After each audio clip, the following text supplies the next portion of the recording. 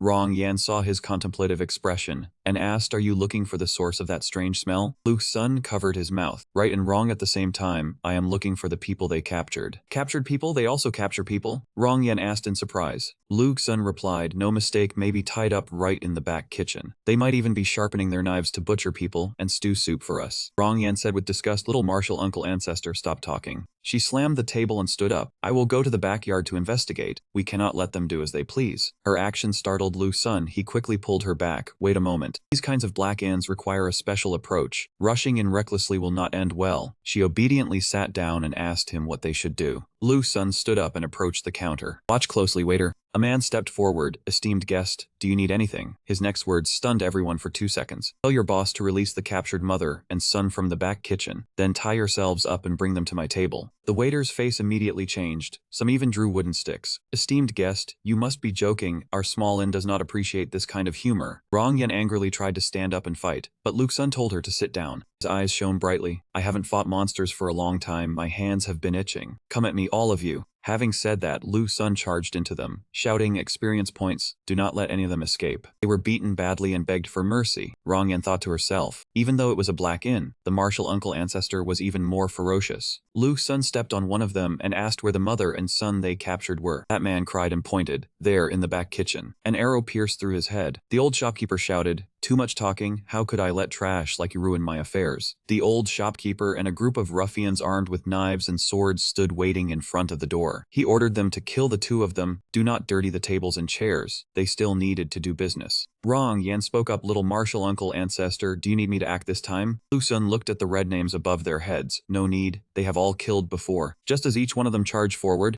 Lu Sun released a flash of light that blasted them away. They only now realized he was a cultivator able to deflect their swords. He raised his hand and unleashed a sword sheath. Sword aura flew everywhere, annihilating the group of ruffians. The old shopkeeper smugly aimed a crossbow at him. He yelled, brat, die here and become good meat for my brothers. But he did not know that the one about to die was him. The ruffians were blasted away. He panicked and retreated. Lu Sun stepped forward and asked where that mother and son were. Sword aura flew around him, threatening the old man. He sneered with contempt, "Speak and I will grant you a whole corpse." The old man thought to himself, "This kid is tough to deal with." He ran while taunting, "If you want to know their whereabouts, pry it out of my mouth yourself." Though he was round, he was quite agile. After running a few steps, he drew his bow and aimed an arrow at him, laughing wickedly. "You thought I was running away?" This was a strategy die. He shot 3 arrows in quick succession at Lu Sun. Lu Sun calmly swung his hand, the arrows stuck into the ground. He smiled. "Alright then, do not regret this." With that, he took a running start and leaped up. The old man was terrified, turned his head, and fled, his hand gripping his sword hilt for defense. Seeing Lu Sun leap and block his path, the old man did not hesitate to draw his sword and stab him. But strangely, the sword could not touch Lu Sun's body. He exclaimed, "What is this? You are a cultivator." Lu Sun laughed smugly, knowing that it is too late. Just as he was about to cast a spell, the old man quickly knelt and pleaded, "Immortal, spare my life. This humble one was forced into this. Young and magistrate bullies the people, making life miserable. So I had to resort to this lowly plan." Lu Sun looked at him with a puzzled expression. The old man cried and explained, "Yong'an County was once peaceful, the people were well fed. But 3 years ago, a new official came to the county. He built houses, enslaved the common folk, and oppressed the villagers. He caused the fields to be abandoned, husbands and wives to separate, mothers and sons to be apart. He even killed many people. Everyone was driven to desperation, so they gathered in the mountains and became bandits." Rong Yen appeared from behind and said, "The world is peaceful, but few officials are good. Many demon sect disciples were also forced into the mountains because of this." Lu Sun thought what they said made sense. He asked the old man, "Then why did you capture that innocent mother and son?" The old man immediately replied, "Please follow me, immortal. I will explain clearly and take you to meet them." In the prison cell, the wife of Yong'an's county magistrate anxiously soothed the crying child, saying his father would definitely come to save them. The old man pointed at the woman, saying she was not afraid at all, her attitude as if she had oppressed them for many years. She was most likely the magistrate's family. Lu Sun wondered if the fat man was telling the truth. The system now announced side quest 2. Dispel the mist, find the truth. Reward 60,000 experience points and 100 reputation. Lu Sun thought the quest had changed. Stage 2 was to dispel the mist and find the truth. This indicated that the fat man was very likely lying. Told the old man, "Truth cannot be false, and false cannot become truth. Take me to see her," and indeed Lu Sun had guessed correctly. The old man was worried. Meeting face to face would be very easy to expose. He thought the boss was about to return, just needed to stall for time, and there would be a chance. Lu Sun urged the man, "What are you still thinking about? Hurry over." The man startled and replied yes. As soon as he stepped inside, the woman shouted, "You have some nerve. I have already given all the gold and silver. What more do you want?" The old man approached and scolded her to shut up, saying she and her husband deserved their fate for bullying the innocent. "Today an immortal master has come to punish you." He thought silently that he must shut her mouth first. Woman looked at Lu Sun and said, "His face is decent, but he has joined the bandits. What a waste." Hearing this, Lu Sun was pleased. Indeed, Mac's beauty worked everywhere. The old man quickly said to Lu Sun, "Immortal master, let us leave, lest you be defiled." He urged him inwardly to hurry and go before they were exposed. Lu Sun did not leave immediately but knelt on one knee, telling the woman he would only ask one question, and if she answered correctly he would let her go. Hearing this, the woman's eyes lit up with hope, asking if it was true and demanding he free her child as well. Lu Sun guaranteed it was true, then asked, "I heard the 5 grains have a bountiful harvest. May I ask which 5 grains they are?" The woman answered, "The 5 grains are sesame, rice, glutinous rice, wheat, and beans. Everyone knows this." Lu Sun stood up, saying good. He immediately ordered Rong Yen to arrest the fat man, because this young woman did not grow up in luxury. Understanding the 5 grains meant she cared about the people. Rong Yen promptly received the order. The old man panicked and screamed for help from the boss, saying everyone had arrived. As soon as he finished speaking, the bandit leader appeared, asking who dared to stir trouble on the emperor's ground. He said today he would properly favor someone. The old man ran towards the bandits. Rong Yen turned back and asked Lu Sun if he needed to capture the bookkeeper. Lu Sun replied, "No need, close the door." He thought to himself that capturing him was useless. The urgent task was to complete the quest for experience. As Rong Yen closed the door, Lu Sun approached the mother and daughter of Zhenan, telling them not to be afraid. He had come to save them. The woman was still wary, asking why she should trust him. Lu Sun said seriously, "Right now you can only trust me. Tell me the truth of what happened." With no other choice, the woman had to obey, saying, "You are right, now I can only trust you. I am the wife of the Yong'an County magistrate. This is our daughter. When I heard about a flooded village, my husband was too busy to break away, so I brought our salary money to provide disaster relief. But the bandits robbed me on the way, and I ended up in this situation." At that time, the bookkeeper told the leader that the girl from the mansion held a precious sword and had killed many brothers others, she would surely come back for revenge. The leader said using government force to capture her would be easier. The woman recounted, it turned out they wanted to capture her to exchange with her husband for a young lady named Li. She felt pity for Miss Li, knowing that bandits had killed her parents and burned down her home, and now she was also in their sights. She did not want her husband to make the hostage exchange, she only wished to wipe out the bandits to rid the people of this scourge. That way, even if she and her child died, they would have no regrets. Hearing this, Rong Yan said it was related to Ji Li. Lu Sun followed up, you all do not need to die, with me here no one will come to harm. The woman shook her head, saying the bandits were skilled, even her extraordinary guards were no match. She advised the young hero not to worry about her, and to leave. If possible, please take her child back to his father. I will be endlessly grateful. After speaking, she handed the child to Lu Sun. The child looked at his mother in confusion. Just now she said the old man was coming to save them. Now she says to send him back. What was going on? At the same time, the system announced side quest 2.3 was completed, rewarding 60,000 experience points and 100 reputation. Lu Sun was surprised but stood up and affirmed to her that when he said nothing would happen, nothing would happen. As soon as he finished speaking, the system again announced side quest 3.3, help the mother and child return home safely. The reward was 70 experience points, 100 reputation, and 1 point in any attribute aptitude. Lu Sun was delighted because a point in any attribute aptitude was a huge reward. He opened the door and stepped outside while telling the woman to wait a moment and then return. Lu Sun silently calculated, if he unlocked sword aptitude, it would be like reaching the heavens. The woman asked Rong Yan, are all of you cultivators? Which orthodox path sect do you come from? Rong Yan replied that they were from the demon sect. The woman froze in confusion upon hearing this, not knowing what kind of sect that was. Lu Sun observed the outside, activated his judgment mode, and saw that they also carried bows and arrows, saying there were bandits among the group who trained diligently. The leader pointed his sword at Lu Sun and shouted to stop the lip, saying the woman inside was his. Even if he was a cultivator, do not think of taking her away. Lu Sun said frankly, isn't capturing her just for the precious sword in Miss Li's hand? I will give you a treasure, no need for the trouble. The leader laughed with delight, saying he was smart. If he took out the treasure, he might spare his life. Lu Sun extended his hand, flashing a confident smile, saying, this is a good thing, take it. The leader slowly approached, saying, let him take a look. Suddenly he raised his sword, laughing and saying, since you have given, this hand of yours is no longer needed. But before he could swing down, his sword was knocked out of his hand. Lu Sun looked at him with a friendly smile, saying, since you want to die so badly, then become my experience points. The leader quickly turned his horse, ordering the bandits to fire arrows immediately. Thousands of arrows were shot towards Lu Sun, but he only glanced at them and used the out-of-sheath technique. Only a few streaks of light flashed past, and cries of pain echoed through the mountains and forests. After unleashing the out-of-sheath ultimate move, Lu Sun stood handsomely amidst the bandits he had beaten until they cried out for their parents, lying scattered on the ground. The main character flashed an idle smile, declaring that when he made his move, these people were not even born yet. At this moment, the wife of the young magistrate and her child were helped out by Rong Yan, and she called out, Immortal Master, interrupting Lu Sun's boasting. Though weak, the lady still maintained her poise. She curtsied, bowing her head in salute, saying, many thanks to the Immortal Master for saving our lives. He quickly returned the salute, inviting the lady to rise. With a perfectly handsome face, the main character declared he would take them home to ease the magistrate's worries. He silently calculated that this would complete the 3 stages of the quest, thinking it was not bad. Lady Zhang replied with embarrassment, troubling the Immortal Master, deeply admiring this Immortal Master of the demon sect in her heart, handsome on the outside yet completely different from what she had imagined. They entered a forest near Yong'an County, with towering ancient trees casting dense shade. Lu Sun took the lead, constantly looking around as if searching for something. He remembered there was a recent area with ferocious monsters that gave extremely high experience points. As if this game world responded to his thoughts, a bone-chilling roar broke the silence. He cursed inwardly, no way could his luck be this bad. Behind him, Rong Yan looked grim. She had already guessed something was wrong. The county magistrate's wife, though a commoner, also sensed the threat and tremblingly asked what was happening. 3 giant gorillas suddenly appeared as the answer. They roared deafeningly to intimidate. Quite an impressive entrance. Lady Zhang cried out in fear, clutching her crying child tightly. Rong Yan gritted her teeth on high alert, telling Lu Sun that this monster was difficult to deal with. He instructed Rong Yan to protect them, leaving this place to him. She breathed a sigh of relief and replied. He flashed a sinister smile. The 3 monsters before him were nothing but huge experience point pools in his eyes. Lu Sun slowly stepped forward, a golden sword aura appearing around him. The monsters also slowly approached, preparing for battle. He raised his sword sheath, mocking them as fools. He had killed countless of them in his past life. Lu Sun declared he would accept all of this gift. A barrage of red sword auras struck the 3 monsters, making them scream in agony. The pain snapped shook them to their senses, and they discussed in monster language. One of them said this guy was troublesome. The others agreed. Having reached an agreement, the monsters turned and charged at the hiding Rong Yan. Lady Zhang panicked and hugged her child tightly. Luke Sun remained calm, sneering at them for changing targets. He hurled the sword sheath forcefully at the monsters. With just a few slashes, the sword sheath stained the space red. The monsters were quickly eliminated. The system notified him of successfully killing 3 monsters, gaining a total of over 6,000 experience points. Done with his task, Luke Sun picked up the child and coaxed it. Lady Zhang behind him gleefully joined his fan club. It was late at night and they finally arrived at Yonggan County, reaching the county magistrate's residence. The county magistrate was extremely grateful and bowed to Luke Sun for his aid. He cheerfully said it was just a small matter. Suddenly, his eyes focused on one direction among the magistrate's household members. He noticed a chubby little girl with round eyes and rosy cheeks. Luke Sun silently thought the girl was adorable. The system announced that the mission to safely deliver the mother and child home was complete. The rewards included experience points and reputation. He excitedly thought about the comprehension talent points. If he could unlock sword mastery, he would skyrocket in advancement. In the system space, he shouted to start selecting the points. A white golden box dropped before him. He saw the light appear and happily said it was here. Notification board displayed the reward of spear mastery. The more hope, the greater the disappointment. Luke Sun imagined a black bear laughing mockingly. Good luck next time. He wondered how he had become proficient in the spear technique. Suddenly, he gave a sly smile, thinking no one would refuse this. The furious voice of the county magistrate pulled him back to reality. He said he never expected murder and robbery to occur in his county. He placed his hand on the official's shoulder to comfort him, telling him not to blame himself. Then the male lead took his leave. In his mind, he calculated that he had to go to the Lee residence to wait for Ji Li. The county magistrate and his men escorted Luke Sun to the door, all cupping their hands and shouting a farewell. On the road, Rong Yan looked at the map and guessed that the place ahead was Jay Li's home. The male lead looked at the scenery and nodded slightly in confirmation. They stood before a dilapidated mansion. Luke Sun sighed, saying the Lee residence had been destroyed by villains. His expression briefly turned sad as he thought of a once warm family. He could imagine Ji Li's father smiling kindly by the table as he spun the wheel for his daughter. Her mother taught swordsmanship to her son, and Jai Li's crisp laughter echoed throughout the mansion. All of it contrasted with the desolate scene before him. Luke Sun bitterly thought of the past. Behind him, Rong Yan was furious, trembling as she crumpled the map, saying Ji Li, her junior sister, had endured so much suffering. She yelled in anger, ready to swing her sword and take revenge for Ji Li. Luke Sun advised her not to be impulsive, even though he also very much wanted to beat them. He reached out and caught a falling leaf, continuing that some things only held meaning if done with one's own hands. Rong Yan doubted Ji Li's cultivation level. Holding the leaf, he speculated that those mountain bandits and thugs were nothing to fear. Luke Sun comforted her, saying they had to believe Ji Li could do it. Rong Yan sobbed uncontrollably out of pity for her junior sister. The male lead looked at the sky and told her to just wait here for Ji Li. Next morning, they had stayed up all night waiting for Ji Li. Rong Yan anxiously asked if she might have gotten lost. Luke Sun replied that it was hard to say. Recalling the time they met, he silently thought that silly girl wouldn't go rushing headlong into a sword to find her way, would she? Suddenly, a familiar figure in the distance caught his attention. Speak of the devil and he appears. Her face was grimy, but her body was unharmed. Luke Sun called out to her. Ji Li's nose stung as she tried to hold back her tears. Seeing this, the male lead thought to himself that the little girl had grown up. In his mind, 2 lines of poetry about the pain of crying in the dark night echoed. Luke Sun gently asked if her revenge was complete. He thought of his younger sister in the real world. Her hands holding Ji Li's bundle trembled as she struggled to answer. Rong Yan quickly flew over to embrace her tightly, weeping bitterly. Ji Li was touched. Standing at a distance, Luke Sun thought to himself that he also wanted to hug her. He thought of the scene of himself crying behind the iron bars. Being handsome was also a crime. Then they together visited the graves of Ji Li's parents. She whispered that her daughter had finally avenged them. Imagining her parents smiling down at her from heaven, she wanted them to know that their daughter was doing well now, and to please rest assured. Luke Sun, standing beside her, also bowed respectfully, promising that her parents could rest assured she was very strong and he would protect her. Seeing the girl with sparkling eyes and blushing cheeks, he knew exactly what she wanted, and secretly mused that if her parents appeared in her dreams, they should tell her not to crave his body so much. Luke Sun asked Ji Li if she wanted to renovate the mansion. She replied no, this place held too many memories. She dared not face it. The two stood before the desolate courtyard. He patted her head to console her, saying, "Let's go, leave this place to time." She agreed. Afterwards, they continued their journey to Dong County, where two-story houses lined up closely, bustling with people and vehicles. Suddenly, the system displayed a notification that the internal test had started, lasting for 20 days.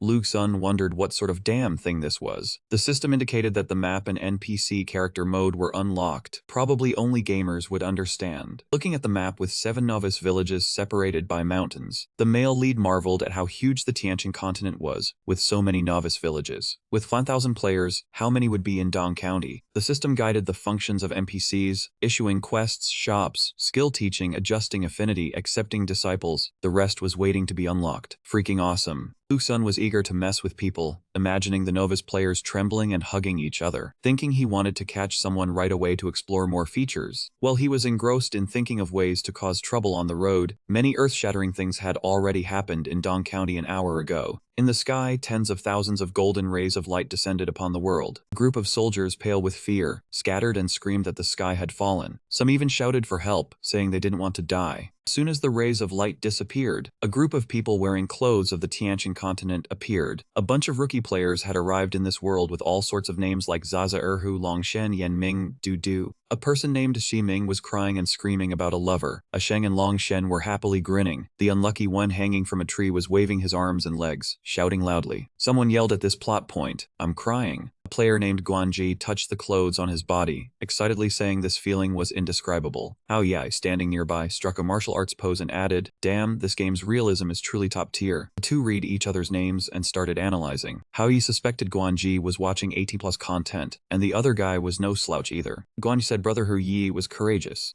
Guanji pointed into the distance, saying, "You flatter me. That Li Wanji over there is even more impressive, busy taking care of his family every day." Li Wanji with pigtails struck a strongman pose, showing off his bulging muscles, and laughed friendly.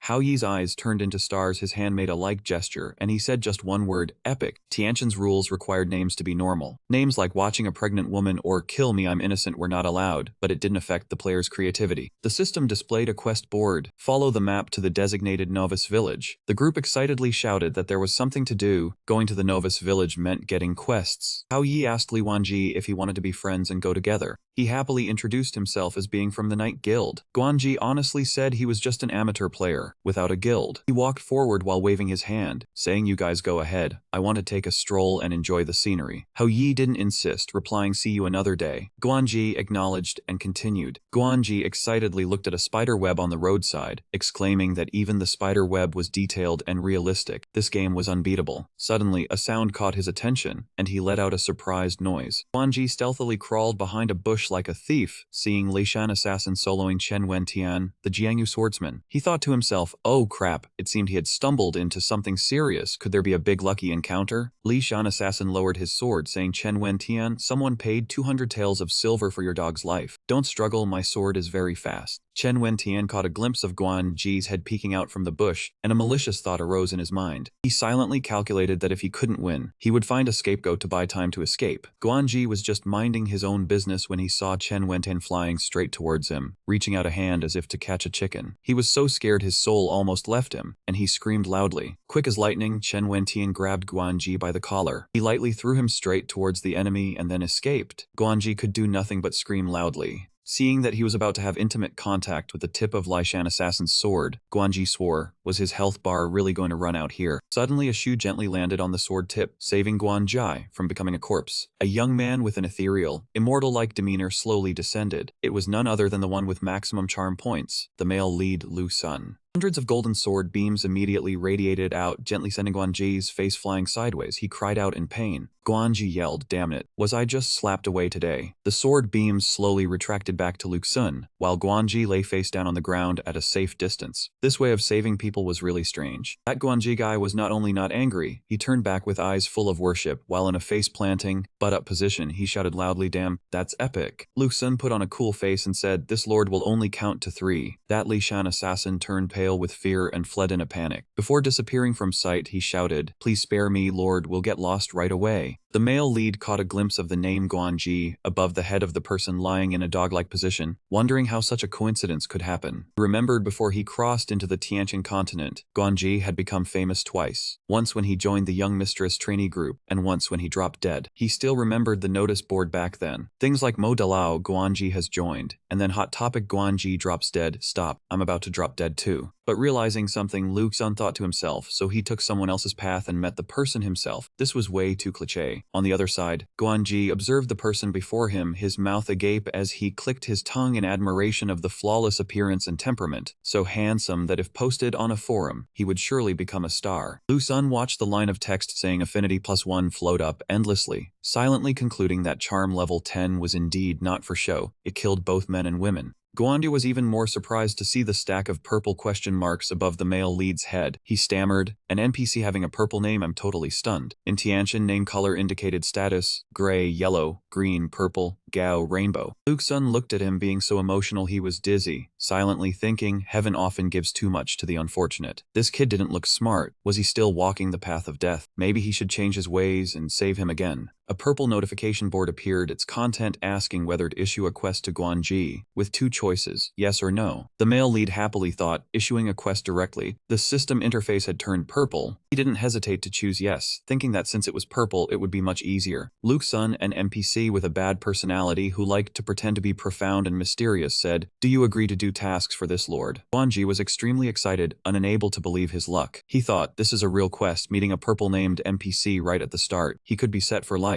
Guanji did not hesitate and shouted, I agree, as if afraid the male lead would change his mind. Ji Li, who had been observing from the carriage, felt annoyed and said, why is this person stealing my lines? Lu Xun smiled at Guanji, thinking this kid was promising. Ji Li, seeing this, sensed a threat and shouted, big brother, look at me, don't look at him. He looked at the notification board that appeared, displaying the content for setting quest requirements and rewards. He could choose items, experience points, or money. Lu Xun considered, this person was rather short-lived. He couldn't just issue a quest to him alone. As for the reward, he would just use the initial silver coins to exploit him. Guanji saw him use his skill and immediately panicked, screaming inwardly in fear that the quest from the purple player would definitely be very difficult, and with the current strength, he did not know what to do. After a long moment, Guanji finally received the quest. The system reported the purple player requested finding a companion and bringing him here. Reward 10 taels of silver. Guanji's eyes lit up, thinking this was just an appetizer, with greater benefits still to come. Without any hesitation, the knave Guanji immediately pressed the accept button. Seeing the system report that it was accepted, Lu Xun continued to play the role of a lofty master, ordering him to go, saying this seat awaits you, as he calculated the early game phase. Small gold players can also run along, but purple players like himself entering the city would be surrounded by other players. Truly, being talented is also a sin. Guanji excitedly raised his hand, swearing to complete the quest perfectly. The male lead watched his back as he walked away dancing, flowers flying from the tree canopy, and thought cunningly, hurry up and go, you eager tools. At the entrance of Tong County, a group of new players gathered, complaining loudly. Damn, I can't believe this. What the hell is a dweller? And some kind of passport. Guanji found a man who was fuming with anger and asked curiously, brother, what happened? He pointed at the city gate and said indignantly that there were guards blocking the players, calling us suspicious dwellers with unknown origins. Relieved to have someone to talk to, he spat out a string of words. They can't tell who is a dweller, and the county magistrate ordered that no one without a passport can enter. Guanji scratched his ear in confusion. Is this game really this humanized? He secretly calculated, first trick him into completing the quest, then ask the purple player for help later. Guanji whispered into the young man's ear, brother, being angry won't solve the problem. We need to find someone to help. The young man quickly asked, brother, do you have a way? Guanji signaled him to follow. They returned to Lu Xun's carriage, where he sat inside like a reclusive hermit master. Guanji reported this and that, and the author, being lazy, requested to write a summary. The male lead showed an understanding expression, saying they only needed to get a passport, while thinking he did not expect such an interesting thing to happen. Guanji replied politely, that is correct, we need an official document with a seal to prove our identity. We are law-abiding citizens, please help us, mortal master. The accompanying young man was already awestruck seeing Lu Xun. He was so ecstatic he could faint, stammering as he thought, a purple player, a purple name, this is just like a dream.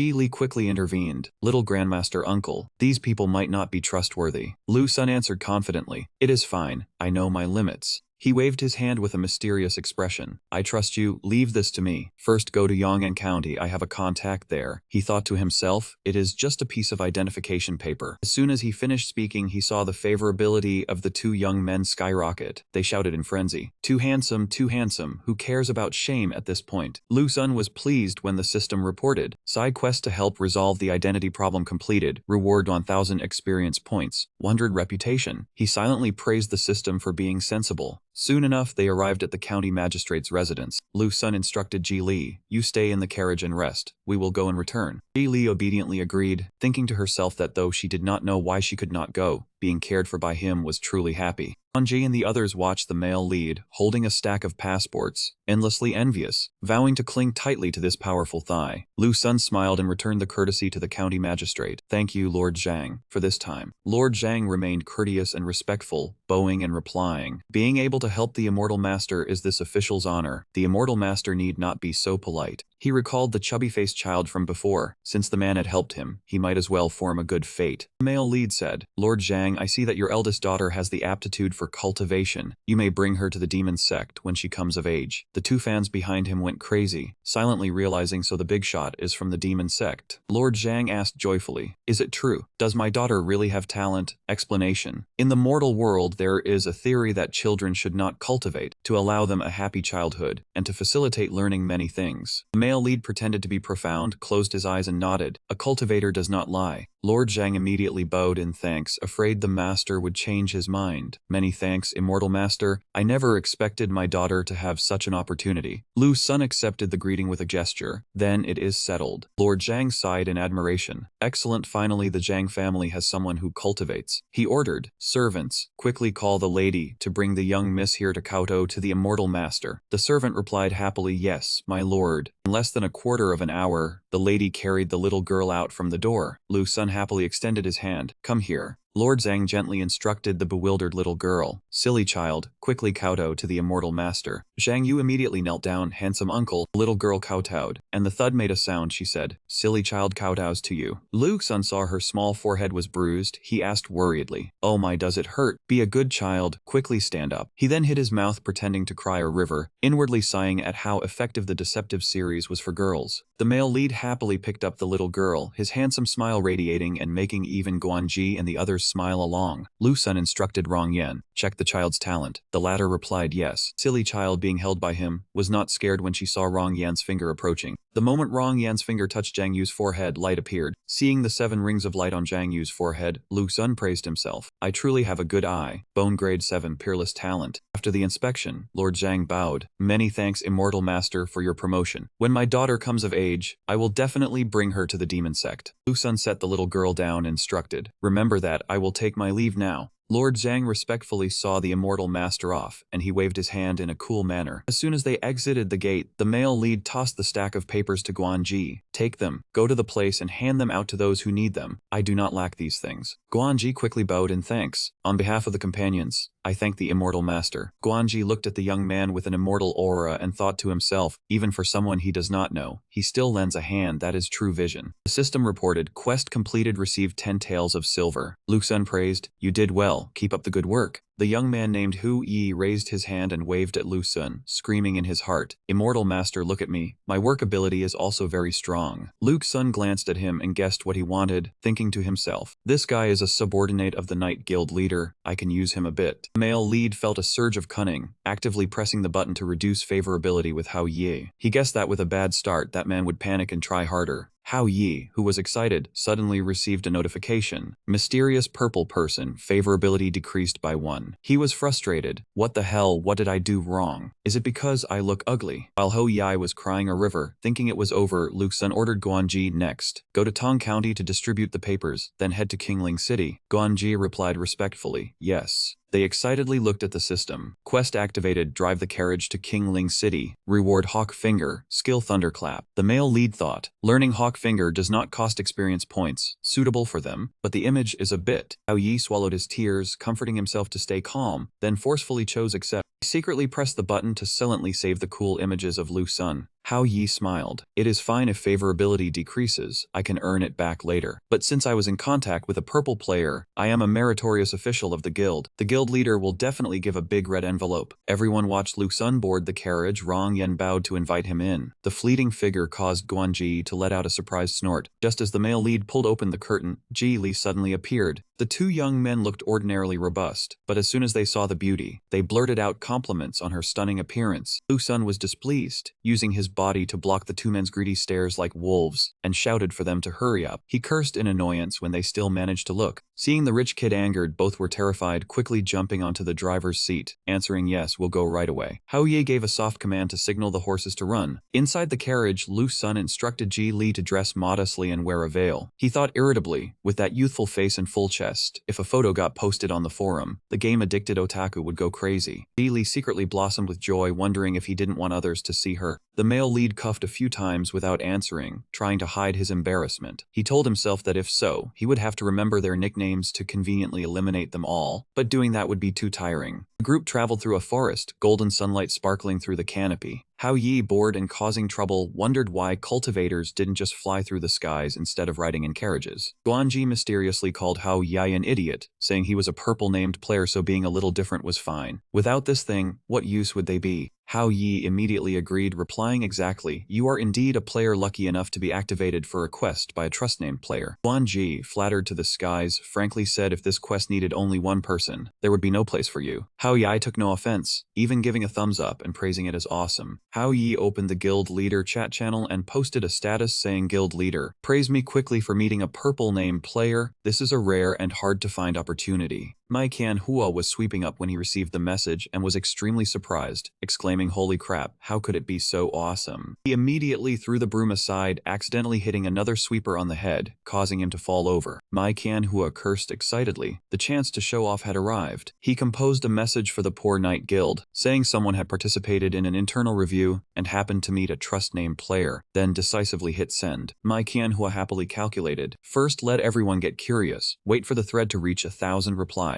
Then update. He looked at the status and endlessly praised his own skill at baiting likes. Looking at the sneaky photo of Lu Sun sent by Hu Yi, ManhwaCapped clicked his tongue in admiration at the incredibly handsome face, hoping Hu Yi would persevere and not mess things up. ManhwaCapped thought since he was still the guild leader, he had to maintain his composure. After reading the updated status, Hao Yi broke into a delighted smile, anticipating a storm of likes. Watching the fiery bodies of cute girls on the screen, Lu Sun silently praised that this batch of players knew how to have fun. Too bad there was no reply function, so he had to bear it. He happily clicked on the hottest post, a stingy fairy measuring 1.8 meters, a guy with an 18-year-old length. Lu Sun thought he had finally waited for it. The rich second generation did not disappoint him. At this moment, the Poor Knight Guilds appeared about a player who happened to meet a trust-named NBC. Below was a series of surprise comments, with someone asking if this was a terminal cancer account. Some people expressed doubt, saying if there really was a trust-named player, the roommate would have been live streaming. The account Jiangzi Ak was annoyed and told the OP not to be drunk, while others said no picture meant nothing. Lu Sun thought to himself, let my reputation keep skyrocketing. The system showed the reply count exceeded 3,000, and the thread host had a new update. Lu Sun smiled in satisfaction. Well done. Let's see what trick you pull this time. A photo of Lu Sun's back angle appeared, a divine profile shot under the sunlight. Lu Sun stroked his chin, praising himself. This profile angle is good, it captures about 80% of my charm. A wave of comments erupted, with someone saying I want this brother, another recounting their mother asking why they were lying down to play games. Another person panicked, saying they were dying. Why couldn't even men hold back their excitement, demanding all the information? Dozens of excited girls cheered, calling him husband. Everyone argued on the screen, shouting that this is my husband. Comments poured one after another. Husband, I'm here. Look at me. Lu Sun read through them, feeling dizzy, silently thinking these stupid gamers were too enthusiastic. After calming down, he saw a notification that the NBC courting system could officially start but was not yet unlocked. Lu Sun irritably thought that if it opened, both his health bar and affection values would be exposed. He imagined men chasing and killing him, women clinging fanatically demanding to increase affection. Lu Sun found it truly troublesome. He decided to temporarily not unlock it, as exposing any stat would be bad.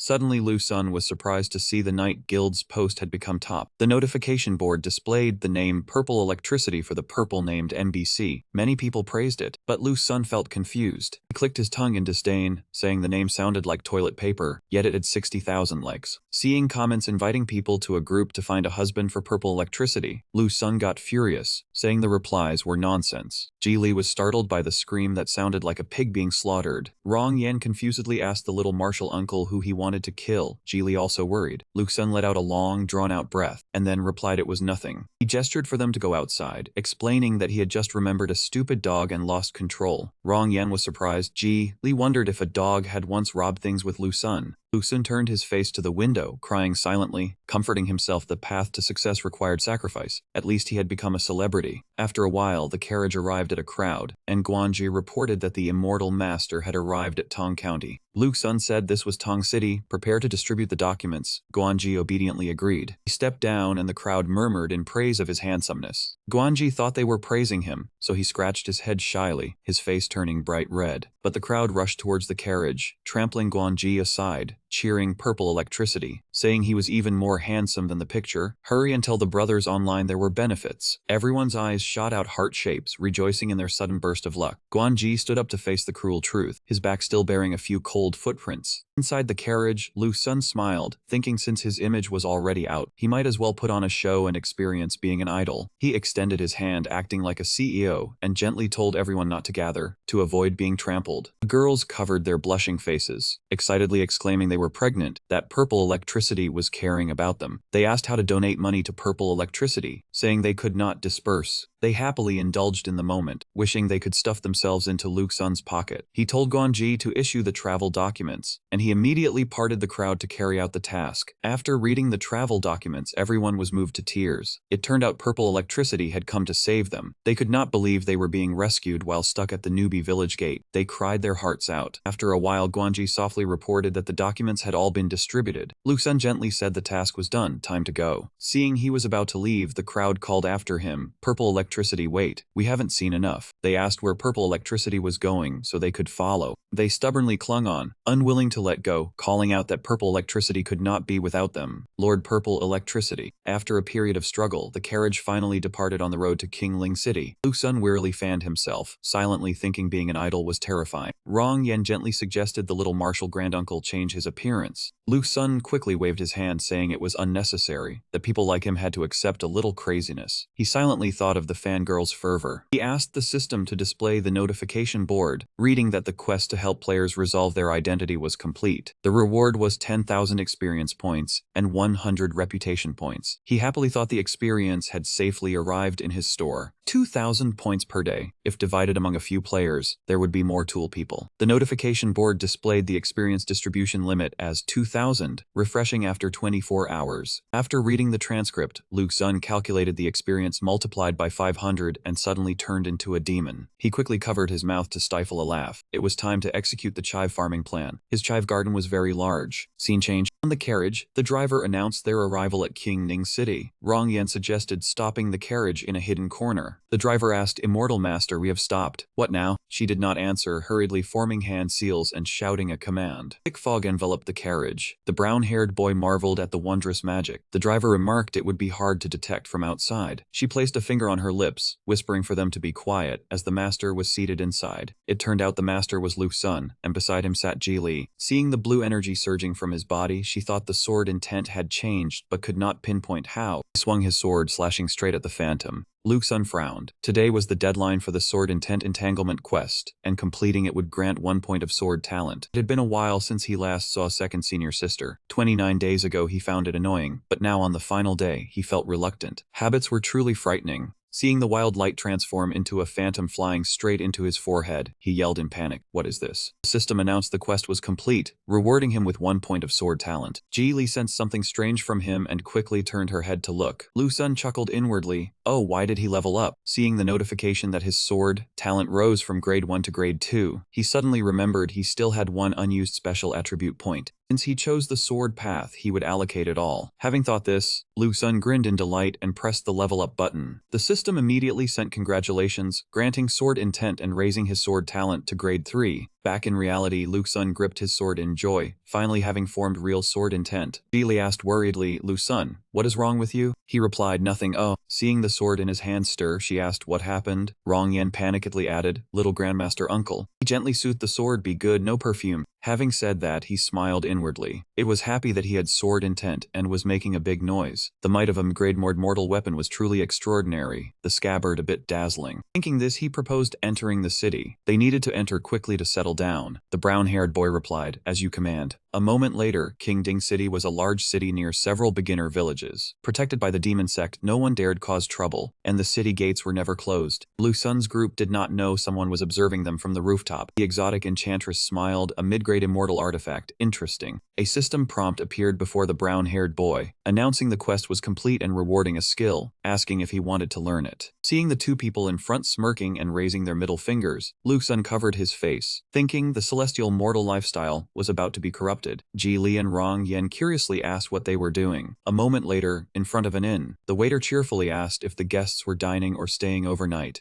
Rong Yan stepped forward and replied, staying overnight. The waiter smiled, so you are inner sect immortals. Please come in. Because the third senior brother, the young master, was obsessed with culinary arts, his establishment was not an ordinary hotel. Inside the establishment, Lu Sun set down his teacup and called out, Hao Ye. He said coldly, the quest is done, you can go on your own. Lu Sun smiled with satisfaction, opening the first step of his nurturing plan, the principle of using the father and son card, and then discarding it. Hao Yi was bewildered, huh? Is the purple palace kicking me out? What did I do wrong? Turning to Guanji, seeing his friend shaking his head and sitting still, we do not know, we dare not say. Hao Yi, with tears in his eyes, looked at the master begging for mercy. Lu Sun said calmly, your talent is poor, staying by my side is useless. He continued sternly, go train. When you have grown your wings, I will see you. Lu Sun thought inwardly, the Divine Farmer Society president raised you fat. I am just reaping the benefits. Hao Ye grew even more aggrieved, crying as he asked, does the immortal master mean I can follow only when I am strong enough? Realizing in his heart, it turns out I am too weak.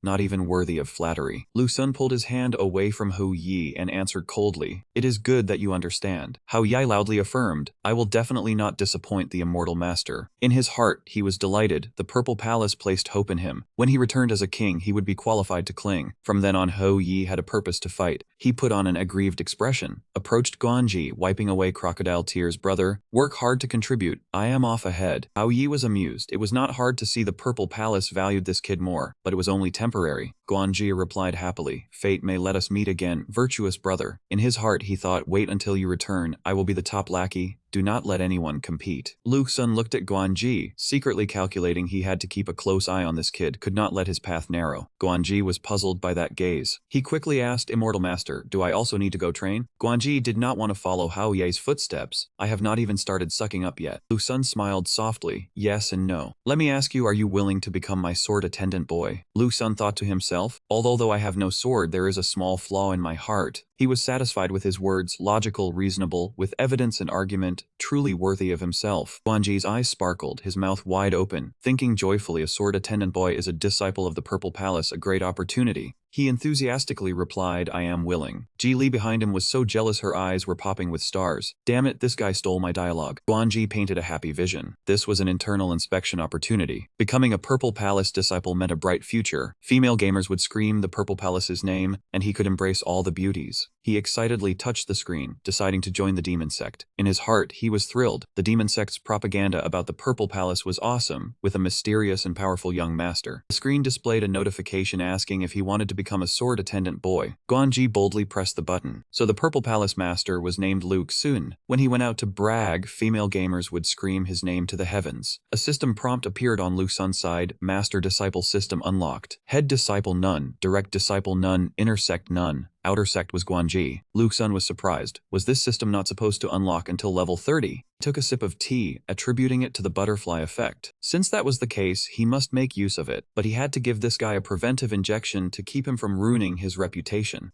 Having thought this, Lu Sun looked at his new sword attendant boy and said this trip to the mortal world was for a secret matter that could not be disclosed. Guan Ji obediently replied, I understand, immortal master, rest assured, your disciple will keep his mouth shut. Lu Sun smiled with satisfaction, thinking that every man liked someone who knew how to keep their mouth shut. He rested his chin and said that he needed to meditate for a few days, telling him to get familiar with the streets and return in 10 days. He thought this guy was truly a child of destiny. Letting him loose would surely yield great gains.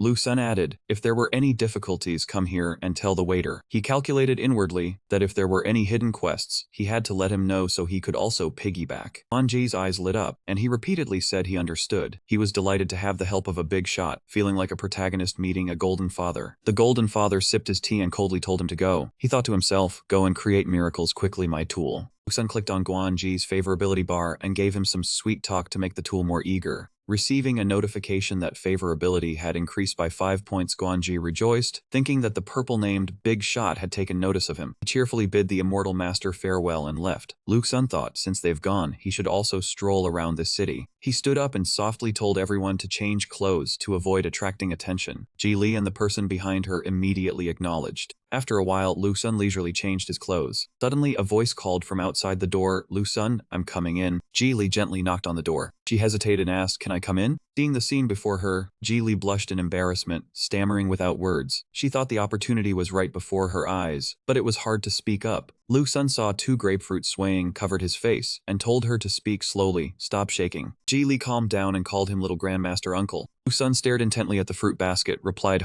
what's the matter? Ji Li clasped her hands, hesitated for a long time, extremely embarrassed. Looking at those 2 grapefruits, Lu Sun almost got a nosebleed, thinking she probably couldn't even see her own toes. Suddenly, Ji Li shouted loudly, startling Lu Sun, saying she wanted to be his sword attendant girl. He froze and asked back, what the hell is a sword attendant girl? Ji Li pleaded loudly for him to accept her. She inwardly decided not to let anyone snatch him away. Lu Sun could only be hers. Lu Sun was silent, thinking to himself that this girl probably didn't want to serve the sword, but rather serve the man. Ji Li bowed and begged the little grandmaster uncle to grant her wish. Lu Sun smiled, feeling he wasn't a saint after all, knowing the girl had fallen head over heels for him. But another self reminded him she was only 16, a minor, absolutely not allowed. Thinking this, Lu Sun flatly refused, saying he didn't need a sword attendant girl. Ji Li lowered her head, wondering if she wasn't good enough. Lu Sun told her not to feel inferior, she had something to be very proud of. In his heart, he thought of a certain protruding place. Ji Li sadly said she wanted to become strong to protect him. Why wouldn't he give her a chance? Lu Sun stepped forward and rubbed her head, saying he always remembered that and was very moved. He gently said, as a man, he must protect women. Facing this cool demeanor, Ji Li was delighted inside. A myriad of emotions surged. Qingling City today was bustling with the sounds of birds, deliveries, and drunk customers. Amidst the noise, Ji Li only heard the pounding of her own heart. She panicked, thinking, oh no, this is that feeling. Ji Li's favorability skyrocketed, her eyes shooting out hearts. Lu Sun was speechless. Thinking girls were easy to coax, he had to distract her. He told Ji Li to let him see if her cultivation had improved. Ji Li let out an embarrassed cry. She thought to herself, really killing the mood, this wasn't the time. Suddenly, Lu Sun leaped up like a frog, punching and shouting to watch his move. He easily landed a hit on Ji Li because she had let her guard down. Realizing the situation wasn't good, Ji Li quickly jumped elsewhere. The two fought for a long time. Half an hour later, Lu Sun had gained the upper hand, forcefully pressing Ji Li's head down and telling her to eat the dirt. A line of text appeared in Ji Li's mind, and she panicked, thinking, is this guy really testing me? Lu Sun burst out laughing, holding his head, saying with this skill level, who could she protect? Hearing this, Ji Li became even more fired up, her gaze determined as she silently vowed to train hard and later forcibly take him. Seeing Ji Li staring fixedly at him, Lu Sun felt a bit scared, thinking this look was like she wanted to commit a crime. Ji Li stood up coldly and thanked the little grandmaster uncle for his lesson. Lu Sun was dazed, inwardly disbelieving. After that scene, the group finally hit the streets to stroll around. Rong Yan scratched his head in confusion, wondering why there were so many umbrellas on the street. Hearing this, Lu Sun and Ji Li also turned to look. Lu Sun was puzzled. Why were all these turtles bowing their heads when they saw him? Rong Yan happily said it seemed the turtles were showing respect to the little grandmaster uncle. Lu Sun found it even stranger. Rong Yan introduced that the turtle, along with the dragon, unicorn, and phoenix, were the 4 auspicious symbols, representing good omens. This was a good omen. Ji Li still wondered why there were so many turtles, but everyone else didn't seem to find it strange. Lu Sun summoned the sword scabbard. He pointed behind and said, Qingling City was built on the back of a giant black turtle, protected by its spiritual energy, so the people lived together with the turtles. Ji Li heard this and exclaimed, amazing, as expected of Lu Sun.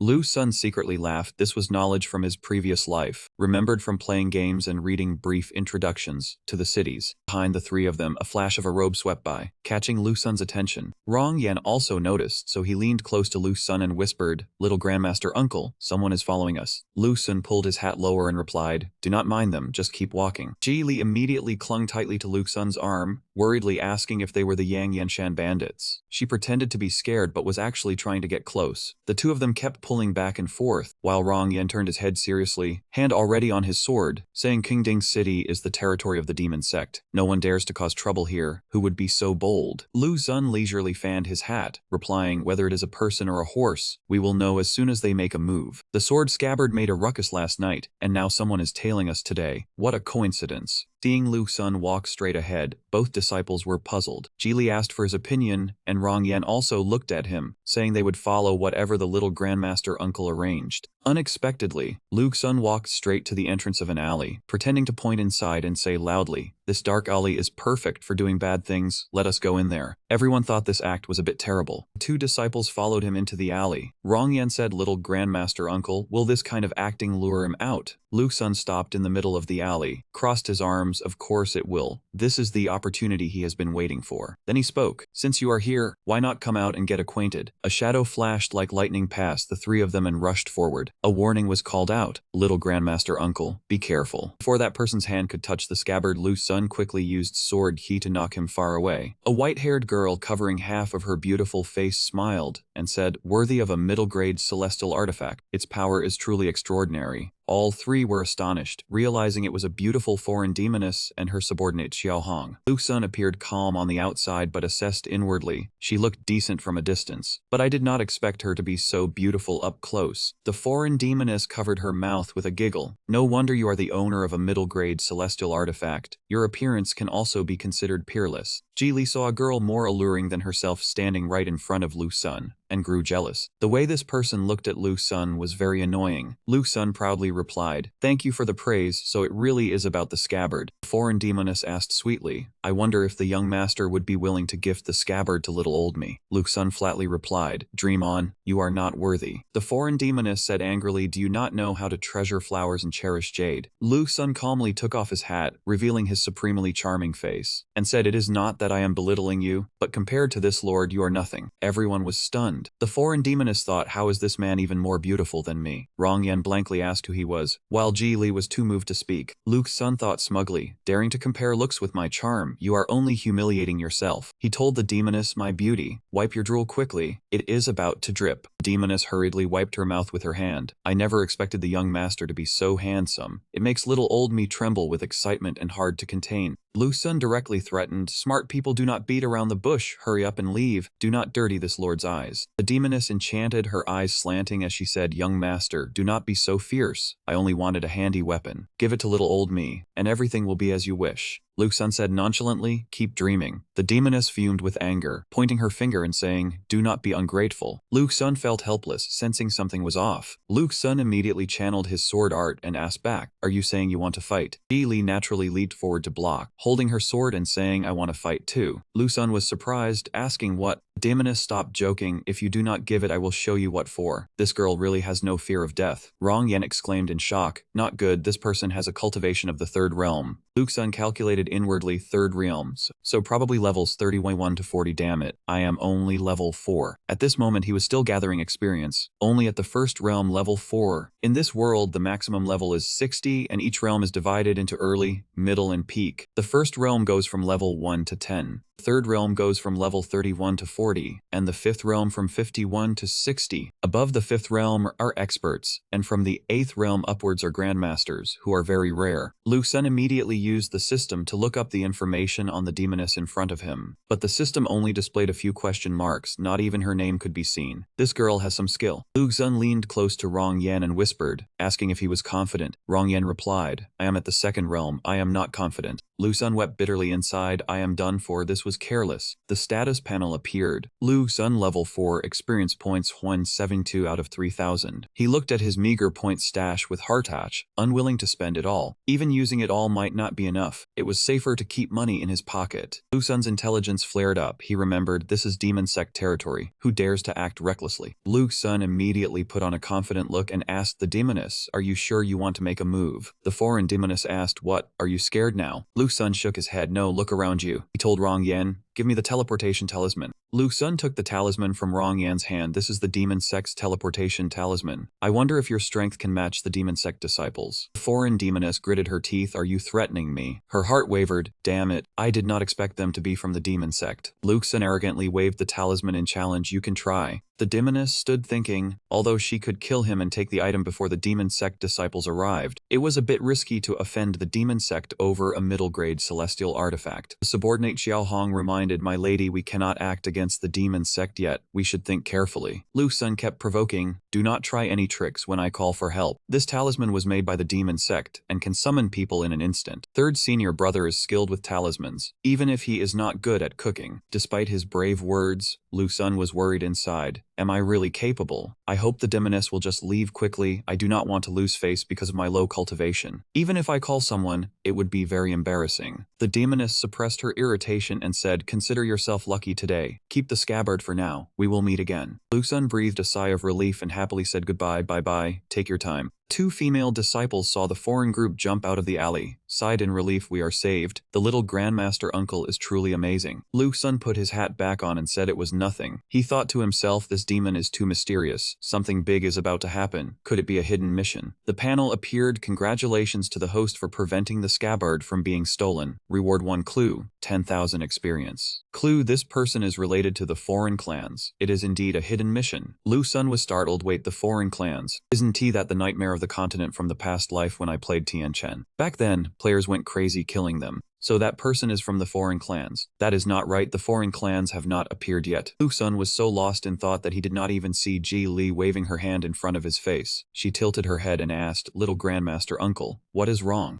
Lu Sun replied, nothing. This matter is very strange. I must find an opportunity to clarify it. Rong Yan understood what he was thinking, so she said, the little grandmaster just now likely had a significant background. Lu Sun instructed her that person's background was unknown, to be careful but not take risks. Rong Yan acknowledged. Lu Sun leisurely walked on. Having heard that girls liked shopping, he figured they probably hadn't had enough. Let's go, don't let a worthless person affect our mood. Though he said that, he actually hadn't yet run into that clueless player who brought along those high-quality chives. Rong Yan and Ji Li were moved to tears, the radiance in Lu Sun's eyes sparkling. The little grandmaster truly understood them. After walking a short distance, Lu Sun suddenly spotted a beautiful girl in the distance. Yes, that person was Xiao Ran. Seeing Lu Sun with his arms crossed, thoughtfully watching Xiao Ran amidst the crowd, Ji Li stepped forward and asked, what was so special about that woman? Lu Sun described his assessment of Xiao Ran. She was indeed quite beautiful, worthy of being the one closest to the world's main character. Though more naive than imagined, her face wasn't bad, but Ji Li sulked indignantly. He dared to praise another woman's beauty in front of her. Rong Yan stood behind, eating melon as she watched the amusing scene. The atmosphere seemed a bit off, an important bystander. Lu Sun suddenly dashed to another side, but approaching her would bring bad luck, leaving the two girls standing there dumbfounded. Lu Sun swore inwardly, why did he have to run into that damned pervert? What rotten luck. Lu Sun began to review Xiao Ran. She came from the Luotian sect, one of the 4 great sects, with heaven-defying talent and a delicate, explosive appearance that made one want to protect her. But believing her words was too naive. Born from a horse bandit background under the strict rules of the Luotian sect, she became a perverted angel with the heart of a demon. She killed without mercy while speaking of helplessness and pity, yet committed ruthless acts. After the player was sliced into 18 pieces, she became the first NPC in Tian Chen's history to appear in M format. But did you think it ended there? Even more terrifying, this pervert was attacked by a player named Yen Bao, causing Tian Chen to become a blooming couple of Yang and Yin. Inferior to the original, this dog's actions attracted players who wanted to spit, and goodwill toward the NPCs could never be regained. Tian Chen, once full of color, was now only one hue. Lu Sun covered his face and wept bitterly. It was truly heart-wrenching and headache-inducing. Lu Sun scratched his head as he walked, wondering why that pervert had come to Qingling City. He remembered now. It seemed Qingling City had a training ground called Gai Tuishu, and she had come to train. Ji Li asked worriedly. Little Grandmaster, what's wrong? Nothing, just saw something dirty. Ji Li was puzzled. Something dirty? Was it a demon? Lu Sun threatened, even scarier than a demon. That woman just now was not simple. Stay far away if you meet her later. Ji Li clenched her fists, thinking, am I afraid? That woman was weak, not even half as strong as me. Lu Sun looked wide-eyed at the muscle girl beside him, seeing her smash a rock, forgetting she had monstrous strength. Lu Sun reminded her anyway, remember what I said. Ji Li smiled and replied, got it. Rong Yan's eyes sparkled like stars, giving a thumbs up. The little Grandmaster had keen eyes. That woman seemed weak, but her cultivation level wasn't low. 3 or 4 of us might not be a match. Lu Sun said, let's go, I'll stroll with you all. Ji Li joyfully jumped up, okay. The 3 walked a bit further and encountered another character. Lu Sun frowned. This person, that girl was Yan Bao. Lu Sun instantly froze. This fate was truly hard to understand. He laughed crookedly and said, this world is really magical. Haha. Yan Bao happily ran around, hooting and jumping like a child in a new playground, bouncing from one side to the other. She shouted, wow, Tian Chen was made with conscience. The realism is absolute. Lu Sun sized up Yan Bao, the strongest player in history. Yan Bao. This face, this figure was the heavenly bloom version of a mature lady, indeed qualified to be a top player. Rong Yan asked. It seemed the little Grandmaster had noticed something. Lu Sun said seriously, don't underestimate this woman. He rubbed his chin, finding it also interesting. Didn't expect Yan Bao to join too. So, did the karmic bond between the two begin here? Lu Sun thought. Since that was the case, he might as well add fuel to the fire. Lu Sun adjusted his clothes and hat, stepping forward to set up his scheme. He thought, a tool person, the direction didn't matter, as long as they could be used. Engaging this guy was equivalent to becoming the main character. Lu Sun seriously pretended to walk by casually in front of Yan Bao. Yan Bao noticed Lu Sun, her mind captivated by his alluring and enchanting beauty. She sized up the man before her, broad shoulders and narrow waist in perfect proportion. His figure was too amazing. His entire aura was incredibly cool. Yan Bao screamed inwardly, emergency room, needs several oxygen tanks urgently, bring oxygen for me to breathe. I've met my emergency room.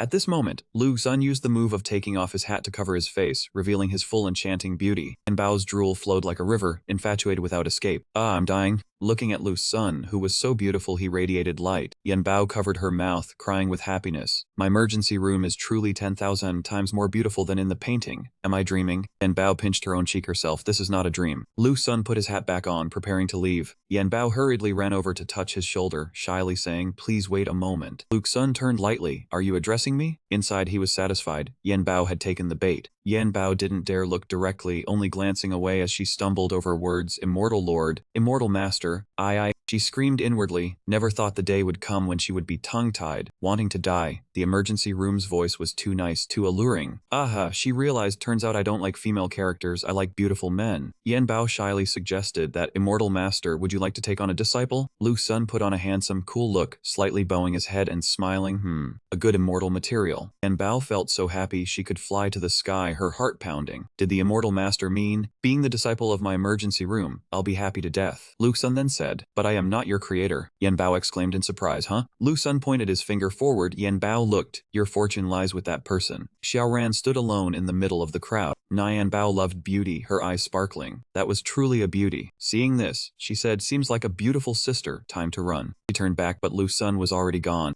Yan Bao nodded, leaving without a trace. Truly purple lightning, impressive. Yan Bao looked at Xiaoran's back, thinking purple lightning said fate lies with that beauty. Could this be a hint for the player? She shot like a rocket towards Xiaoran, convinced this was purple lightning's guidance. To go out again. Yan Bao reached the beauty, silently appraising, seeing her stats were slightly lower than purple lightning's. Yan Bao turned around and around, admiring Xiaoran from head to toe, an infatuated face. She said it was her type, while Xiaoran had no idea where this girl came from, dancing around her. Yan Bao was still immersed, saying those eyes, those lips. This gaze captivates my heart, all of it is love. She thought of male master and female quiet. This game is awesome. Turns out it's a seductive woman. Appraisal complete. Xiaoran was silent for a while, then crossed her arms and coldly asked if the girl was sick. Xiaoran scolded her differently. Yan Bao, because she loved beauty, happily cupped her cheeks, saying the voice was so gentle, she liked it so much. What did she just say? Xiaoran coldly said to Yan Bao, if nothing is wrong then please stay away from me. Yan Bao, infatuated, didn't give up, asking the beautiful sister if she lacked a cultivation partner. Xiaoran was getting angry. She stared at Yan Bao, then kicked her flying into the sky for talking nonsense. Oh dear, getting hit by the beautiful sister still feels fun. Lu Sun had been hiding and watching the show this whole time, delighted when Yan Bao fell with a thud to the ground. With divine assistance, she would surely attack Xiaoran. The The seed was sown, next just wait for a buy one get one free. Ji Li asked upon hearing the poem, what bad intention did the little senior grandmaster have? Lu Sun didn't think so, seeing himself as the coolest matchmaker in history, saying am I that kind of person? Lu Sun turned away, saying it's just a beauty. Rong Yan stayed behind and found it odd, turning to ask Lu Sun what was going on with them. Lu Sun waved his hand, saying you wouldn't understand the adult world. Rong Yan and Ji Li asked to watch too. Back home, Lu Sun sat browsing the web to see if his appearance before Nian Bao had a significant impact. On the forum there was a post about meeting Purple Lightning. Lu Sun read it and was satisfied. The author wrote well, describing some of his dashing aura. Below the post, a bunch of fans commented asking if she had really met Purple Lightning. Some asked if she had screenshots. Others bid to buy, rich ladies taking the bait below. Someone even said to send an eye massager to Nian Bao. Lu Sun read and thought he almost forgot Nian Bao was a guild leader with many minions to exploit. He smirked hearing she talked nonsense. All the flirtatious lines were within reach. On this side, the two beauties were throwing flirtatious hints everywhere. One asked to buy absolute devotion, guessing which side the heart was on, throwing a flirtatious hint that hadn't been forced yet, cold and dazzling, so strange. Lu Sun schemed with a laugh next. Xiaoran probably wouldn't be able to handle it. Notification board appeared. Outer sect disciple Guanji had reached level 1. Lu Sun was shocked.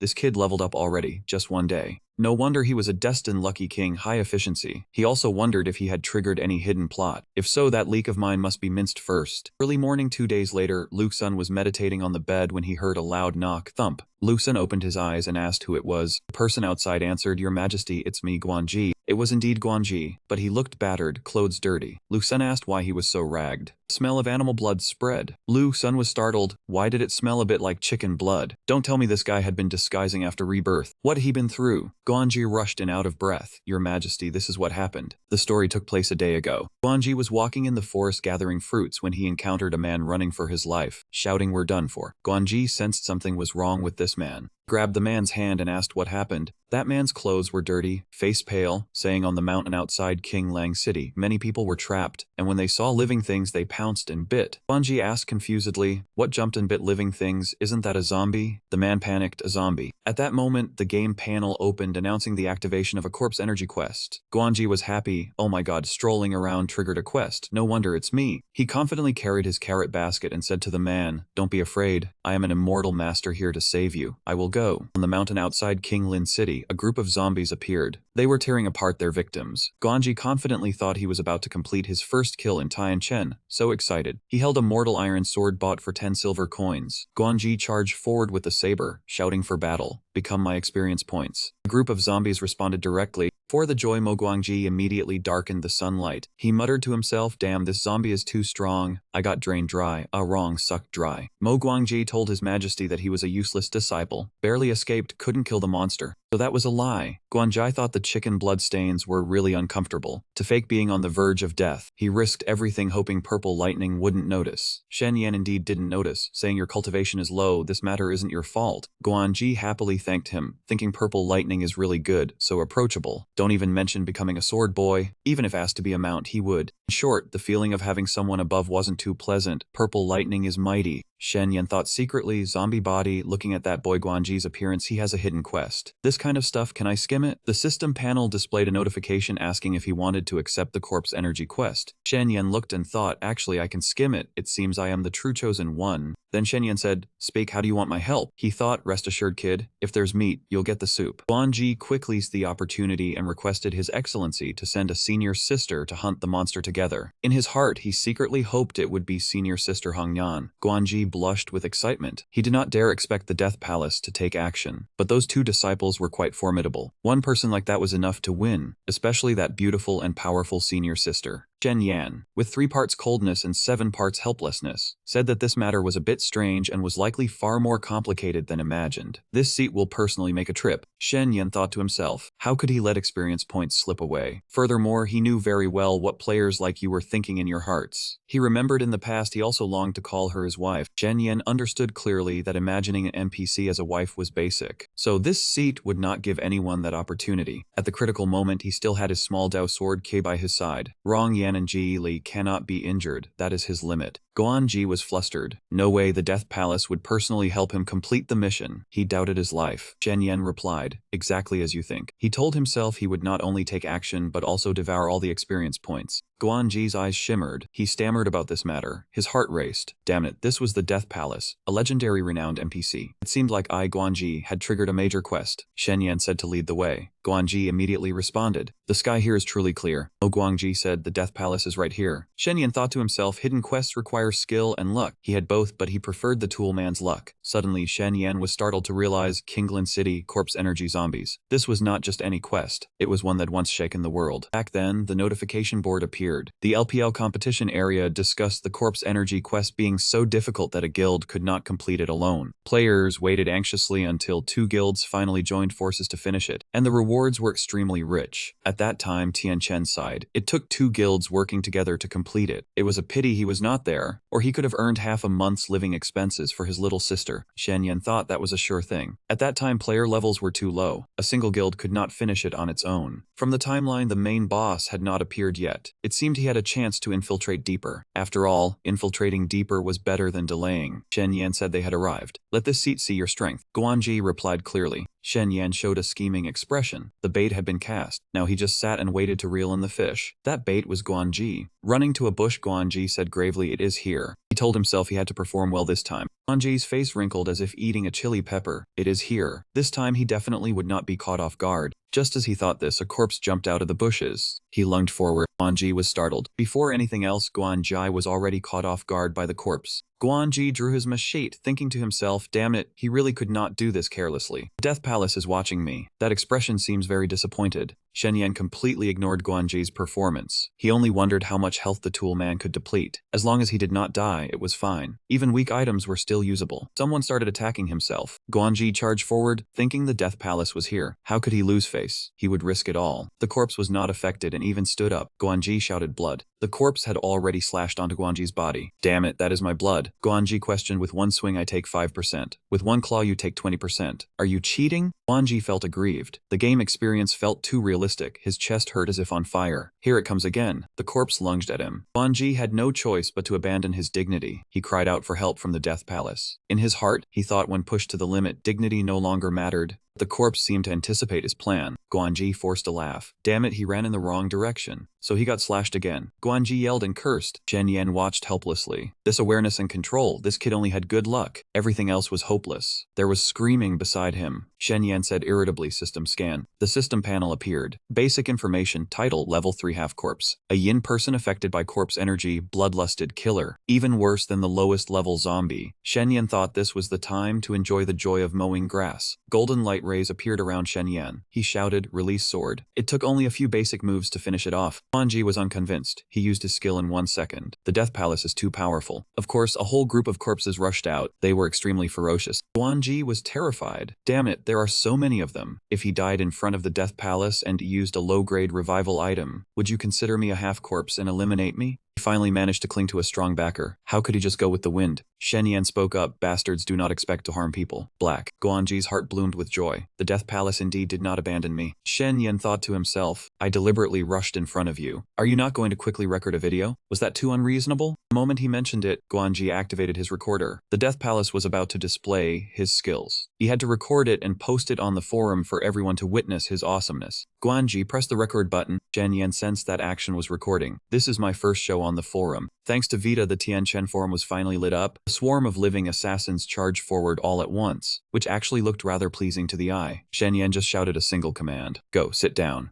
The girl hurried and Shen Yan unleashed his move. A wave of living assassins was taken down, though it was nothing significant. Guanji called out worriedly, this is bad. The people from their hall are still alive. It turned out Shen Yan had not used his full strength yet. No need to rush to activate the sword aura. In just a moment, the group of living assassins was completely wiped out. Shen Yan smiled in satisfaction and said it is resolved. Shen Yan snapped his fingers and annihilated the entire group of living assassins. Guanji looked on with admiration. Oh my god, so amazing. So incredible, the Violet Hall is truly supreme. Shen Yan replied modestly, I merely borrowed a gust of wind. Wind belongs to the heavens. He borrowed a gust to blow off a few heads. Guanji wept silently. Boo-hoo, the Violet Hall is indeed my idol. At this moment, Shen Yan thought this round of showing off is done, but that Lu Sun still has not surfaced on the forum. The problem with Tian Chen is also quite serious. Guanji finished her turn, taking the opportunity to record the moment the Violet Hall turned around. If this video is posted, it will surely be even more popular than the Night Guild's photos. The system panel appeared, successfully eliminated 6 half-corps, received 600 experience points. Corpse key mission complete, bonus 300 points. Shen Yan complained impatiently, only 900 points. Being low level really gives meager rewards. Since there are half-corps, there must be stiff-corps. Going deeper will surely yield a big harvest. Guanji also received a reward. The corpse key mission complete, received 300 points. She asked excitedly, I get a reward too?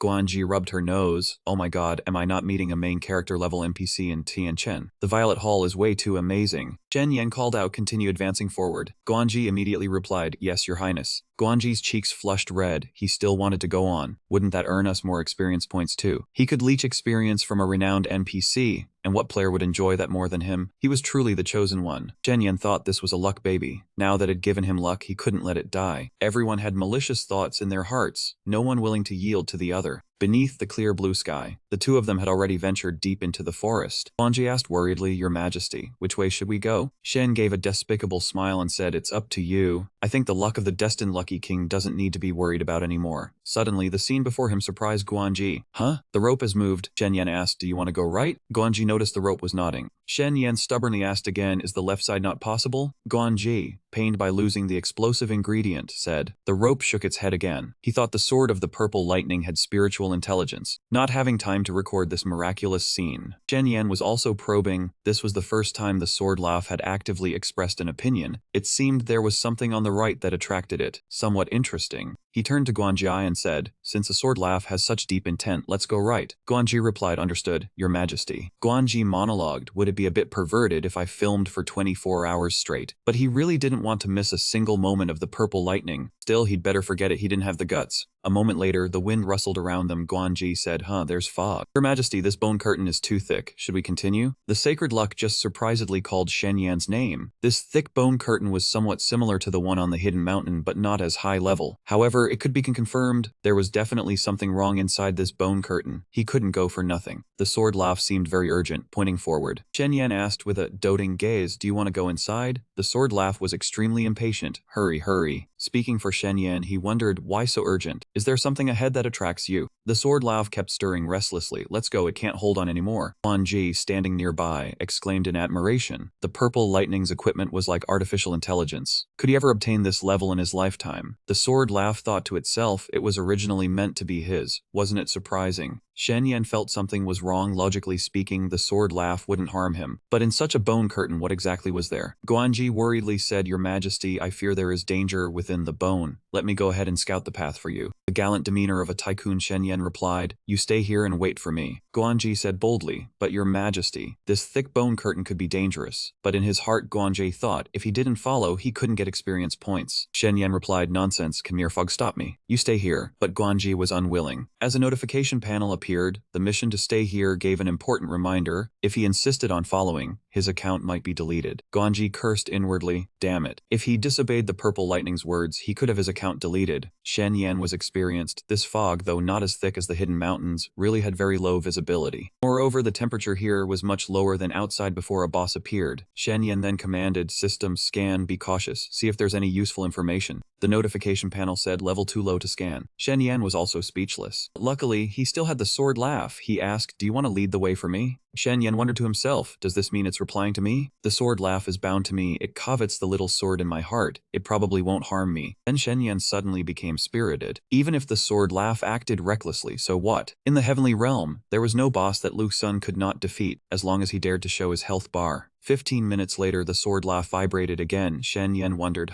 why is it vibrating again? And it was vibrating faster and faster. With this vibration frequency, even famous figures in the underworld would call it an expert. Shen Yan shouted, hey, then used force to hold the sword laugh back. The sword laugh kept pulling him along. Shen Yan asked, where do you want to take me? Running out of breath, he finally arrived at a place. Shen Yan panted heavily and said, you brought me here. Ahead after, when, only then did he see the scene before him. Shen Yan whispered a coffin. Is that your target? The sword laugh nodded, indicating agreement. Shen Yan found it strange. Why did it stop now? Is there something inside the coffin? Are you saying I can't go over there? The sword laugh nodded. Shen Yan mused. It seemed there might be a formation or other dangers around the coffin. If that's the case, then I'll go by myself. Shen Yan took a running start and shouted, "Little flying stick, come here." Shen Yan threw the sword laugh towards the coffin. You've grown up now. You need to learn to act on your own. What kind of expression is that? Shen Yan thought. Why did this sword laugh give him such a worrying feeling? The sword laugh flew over and punched a hole through the coffin. Shen Yan saw this and thought, creating a hole so easily the defense wasn't high. But why was the sword laugh making a hole in the coffin? Suddenly green smoke billowed from the coffin. Shen Yan was startled. Was this done to absorb the smoke? Under the heavily favored sky, Lu Sun put his hand on his forehead, gazing into the distance ahead with a thoughtful look, wondering if the sword laugh was absorbing the yin energy inside the coffin. From that side came a sound that left no room for misunderstanding. The groaning of the coffin accompanied by the sword laugh's voice. Could it possibly stop sucking it like it was drinking milk? The sword laugh kept sucking relentlessly, gulping down mouthfuls, causing groaning sounds to echo endlessly. This time, Lu Sun was again puzzled, wondering if this was some kind of hidden plot. Immediately, the system sound rang out. A notification panel appeared before Lu Sun, activating a hidden quest. Boss level corpse accept. Two options appeared, yes or no. Lu Sun smirked slyly, thinking that perhaps others would not believe him. But the hidden quest that had stumped two major guilds was finally triggered by him successfully. As he thought this, Lu Sun reached out his finger to touch the word yes on the system panel. If he remembered correctly, the corpse in the coffin was level 29, possessing terrifying damage no different from wives going on a jealous rampage. While he was only level 4, a huge gap like an ant meeting an elephant. Lu Sun frowned as he thought this, because once chosen, it would be a showdown between a mantis and a chariot. But who was Lu Sun? As the main character, what fear did he have to not accept? He thought to himself, how could a transmigrator like him fail at such a small matter, and immediately chose yes. The system panel notified Lu Sun that he had accepted the hidden quest. Kill the level 39 corpse, receive 3,000 experience points and a blue-grade cow. Lu Sun's eyes lit up, his mouth grinning widely, thinking everything went according to plan. Truly a violent blue item indeed. Lu Sun recalled that this hidden quest could be triggered for two reasons. First, the extreme difficulty was like a man hiding his slush fund from his wife, so a single guild could not complete it alone. Second, the reward was extremely valuable, which was the blue-grade equipment. In the old game, even a green-grade equipment was precious, let alone blue. Compared to it, 30,000 experience points were just a bonus gift. Explanation: the quest reward had a trick. The higher the item grade, the lower the experience points. Lu Sun said again, it seemed this coffin was situated on a yin vein. The boss level corpse, by absorbing yin energy, had become a yin cow. Lu Sun pondered deeply. The boss level corpse had some intelligence, completely surpassing a level 29 monster. It was not only stronger by 1.5 stars, but his own strength could hardly win against this corpse. Moreover, he was not clear how strong the sword energy of the nearby sword was. Lu Sun thought further. The time until the attack was still over 2 years away. Surely the corpse was still nurturing the yin cow and could not wake up. He mused again. The disturbance the sword released when stealing the food should be something it could not be unaware of. Senza decided to leave the quest for 2 or 3 years. When he got stronger, he would make mincemeat out of its entire lineage. He was a person who would not act rashly for profit. To fight a battle, he would prepare thoroughly. Looking at the aura around the coffin, Lu Sun knew there was corpse poison. He could not advance to pull out the sword and then escape. He had to wait for the sword to eat its fill and then slip away, afterwards retrieving it. That plan was truly perfect. Observing the sword, Lu Sun thought helplessly. Its actions were no different from having an affair behind the nearby sword's back. A reversed image appeared in Lu Sun's mind. The nearby sword came looking for the sword, only to find it intimately close with the coffin. Lu Sun felt embarrassed, covering his eyes with one hand and waving away the perverted thought with the other. At that moment, it started to rain. Watching the raindrops, a sense of foreboding rose in Lu Sun's heart. He looked at the sword, thinking its stomach was too big. It had been absorbing for a while and still had not stopped. Just as Lu Sun was thinking, the sword stopped absorbing. With a whoosh, it returned to Lu Sun's hand. Lu Sun looked at the coffin, feeling sorry for it, wondering if the sword had sucked the yin vein dry. The sword seemed to understand, letting out a clear hum. Lu Sun's face turned red like a boiled shrimp, and he angrily scolded the sword. Doing this has doomed me. You sucked it all dry in one go. What yin energy is left to suppress the coffin? Suddenly, the coffin made a sound.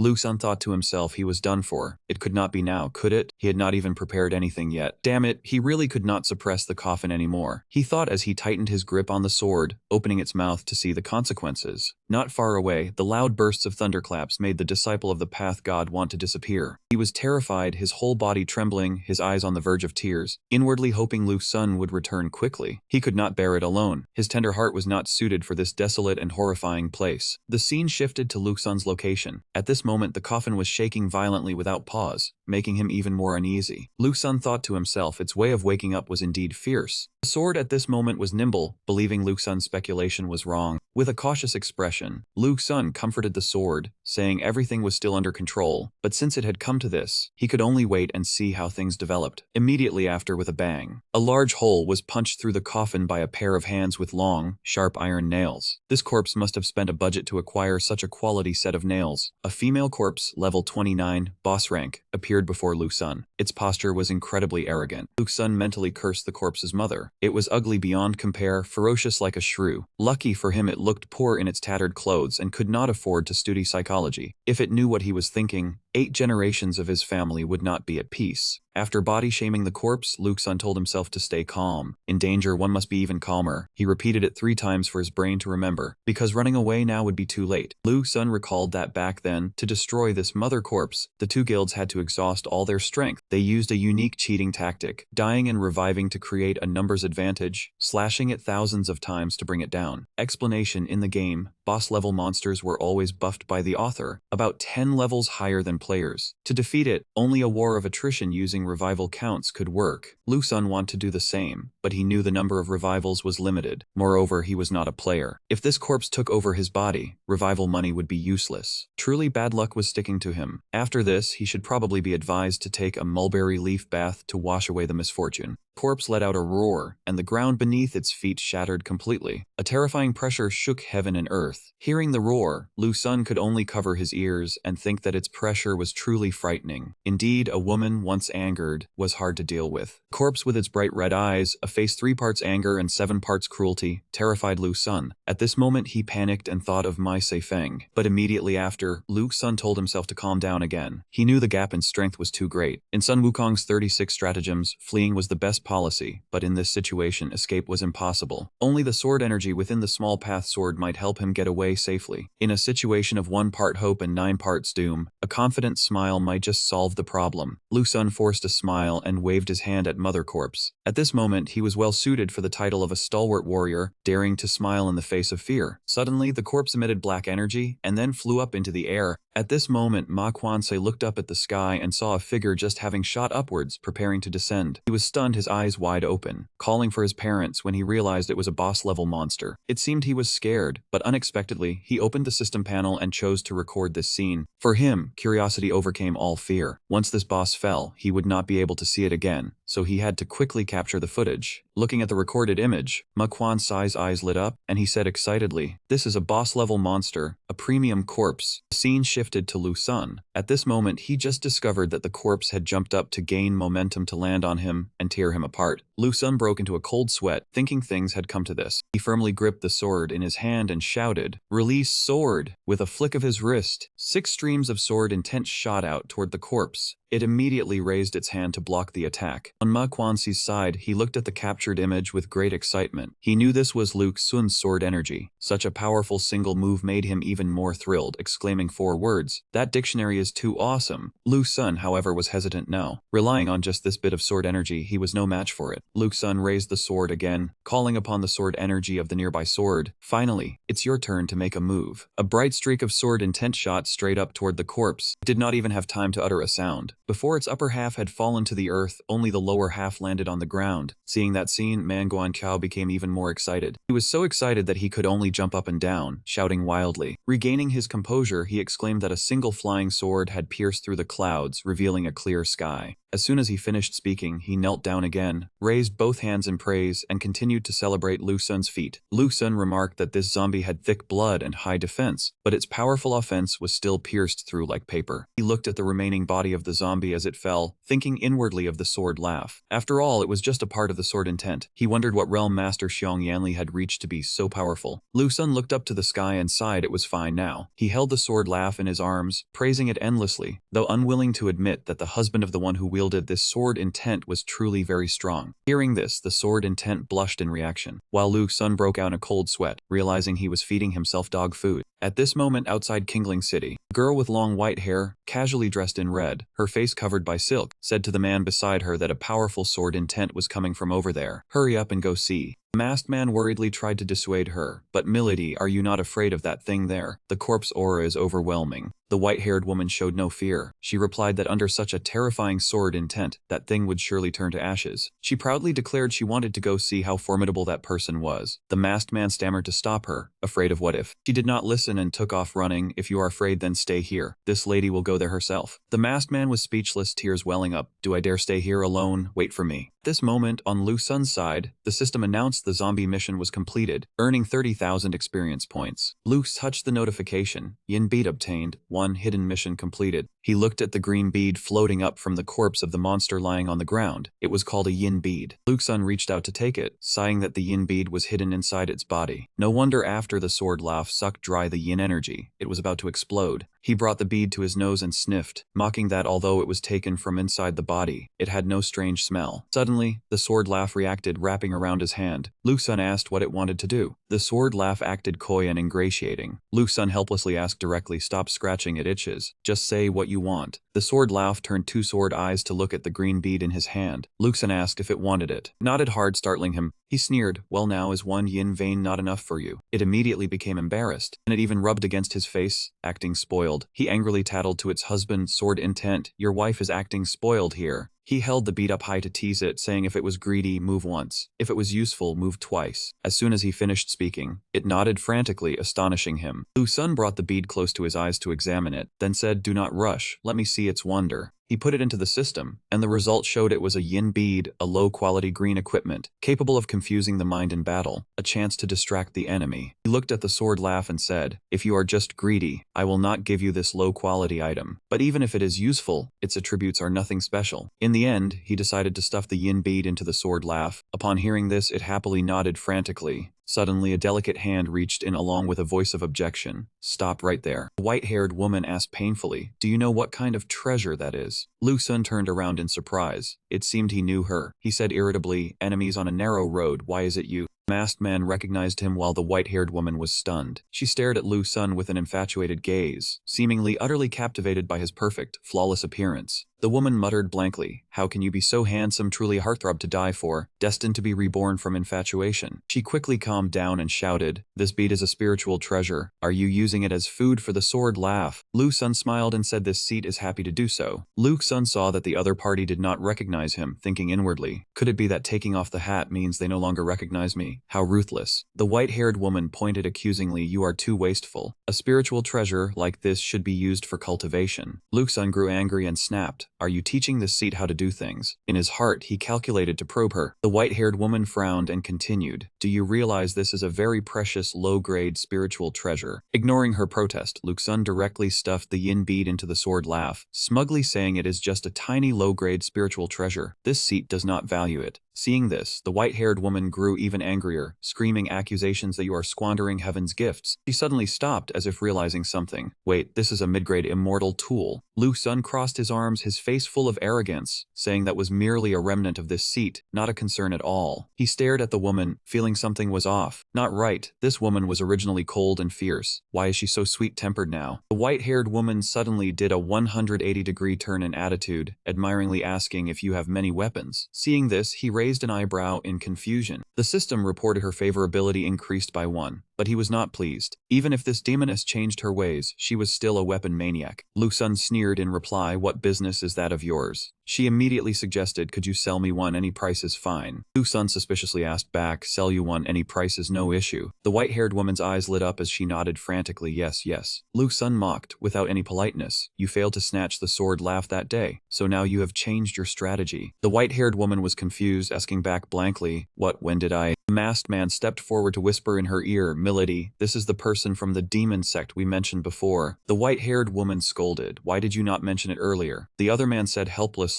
there was no chance. Lu Sun was wary of her. The reaction of this demoness was very abnormal. He wanted to see what medicinal pills were in their gourd. Lu Sun did not say another word and asked directly, stop playing dumb. Who are you people and what do you want? The white-haired girl stammered, thinking to herself that she just wanted to see who the owner of that powerful sword energy was. She paused as if remembering something. Wait, sword energy. Could it be? She was startled and pointed at him, opening her mouth to ask if that sword energy was stronger than him. Lu Sun did not answer, only said you guess. He silently assessed. This demoness and the person from the other day were clearly two different people. Their personalities were also different. Could they be twin sisters? The white-haired girl gritted her teeth in anger. She looked at him, recalling her sister's words. Didn't she say this person only had early-stage cultivation? Why was he so formidable? He must have hidden his cultivation. How could the owner of a middle-grade immortal artifact be weak? She needed to quickly think of a way to escape. She was very anxious now. The masked man was also panicked. Oh no, he didn't expect this person to be so powerful, able to kill that terrifying thing with one sword. He had to leave here quickly before he discovered the master's secret. The white-haired girl stepped forward, saying she had heard her sister speak of you. She didn't expect you to be so formidable. Lu Sun asked, sister, so the one peeping at my flying sword the other day was your sister? The white-haired girl answered softly, we are twin sisters. That day it was my sister who offended. She apologized on behalf of her sister, hoping he would be magnanimous and not blame them. Lu Sun replied disdainfully, no wonder you two sisters both like peeping at other people's things. Birds of a feather flock together, thinking to himself how their clothes were exactly the same. The white-haired girl quickly explained that the two sisters only wanted to find high-grade weapons and meant no harm. The masked man also cupped his hands in apology, hoping the immortal master would forgive them. They would leave immediately. The white-haired girl upon hearing this also chimed in, yes, we are leaving right now. Lu Xun curled his lips in a cold smile, looking at the flying sword in his hand. Want to leave? He hasn't agreed yet. He must clarify their identity today. He would fool her first. The white-haired girl smiled and asked, do you have any other business? Lu Sun stared intently at the flying sword, calmly replied, nothing major, just wanted to know when you came to the Heavenly Dust Continent. She calmly replied, we sisters were born on the Heavenly Dust Continent. He upon hearing this curled his lips in a cold smile. Is that so? The white-haired girl asked in panic. The girl dares not conceal anything. May I ask why the immortal master asks this? Lu Sun pressed his face close to hers and said, but according to what I know, when the alien race descended. Before he finished, the white-haired girl was stunned and interrupted. What alien race? Lu Sun bluntly continued, stop pretending, you understood. The white-haired girl's expression showed clear worry. How did he know? This person knew their secret. He was likely a great cultivator. She fearfully glanced and signaled to the masked man beside her, and he quickly understood. As soon as the words were spoken, both turned and ran. Lu Sun was not anxious at all, still standing still. He curled his lips in an enigmatic smile. Want to leave? Lu Sun lightly commanded his sword energy, release the sword. It quickly acted. The girl's entire body was cut by the blade, her body full of wounds, her fair legs stained with fresh blood. She cried out in pain. The masked man quickly stood in front of her. He said, let me block him, you run quickly. Then he charged straight at Lu Sun with a fist. Lu Sun only needed to lightly sidestep to dodge. Lu Sun raised his sword energy. He used the sword to smash directly onto his head, his face purple, eyes rolled back white. In an instant, the masked man was lying face down on the ground. The white-haired girl turned back and exclaimed, little Hong. White-haired girl lost her veil, revealing a beautiful face. She angrily cursed, you bastard, you tore my clothes and knocked little Hong unconscious. Lu Xun replied innocently, I didn't expect him to be so weak either. He slowly walked closer to the white-haired girl. She fearfully stepped back and tripped, her entire figure exposed. Lu Xun with a peculiar expression approached, flashing a sinister smile and said, next is your turn. White-haired girl screamed in fear, what do you want? Fine, I won't sell it. I don't want to buy anymore. Lu Xun bent his knees and sneered, we were having a good talk just now. Why did you run away? But you are much weaker than your sister. He was surprised her cultivation was only at the early peak stage. The white-haired girl replied contemptuously, you just rely on a middle-grade immortal artifact. If it was a bare-handed fight, I would definitely beat you. Facing her threat, Lu Xun remained calm. Weapons are also strength. Besides, if it was a bare-handed fight, you might fall down even faster. She said no more and swung her fist at him. The fist had no strength. It could not even touch him. Lu Xun jumped up to dodge, his exaggerated movements causing her to lose her balance and fall flat on the ground. White-haired girl's whole body trembled, her face lowered to the ground, gritting her teeth loudly. When she stood up, one side of her clothes was completely torn. Extremely embarrassed, she shouted loudly, pointing straight at Lu Xun's face and threatened, just you wait. Suddenly, two strange objects appeared on the ground like two tiny steamed buns. The atmosphere became extremely awkward. The two of them looked at each other in shock, many question marks appearing over Lu Xun's head. Where did that thing fall from? The white-haired girl regained her senses when she realized she had dropped some accessory and screamed loudly. Then, embarrassed, she turned and ran. Run, just run. Lu Xun would not let go. He used his finger to grab her clothes. He shouted in annoyance, don't think you can escape. But ironically, his finger was placed in the wrong spot. She was startled and turned back to see her clothes being pulled down, revealing her bare white back. She tripped again, her entire set of clothes ripped off. her naked body, completely exposed. Lu Sun was also stunned seeing this scene. After the incident, Lu Sun's face was filled with fear, his cheeks flushed red as he tried to explain that he did not mean to. The white-haired girl covered her chest with her hands and loudly cursed. "Lecher, you bastard." At this moment she was extremely angry, terrifying red demonic aura blazing all around. She said furiously, I want you dead.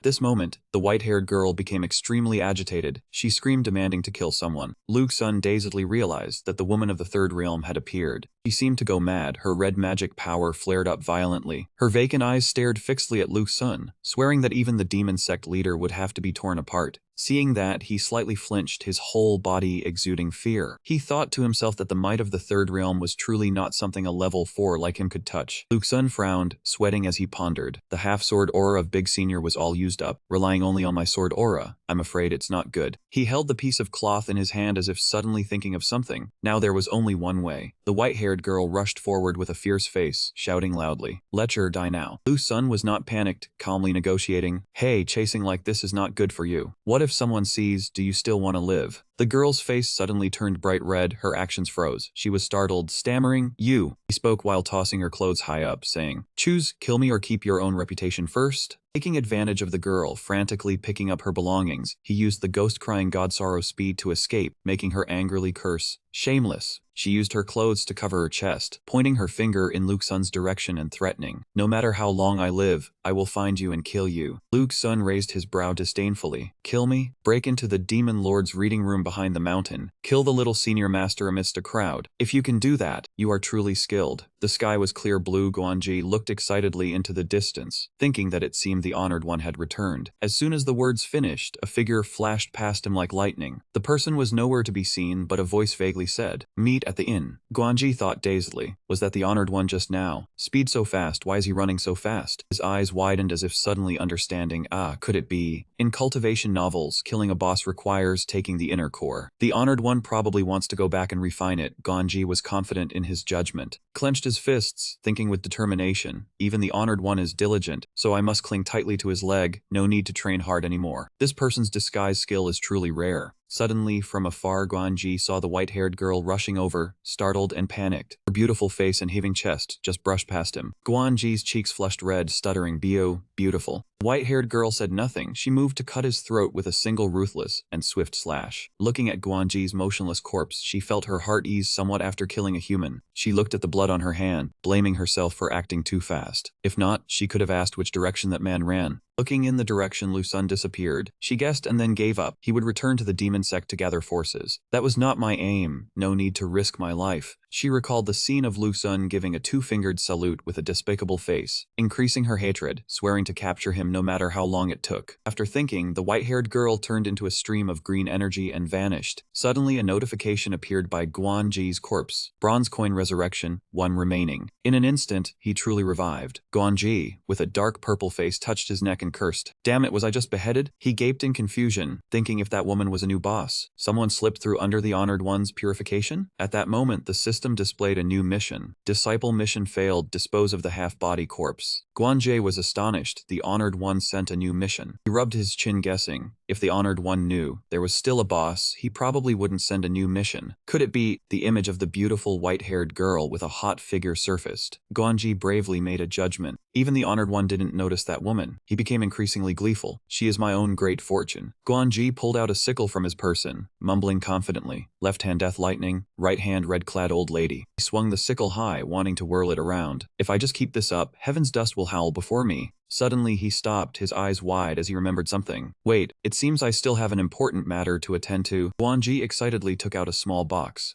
Post this on the forum. Let the whole world know the charm of the Honored One." He stared intently at the box, grinning lewdly. "Everyone will surely be subdued by the Honored One, and I am his closest confidant, isn't that?" A series of images of a beautiful hot girl, fair skin and big chest appeared, sweetly calling, Big Bro Mo of the season." He got more and more excited thinking about it. His pervert face reddened, thinking countless girls will be subdued by me. While Guanji was fantasizing, Lu Sun had returned to the inn. His entire body emanated a source of bright golden power. Lu Sun was leveling up, from level 4 to 5, then 6, 7, and 8. After a moment, he opened his eyes and whispered, "Killing that female zombie gave over 30,000 experience points. Spent half, but with the breakthrough to level 8, I can now fly on a sword. The more he thought, the more his eyes showed pink hearts, drool dripping from his mouth. With my current appearance, attracting women shouldn't be hard. He began to imagine a crowd of fanatical fans, especially females, shouting, "Wow, Death Lightning, my love! I love you, like a mouse loves rice." Suddenly his face darkened in disappointment. Why are the screams in my imagination so old-fashioned? The system displayed a notification. Upgrade NBC function. Daily mission grants 4,000 experience points. Luke Sun rubbed his chin with interest. 4,000 points daily I can give to players, right? If I only cultivate Guanji alone, he will be too profitable. He grinned meaningfully. But how could I stop a toolman's steps? Toolmen bring many benefits. Thinking that, Luke Sun quickly clicked into the Heaven's Dust World forum. He wanted to see how the little loudspeaker Guanji was doing with his job change. Shocking piece of news hit his eyes. Shocking, what did Death Lightning do to the female zombie king? A whole series of hot posts appeared. After reading, he burst out laughing. Haha, the forum is so lively. Luke Sun pointed at a comment on the screen, resting his chin in thought. Need to see what the female zombie king did to me. A series of positive comments appeared, he thought to himself. At least I'm handsome. He spread his arms helplessly and continued. Popular again. This will probably cause the sword cultivator class to explode. Luke Sun noticed Guanji's page. Death Lightning Special Sword Boy Guanji. Can this kid resist the temptation? Curiously used his finger to check the kid's personal page. Death Lightning Special Sword Boy Guanji. Follows 6678, fan count 8187. He was startled. Already over 8,000 fans. Luke Sun imagined a scene in a meeting, everyone offering rich deals. Someone bragged loudly. Sell the first secret of Death Lightning. Beauties or cash are both fine. He looked at Luke Sun for a long time, becoming more and more amused, confidently saying he was too cool. There are many famous people, including me. Just following me alone is enough to bring a massive amount of fans. Let's see how long this kid lasts. Over here, Guanji was working hard digging a large pit, using all his strength. Digging and digging, he finally got a huge pit. At this moment, messages kept appearing continuously. Notifications from Cute Little Dot, and a private message from the side novel Lonely. His face was smeared with mud. He wiped the sweat from his forehead and complained, "I can't take it anymore. I just posted a video of purple lightning, and the private messages are already too many." The notification sounds kept ringing. Heaven Online sent a message. Guild Black Scarf Long Legs. Guild How Bald-Headed Corpse. Kneel begging. They were so relentless they gave G a headache. If this continues, he would probably be bothered to death. He tremblingly pointed his hand at the system, resolutely turning off all private messages. He said, "Fixed time, I won't look at any private messages. I want that." After turning it off, Guanji furrowed his brow and said with interest, just focusing on being a lackey for purple lightning.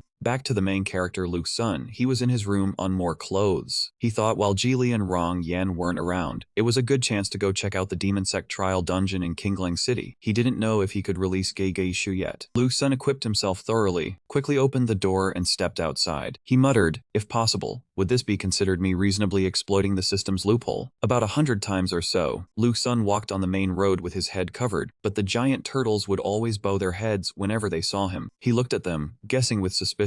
"I can't understand it. Why do these giant turtles always bow to me every time I see them?" Luke Sun showed a look of disdain clearly, continuing. "Could it be they think I'm their herd leader? The abbreviation would be..." After thinking, he turned around and walked away in a cool manner. No abbreviation. While thinking, he gritted his teeth in anger. Who would want to be the leader of a bunch of turtles anyway? This is preposterous. A moment later, Luke Sun stood in front of a very old well. On the well's rim were a few sealing talismans. He joyfully exclaimed, "Found it." He looked at the well before him, overjoyed. This ancient well mouth was the trial location for Gi Tuishu of the Kingling City Demon Sect. He looked inside the well, pondering, although I can't see the bottom, it still looks like other trial grounds, very distinct. Just one trip inside, and I'm sure to bring out plenty of experience, treasures, and equipment. He rubbed his chin, hesitating, but some trial ground. A systems screen displayed a notification, exploring qualification 9099 points. Lu Sun fell backwards, his face full of shock. "What are you doing? 9099 bucks, why don't you just rob me?" He thought the entrance fee here is really expensive, infuriating. He Xiang's eyes sparkled as he looked at the well, wondering, I wonder if an NPC like me gets any discounts. Luke Sun tossed his hat, did a flip in the air, thinking, could they open it for me for free once? Just as he was leaping down, he hummed a song, "This is Freedom." Before he could finish even one line of the song, Luke Sun slammed into the circle in front of the well, causing him to cry out in pain. He hit the ground face first, with his butt sticking up in the air. Luke Sun spoke tremblingly, a magic array. At that moment, a bump had already swollen on his forehead. He used his hand to stop his nosebleed, glaring resentfully at the system notification, "Zone not yet open, please leave." Luke Sun thought, so it's not open yet. I thought I didn't have any special privilege. privileges. He regained his initial confidence, wondering doubtfully, not open. That means I still have a chance to earn special privileges. Lu Sun jumped down from the well's rim, turned around and left, speaking calmly, I'll come back next time for sure. He reached down to pick up his bamboo hat from the ground, whispering, if that's the case. Lu Sun put his hat back on, speaking leisurely, let's go back to the inn and eat something first. A little later, while strolling on the street, he spotted two certain people and said in surprise, it's that pair of little lilies. Over here, Ren Bao was happily clinging to Xiaoran's arm, pulling her along, causing her to say irritably, I'll say it one more time, I am only your master. Ren Bao put on a pitiful expression, pleading earnestly, my dearest master, could you buy your most adorable disciple a stick of candied hawthorn? Xiaoran heard this and gave her a glance, saying through gritted teeth, you. The two stood in front of the hawthorn stall, Ren Bao begging incessantly, beloved master, be good. Seeing this, the vendor also said awkwardly, big sister, just buy her one.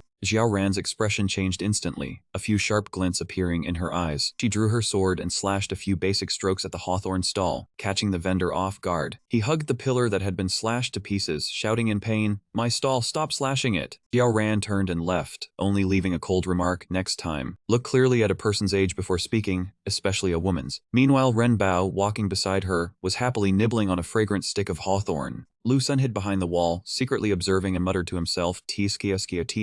This little Lily's relationship is developing so fast. Ren Bao handed the hawthorn stick to Xiaoran, saying happily, master, eat some. She only replied coldly, not eating. Before she could react, Ren Bao flashed a sinister smile and quickly stuffed the hawthorn stick straight into her mouth. Ren Bao turned her face away bashfully, asking softly, master, that candied hawthorn has my saliva on it. Is it tasty? Meanwhile, Xiaoran was now angry, to the power of 888 times 3. Clenched her teeth, furious you. In just a moment, Ren Bao was kicked up into the clouds. She was still immersed in blissful reverie, saying, ah, to have the day my master sends me flying again. Xiaoran shouted angrily in the night, go die. Lu Sun looked up at the sky from below, only seeing Ren Bao's figure turn into a tiny dot. He thought, oh, this Ren Bao is even more easygoing than me. He mused, Tsk.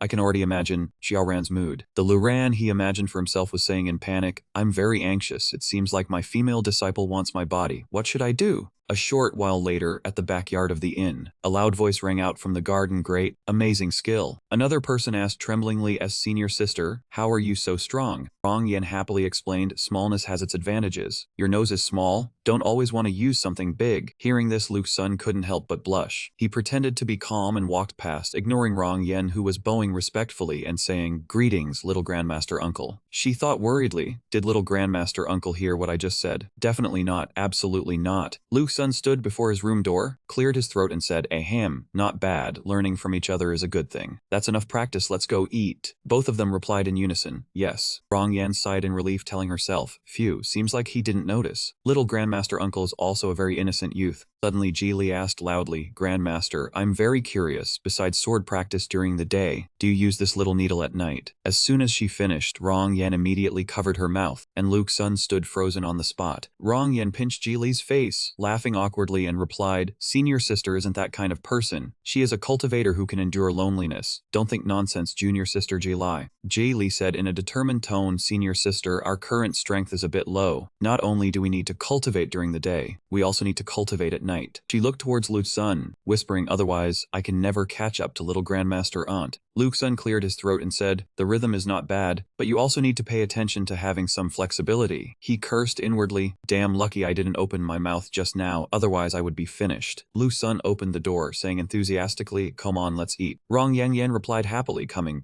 Ji Li thought angrily, his strength has increased again. Ji Li, oh Ji Li, you still haven't been diligent enough. Her face was full of determination. She told herself there was no chance to use her strength against him. The waiter laid out a lavish table of food, then warmly invited the immortal masters to dine. Rong Yan's mouth watered, and he cheered happily, because his favorite stir-fried peas were there. Lu Sun coldly remarked that it was an overly ordinary dish. Despite saying that, he still picked up his chopsticks and put a piece of stir-fried peas into his mouth. Lu Sun sank into thoughts about a moment not long ago. He recalled a time in the present, cheerfully picking up peas for his sister and urging her to eat quickly. Sister beamed a bright smile and said thank you. Lu Sun thought to himself that this was also his sister's favorite dish, and he unconsciously whispered, eat a little more. Outside the inn, a person wearing worn-out servant clothes was slowly carrying food through the courtyard. It was a girl with a beautiful face but a gaunt figure, wearily carrying trays under the scorching sun. Rong Yan felt pity at the sight, wishing he could share some of his own flesh with her. Jili also softly said this girl was too thin. Seeing that person, Lu Sun frowned, thinking to himself, so she was here. He said he had asked the demon sect countless times, but couldn't find her. Waiter from earlier stepped forward, angrily ordered the girl to leave for disturbing the immortal masters, saying she couldn't bear the blame. The girl stood still without saying a word, just gazing blankly towards Lu Sun. His beauty at this moment was like the light of the white moon, the cinnabar dot on his forehead enchanting anyone who saw it. The girl stared dumbfounded, dropping her tray of food and thinking to herself, how could this figure be so beautiful? The waiter panicked, fearfully loudly begging the immortal master for forgiveness, then shouted at the girl to kneel down quickly. The girl was immediately terrified and prostrated herself on the ground. Lu Sun then conjured a gentle thread of energy, lifted her up, and said she didn't need to kneel, it was all right. He waved his hand and told the waiter to let her stay, and for him to withdraw.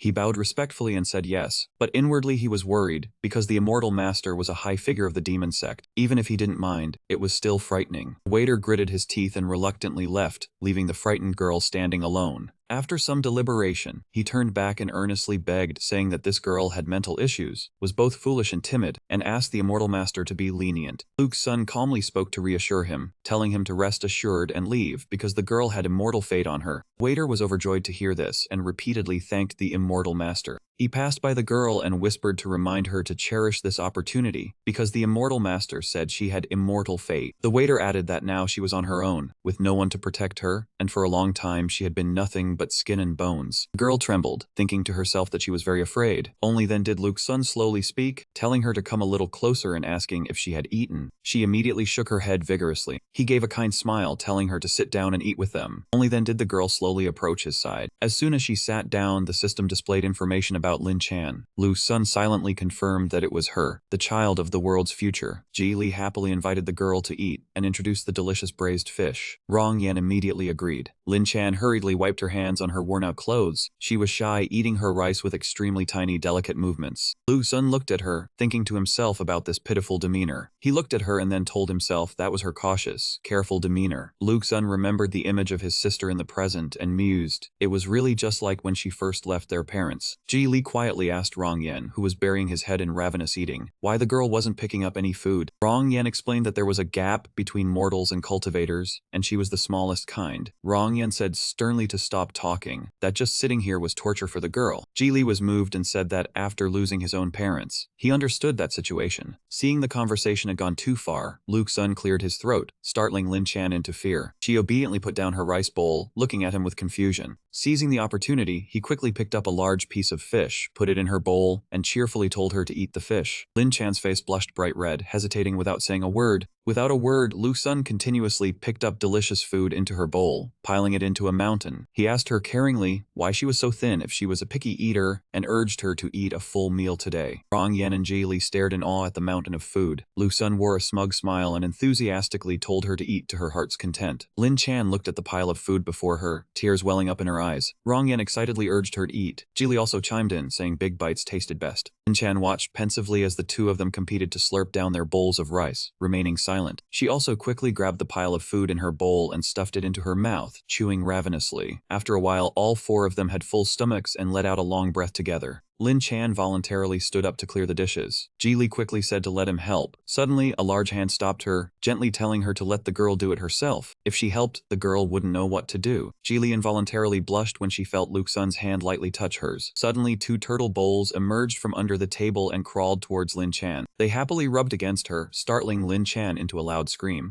Seeing this, Lu Sun sternly told them not to misbehave. Immediately, they obediently shrank back. He looked at his sword, thinking to himself that it could also recognize the heaven-born sword spirit Lin Chan, and not him. Lu Sun saw Lin Chan busy washing dishes, thinking to himself this girl was a rare naturally born sword embryo, whose future would far surpass Xiao Ran. It would be a waste not to take her as a disciple. Lin Chan felt a slight doubt, not knowing what had angered the immortal master. Lu Sun leisurely poured tea, calmly saying, Lin Chan, I see you have immortal affinity and wish to take you as my disciple. Do you agree? Lin Chan looked bewildered at the pile of items in her hands, wondering to herself, can someone like me really have immortal affinity? He gently asked again, your name is Lin Chan, correct? She let out an involuntary sound before quickly nodding. Sun smiled and asked further, do you know? He spoke unhurriedly, cicadas long underground. At that moment outside, the dazzling sunlight shone across the small courtyard, creating a peaceful and tranquil scene. Lu Sun said in a tone full of implication, but later on, his voice gently echoed by her ear, in the end it will be the most brilliant light of summer. Lin Chan was stunned, wondering to herself if she could shine like that.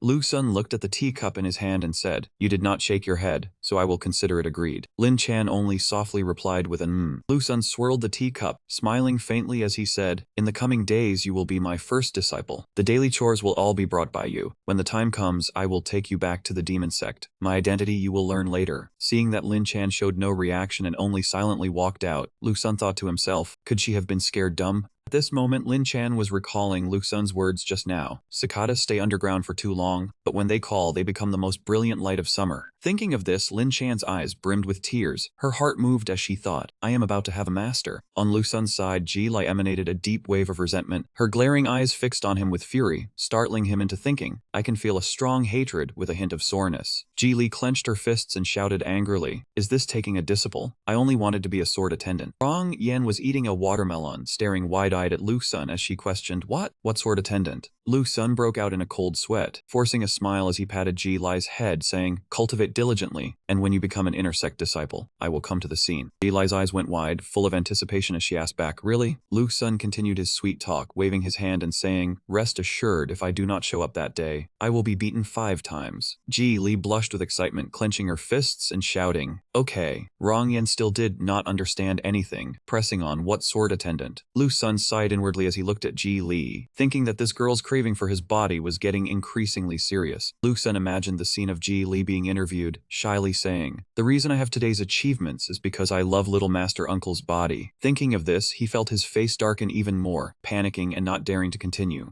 Suddenly, a new direct disciple appeared on the bulletin board, surprising Lu Sun. Clicking on the master-disciple relationship information, Lin Chan's info was already there as a direct disciple. Lu Sun rubbed his hands in satisfaction, thinking to himself, the system has confirmed the master-disciple bond. Lin Chan is officially my disciple. At this moment, he stood up and said leisurely, time to go back to the room. Inside, Lu Sun thought to himself, in this world, the constraints on me are already too many. Upon returning to his room, he sat on the bed and shouted loudly, system, open the sword nurturing art. Looking at the information that the level 1 sword nurturing art could be upgraded, Lu Sun pondered, it requires 10,000 experience points to raise it from level 1 to level 2. He calculated, he only had a little over 10,000 points, not enough to go from level 8 to level 10. He needed more cultivation techniques to increase combat power. Looking at the stream of power shooting from his finger, Lu Sun grinned slyly. Though short, the damage increased a lot. I am strong. After speaking, he concluded, though short, I am strong. That sentence felt a bit off, but it was undeniable. Lu Sun continued calculating. The senior brother's sword technique only has 1% power. I'll take the chance to accumulate experience points, live long, and become thick, big, long, and strong. After thinking, he leaned back on the bed, stared at the ceiling, and complained, why hasn't Guanji's mission been completed yet? Has that brat started slacking off? The scene switched to where Guanji was doing his mission, facing off against a half-corpse. Guanji pointed his fan at the half-corpse and asked angrily, why aren't you dead yet? He yelled loudly and charged forward. The half-corpse was no pushover either, its eyes bloodshot as it rushed in. The PK only lasted a second before Guanji was beaten black and blue, foaming at the mouth. The system coldly announced, you have died. After the half-corpse finished eating, it rubbed its belly contentedly and was about to leave. But Guanji had already used money to revive. He suddenly leaped up, grabbed his fan, and charged at the half-corpse shouting, this master isn't dead yet. Fight on. The half-corpse turned back in surprise. But quickly, the half-corpse smacked Guanji in the face, making him spit blood and log out within a second. Looking at the death notification from the system, Guanji thought painfully, do you know how dangerous it is to provoke a high-damage player? After the half-corpse disposed of the body, it again rubbed its belly satisfied and walked away. Guanji once again tossed his revival coin. He stood up too loudly. Come on, today we must settle who wins and loses. Guanji charged forward, headbutting the half-corpse in challenge. If I can't kill you, can I not kill you? After 749 times of stubborn struggle, the half-corpse was holding its ever-rounder belly, sighed in annoyance, and walked into the forest. As for Guanji, he was now a pile of fleshless bones, barely half alive and half dead. A moment later, he finally used the revival coin to come back to life again. Guanji sat on the ground, sneered at the forest.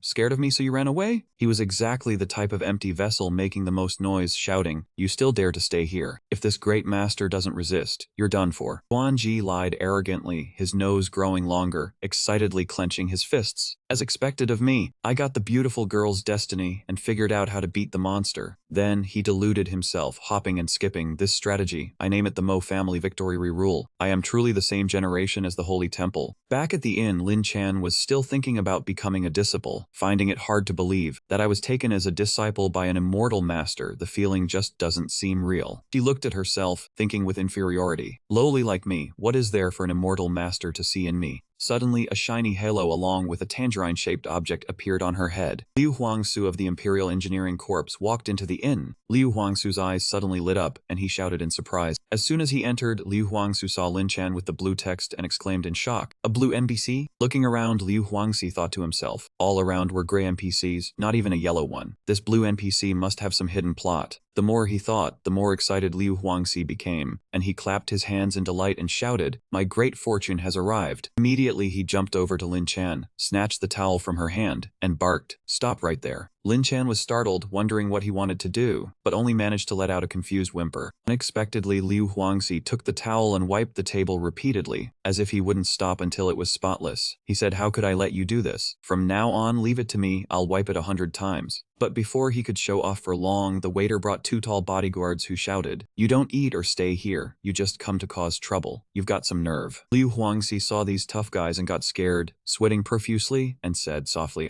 Let me explain, it's just..." The tall men didn't want to listen and immediately kicked him out, making him scream in pain. Just then Guanji arrived. Seeing this, he quickly dodged out of the way, while Liu Huangxi fell hard to the ground, confusedly wondering what was up with this kid. Liu Huangxi arched his back, revealing a swollen butt, and cried, "That really hurt. My butt nearly split in two." He watched Guanji enter the inn and sneered, "That guy will definitely get thrown out too." Unlocking a blue NPC plot isn't that easy. But he waited, and Guanji never got thrown out. His eyes went wide as he thought, why isn't he getting kicked out? Liu Huangxi scratched his head, thinking, Guanji, that name sounds familiar. Even if his posts are trending, who remembers the name of a loudspeaker? Going back to earlier when Guanji entered the inn and saw Lin Chan, he was also surprised. This girl was gray blood 2 days ago, so why is she blue now? But he didn't think much of it and hurried over to Luke Sun. "This isn't urgent, I need to submit the quest quickly." After the report, Luke Sun said with satisfaction, "I understand. Well done." Luke Sun pressed the button to complete the quest. Immediately, Guanji was awarded 500 experience points. He respectfully cupped his hands and asked, "My lord, are there any other quests?" Luke Sun put on a serious face. "Not for now. You may go." "Oh, and..." Luke Sun remembered Lin Chan and said, "I have just taken on a new disciple named Lin Chan. You are my sword attendant, so she will be your martial aunt." Guanji was astonished to hear this. Lin Chan is that blue NPC from just now, as expected of the Purple Hall. Even taking on a disciple casually turns them blue. "Maybe I should..." Luke Sun didn't give him a chance and immediately waved his hand to send him flying out. "Go." Luke Sun thought to himself, "You little brat, are you waiting for me to keep you for dinner? This is my second meal with my disciple. What business does a tool like you have butting in?" The evening, Luke Sun, Ji Li, Rong Yan, and Lin Chan sat down at the table. Luke Sun spoke, "Let's eat." Ji Li and Rong Yan responded briskly while Lin Chan let a soft hum. However, Lin Chan didn't pick up any food. She just held her bowl of plain rice and thought, "I'll wait until they finish eating, then I can take the leftovers." Luke Sun wasn't about to let his disciple go hungry. His chopsticks flew as he piled meat, vegetables, and fish into her bowl, instructing, "Eat some meat, add some vegetables to avoid constipation. The fish is nutritious. Eat plenty." Lin Chan smiled softly at her master, then looked at her bowl piled high like a small mountain. She thought happily, "This master is really very kind. Since grandfather passed away, no one has been this good to me. Since I was little, my body has been ice cold. At 50, I was about to die." Lin Chan remembered. At that time, she had a high fever, and her grandfather invited a Taoist priest to see her. The old Taoist declared, "Old Lin, this is bad. Your granddaughter has lost her soul." Her grandfather panicked, asked, "Master, what should we do? She is my only granddaughter." The old Taoist gave a sly smile and rubbed his hands together. "Saving her is easy, but it depends on your sincerity." Her grandfather understood and quickly dug into his clothes. "Sincerity, I agree. As long as you can save little Chan, I will do anything." Then he pulled out a handkerchief that was carefully wrapped. Inside were a few pieces of broken silver and some coins. He asked tremblingly, "Is this enough? If it's not enough, then..." The old Taoist looked at the silver, swore contemptuously, and then sneered, "Damn it, you're really down to your last penny. For the sake of your sincerity, I wouldn't help anyone else. Remember, walk 7,000 steps backward from your house, no more no less." As you walk, call out her name. Do this for 7 consecutive days. Her grandfather immediately did as he was told, ignoring the white snow and his frail body. He walked and shouted loudly, "Channer, Channer." He walked 7,000 steps. His feet were frostbitten, his face was frozen, his throat was hoarse, and his face was pale purple, but he still called out, "Channer, Channer." After that was done, Lin Chan suddenly woke up. Her grandfather, overjoyed, grabbed her hand. "Little Chan, you're awake. It's good that you're awake." Lin Chan remembered silently that he had fallen several times and was covered in injuries. She heard this from the neighbors recounting. "Grandfather was the only person in this world who was good to me, but a few months ago he fell gravely ill and his consciousness was hazy." Lin Chan watched him lying in bed and cried out in terror. Lin Chan tried to do the same for him, but she was mute and couldn't call his name. She just walked backward, letting out helpless whimpers. "Because I am a useless mute, my grandfather's soul could not hear me." I kept walking, but he still didn't wake up. Lin Chan looked at her bowl of rice, piled high like a small mountain, and tears flowed. She thought warmly, "Grandfather, I've met a good person again. You can rest easy." Lu Sun saw her secretly wiping her tears and smiled to himself. "This girl is like me, all alone. But from now on, neither of us will be." Lu Sun asked, "Little Lin Chan, do you know how to write?" Lin Chan nodded firmly and hummed once. She thought to herself that a teacher had stayed with them when she was young, so she had learned a little. Lu Sun spread his hands and said, "Knowing how to write is good. From now on, if you have anything to say to your master, write it down. If you have paper and pen, write on the paper. If not, write on your master's palm." Lin Chan felt a bit shy after hearing this. Her small arm trembled as she slowly brought it closer to Lu Sun's hand. Lu Sun understood and comforted her. "Right, we are master and disciple. In the future, I will rely on you to take care of me in my old age. Why be so formal?" Hearing this, Lin Chan used her hand to write the 2 characters master on Lu Sun's palm. Lu Sun laughed warmly and exclaimed, "Ah." Then he turned to look at Ji Li and Rong Yan and instructed them, "Trouble you too. After you finish eating, take my disciple to buy a few new sets of clothes. I will cover the cost." They both agreed cheerfully. Hearing this, Lin Chan fumbled with her clothes and let out a few hums, thinking to herself that she had money. Her old boss hadn't owed her wages, and he had promised a secure job for the immortal master. Seeing Lin Chan pull out her money pouch, Lu Sun gently pressed her hand and said, "I said I will pay. What, it's only been a short while and you're already set on defying your master's orders." After hearing this, Lin Chan reluctantly hummed in agreement, then put the money pouch away. After the meal, Lu Sun stood up and announced that from today, Lin Chan was a demon sect disciple, and she respectfully bowed with her hands clasped in salute. Lu Sun told Rong Yan to check the new disciple's cultivation aptitude, and Rong Yan acknowledged the order. Rong Yan then placed her hand on Lin Chen's forehead to examine her. Looking at the power rings that appeared, Rong Yan exclaimed in amazement, "Nine rings?" Ji Li beside her also cheered loudly. "Wow, 1 more ring than me. Lu Sun, you're really lucky with this one." Only Lin Chan looked bewildered, not understanding anything, and asked what 9 rings meant. Knowing her aptitude, Lu Sun immediately took out a secret manual and handed it to Lin Chan, saying it was a cultivation technique with annotations from the senior uncle, and telling her to study it carefully. Ji Li looked at the book and then fumbled around her own body, thinking in confusion why it looked so familiar, and realized her own book was missing. Lin Chan accepted the book, happily clutching it to her chest, her cheeks flushed, silently thanking her master and hoping cultivation would cure her strange illness. Ji Li immediately chased after Lu Sun, demanding the book back, shouting that she had already said it was a gift for her. Lu Sun ran while justifying that since she wasn't using it, there was no point in keeping it. Lin Chan watched Lu Sun with affectionate eyes, silently resolving in her heart that if she was cured, she would take care of her master in his old age. Ji Li cried and slapped Lu Sun repeatedly, screaming that he had clearly said it was a gift for her. Lu Sun smiled slyly, thinking that this girl probably thought he had no way to deal with her anymore. Lu Sun then tightly grasped Ji Li's hand, using a gaze full of charm to look directly into her eyes and whispered, "With me in front of you, why would you need those things?" This stunned her. Ji Li's cheeks flushed bright red and she stammered, unable to utter a word. Lu Sun leaned close to Ji Li's ear and whispered, asking her to teach the disciple a sword technique to see how her comprehension was. Ji Li was completely enchanted by Lu Sun's charm, her face reddening as she replied, "Okay, okay." Lu Sun felt smug, thinking that with just a few words she obediently listened. Wasn't this the benefit of good looks? Suddenly, even Lu Sun's face flushed slightly, thinking that Ji Li's expression just now was a bit cute. Ji Li stepped outside, picked up a branch, and spoke to Lin Chan. Ji Li said this was the Gai family's sword technique. Although it was not as good as her master's cultivation technique, it was enough for self-defense. Lin Chan nodded seriously. Ji Li said, "Watch closely," and began to perform. The sword strokes were skillful, both soft and powerful, full of force. Even Lu Sun's eyes widened, silently praising that he never expected her sword technique to be so beautiful. After finishing the lesson, Ji Li asked Lin Chan if she needed her to demonstrate again.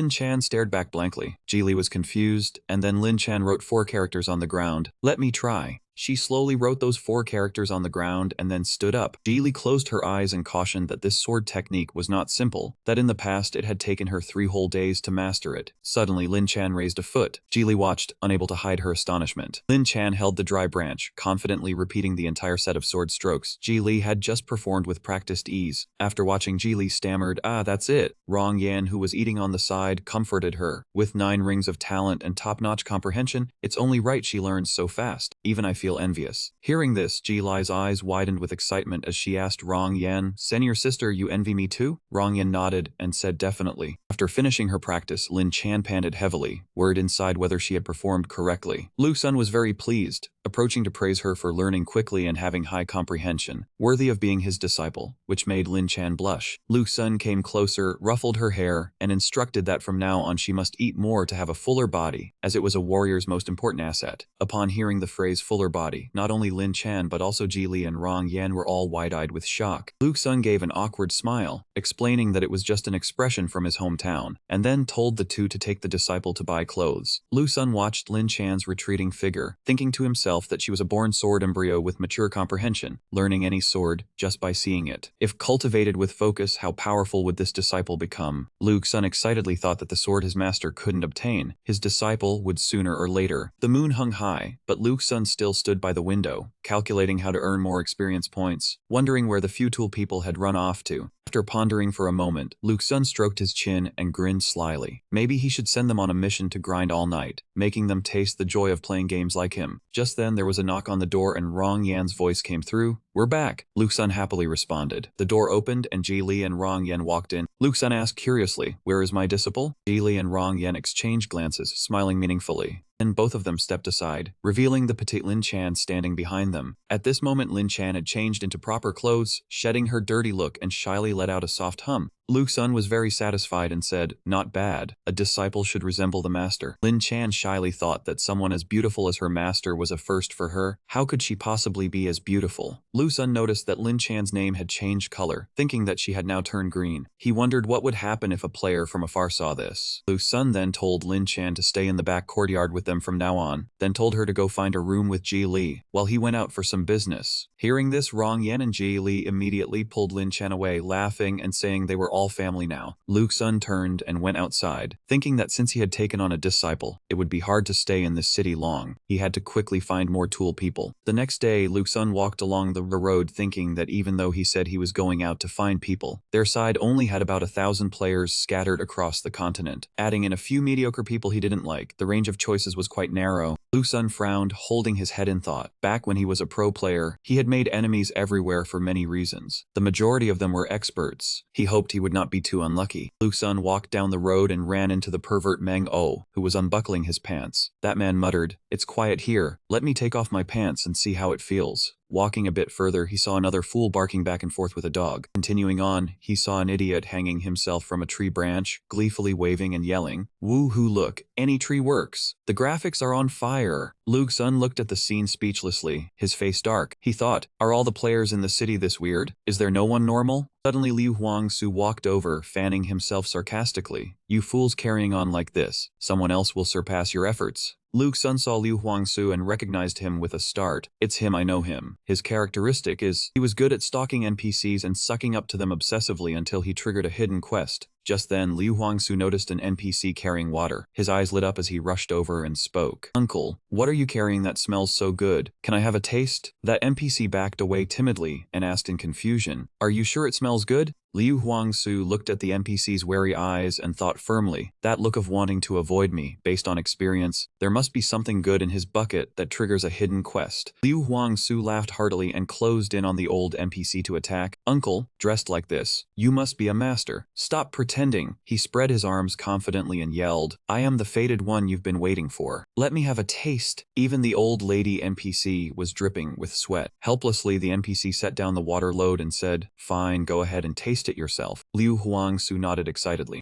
The old lady NPC opened the lid of the water bucket and said, "Come here." Liu Huangsu was as embarrassed as he had been excited. He looked at the bucket speechlessly, and the NPC uncle laughed heartily. "It's manure, take as much as you want." Seeing Liu Huangsu vomit uncontrollably, the NPC uncle clicked his tongue. Young people these days, I just don't get them. Lu Sun watched everything, frowning as he thought, this guy is still the same. He knows how to find hidden quests, but sometimes he's a joke. I don't hate him, but he's an expert from the Emperor Guild. Remembering the last time he took a commission from Emperor's Vice Guild leader, Lu Sun politely refused. "Sorry, we can't handle this commission. Next time I'll give you a 20% discount. What do you think?" Emperor's Vice Guild leader was furious and scolded back then. "Humph, can't handle it, but still take the commission. If you rely only your mouth in this world, go home and drink milk." The more Lu Sun thought, the angrier he got. This Vice Guild leader has a sharp tongue, making me hate the entire Emperor Guild now. But thinking again, he was a forgiving person. Except for beating them up once for revenge, he would consider the matter settled. After thinking it over, Lu Sun turned to leave. Unexpectedly, Liu Huangsu had already spotted his back. Liu Huangsu's eyes lit up, and he thought excitedly, "A purple NPC is a violet electric. I'm sure I'm not mistaken." He immediately followed Lu Sun, thinking to himself, so my opportunity is here. Running into a violet electric by chance, just greeting him should trigger a hidden quest. I heard people around violet electrics all use swords, so if I hold this sword, I should gain his favor. Lu Sun had already noticed Liu Huangsu tailing him and thought with interest, "Good move, kid. I haven't come looking for trouble, yet you follow me first." Liu Huangsu looked at Lu Sun's back and thought, it seems the violet electric has walked into a dead end. This is a once-in-a-lifetime chance. He was about to follow when suddenly a system warning panel appeared before him. Mysterious purple person's favorability toward you is -50. Favorability is too low. You are at high risk of NPC retaliation. After Liu Huangsu read the warning, he shouted in panic, "What did I do for the favorability to be -50 already?" Suddenly, Lu Sun's figure appeared right in front of him. Liu Huangsu jumped in fright and yelled, "Don't come over." "No!" But after he yelled, he saw the space in front of him was empty. His whole body trembling, he hurriedly looked around to search. His heart panicked. Oh heavens, where did the violet electric go? Old man panted heavily, his eyes brimming with fear as if he had no chance left. Lu Sun quietly turned to look at the turtle, recounting that today he had gone overboard with killing people. That person probably spent tens of millions on medical fees, he said while laughing, stroking the turtle's shell as the turtle remained dazed. And Lu Sun put the turtle down. He walked away, remembering his current identity as a celebrity in Tianchen. The burden of being an idol weighed heavily, far different from the previous Lu Sun. The image of him roaring and typing like a mafia came back to him. Nights of endless killing, cursing because dead teammates dragged him down with them. Lu Sun stroked his chin and closed his eyes, thinking that he had indeed been a bit unrestrained. But now, he had a somewhat romantic and dashing handsomeness. He walked in the twilight, thinking that when he returned, he would definitely continue to be unrestrained. Night fell along with the bustling festival. The time of street vendors also began. Candies, snacks, jewelry, except for what wasn't there, everything was available. Bu Taimu walked slowly, thinking, the night market here has so many interesting things. There's even something more fun. To be precise, it was the pretty girls. But anyway, he continued walking, thinking again about claiming the reward from the night before. There were indeed few people with potential. While walking along the road, he saw a guy squatting by the roadside smiling at a turtle. Recognizing him as Hanba-gai, an old teammate, his skills were on par, but his awareness surpassed Han's. Although he was naturally a bit crazy, the same went for battle. No, he was more talented than others. If he weren't uglier than Lu Sun and his mind a bit off, he might have considered him a copy of himself in this world. Then he felt proud seeing himself as rarely handsome and talented, his mixed blood charm even dominating the top 10 most beloved. But after he became ridiculously good, he became famous thanks to Tianchen. Hanba-gai, he heard, had joined some club and became a professional instance player. But then he quickly faded, no longer seen in the arena, and disappeared from the forums. Many said that in that place, either trained a person or killed one. So many talents had vanished in history. Thinking this, Lu Sun walked past Hanba-gai. He only heard two brief laughs, his face full of dissatisfaction. A purple NPC like me passes by and he doesn't even care. Is he looking down on me? He didn't believe it, calmed himself, and faked a few cuffs. Sin, because his cooking skills were too poor. Hanbag still only gave a silly smile, not bothering to look. Lu Sun widened his eyes, his title of Vietnam's #1 streamer being ignored by this fool. He cleared his throat loudly, coughing as if about to choke, which gave Hanbag a headache, his eyes half closed and half open. Finally, he turned around, scratched his head and asked, "Are you sick, or can games catch viruses too?" Lu Sun pointed at his own face and asked directly, "Do you not know who I am?" Hanbag smiled foolishly and asked if he was a moron, then answered himself, then asked, "Do you play this game too?" Lu Sun, half sobbing, wondered, does this guy never browse social media? He came to find a tool person, not to seek validation, so let's get to the main point. He looked at Baga and asked, "Do you want to be my sword-watching apprentice?" this. Just as Baig was about to ask again, the system immediately displayed an invitation.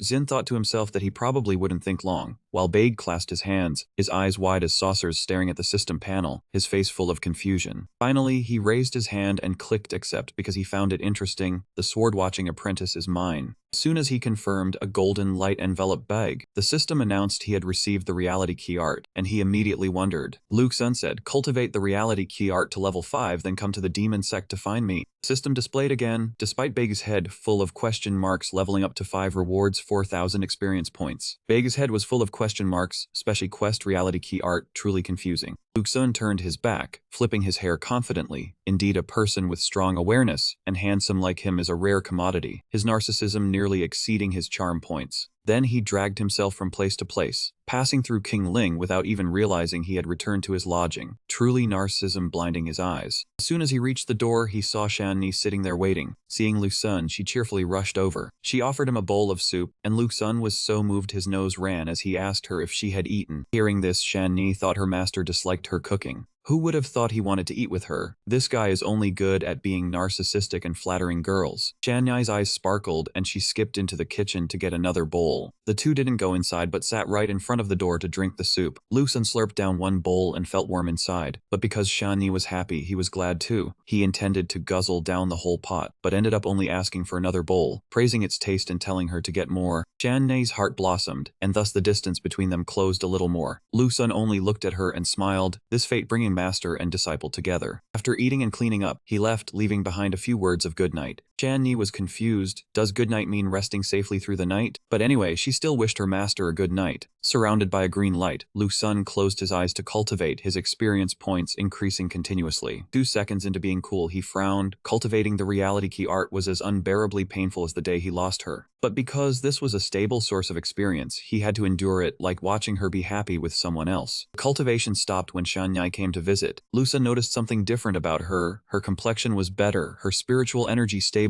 She must have cultivated last night. He asked. Shanni nodded, still remembering the good sleep thanks to her master. Lu Sun rushed over to take a closer look, moved back and forth, then praised the power of a 9-star bone structure. How come you cultivate and feel no pain? Leaving Shanni full of question marks. He was a bit surprised by her progress, but then felt proud because she was his disciple. The student surpassing the teacher is only natural, his narcissism rising again. He patted Shanni's head, telling her to cultivate diligently, and she would discover many other differences. Then he turned around, waved his hand, and walked away. After a few steps, he cried out, the reality key art hurts so much. I'll be surpassed by my disciple soon. Sometime later, the scene shifted to Baegu and his turtle. He smiled foolishly playing under the sun, the two becoming good friends. Shanni had also successfully cultivated the reality key art, breaking through to the first layer. As for Lu Sun, he was still searching for a new tool person, so boring he was the only one who hadn't accomplished anything. He roared in complaint, the players this round are way too bad. A few seconds later, his expression changed. The closed beta is about to end, waiting for the open beta. Wouldn't he not find anyone? The demon inside him smiled ominously. Suddenly, the system panel appeared. Closed beta ended, forced offline. The players cried out in chaos, there's still one person. As for Baig, he gently set the little turtle down. After a flash of golden light, he vanished in an instant.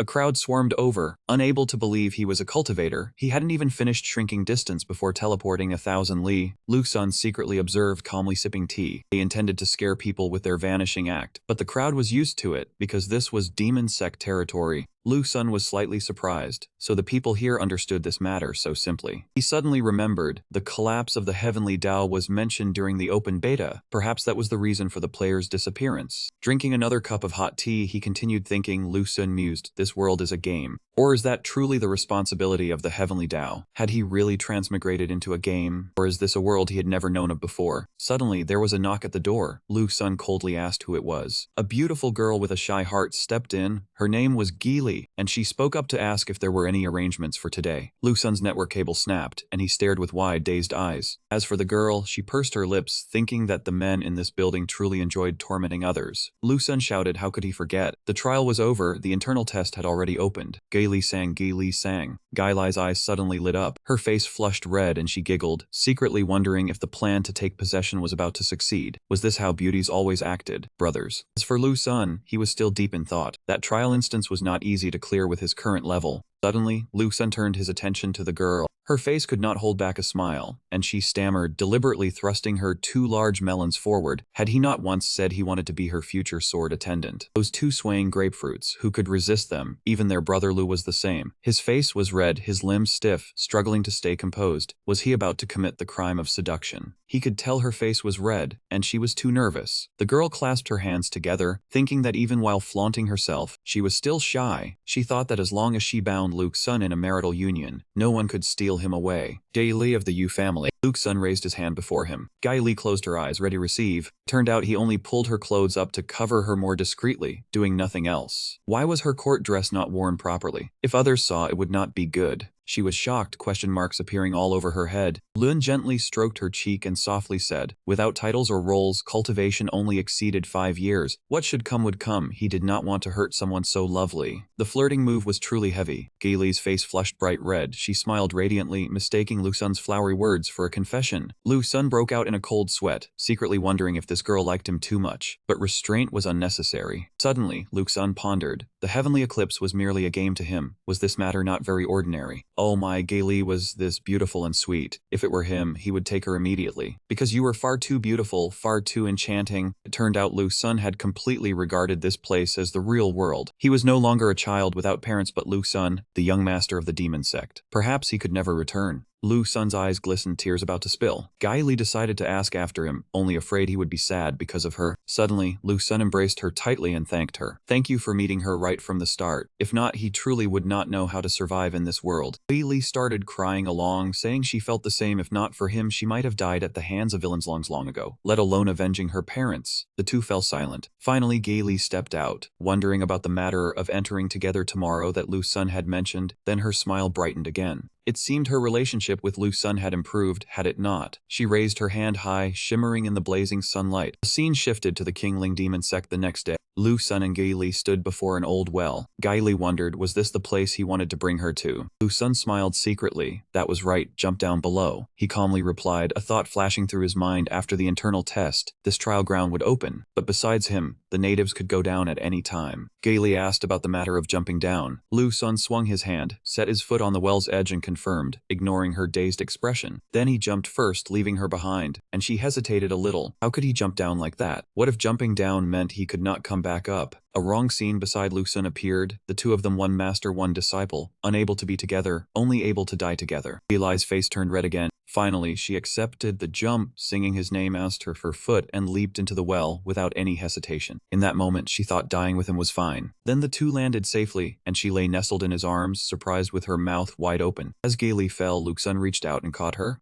She looked around the spacious place. So there was a world like this below, she had thought. Lu Sun asked, had she thought it was a lover's suicide? Gai Li was too embarrassed, only able to giggle. Lu Sun's gentleness did not last even a second before he tossed Gai Li out of his arms. Go on. Lu Sun walked forward, saying this was the trial ground of Kingling City. Behind the stone gate were hidden many good things. Gai Li hurriedly followed, asking if there was a lot of money. Lu Sun replied, not only that, but even more. Gai Li's eyes shone brighter than car headlights. Indeed, there was more, and it even trained actual combat experience. Several fellow cultivators inside saw Lu Sun and Gai Li and called out to each other. Look quickly at that appearance, that attire, how should I address them? They quickly bowed and clasped their hands in unison, greeting the young grandmaster uncle. Lu Sun puffed up with pride. No need for courtesy. This title was truly useful in the demon sect. Behind Lu Sun, a massive, towering figure appeared. Had someone come for the trial just now? Swish. That person was the guarding master of the demon sect, Guardian Yi Lao of the trial ground. Lu Sun immediately asked Yi Lao. Yi Lao bent down to examine him. Were you the newly accepted disciple of the master? Good lad, you look even more handsome than Yan Li. Lu Sun replied, that was right, greetings to Yi Lao. He secretly guessed in his heart, perhaps Yi Lao was the guardian of this place. He had never met this name in his past life. Yi Lao saw he was a stranger and weak enough to do nothing, so he smiled and spoke a suggestive sentence. The brat living at the back mountain was doing well, was he? He let out a cold laugh. Lu Sun politely answered, thank you for Yi Lao's concern. It was fairly good.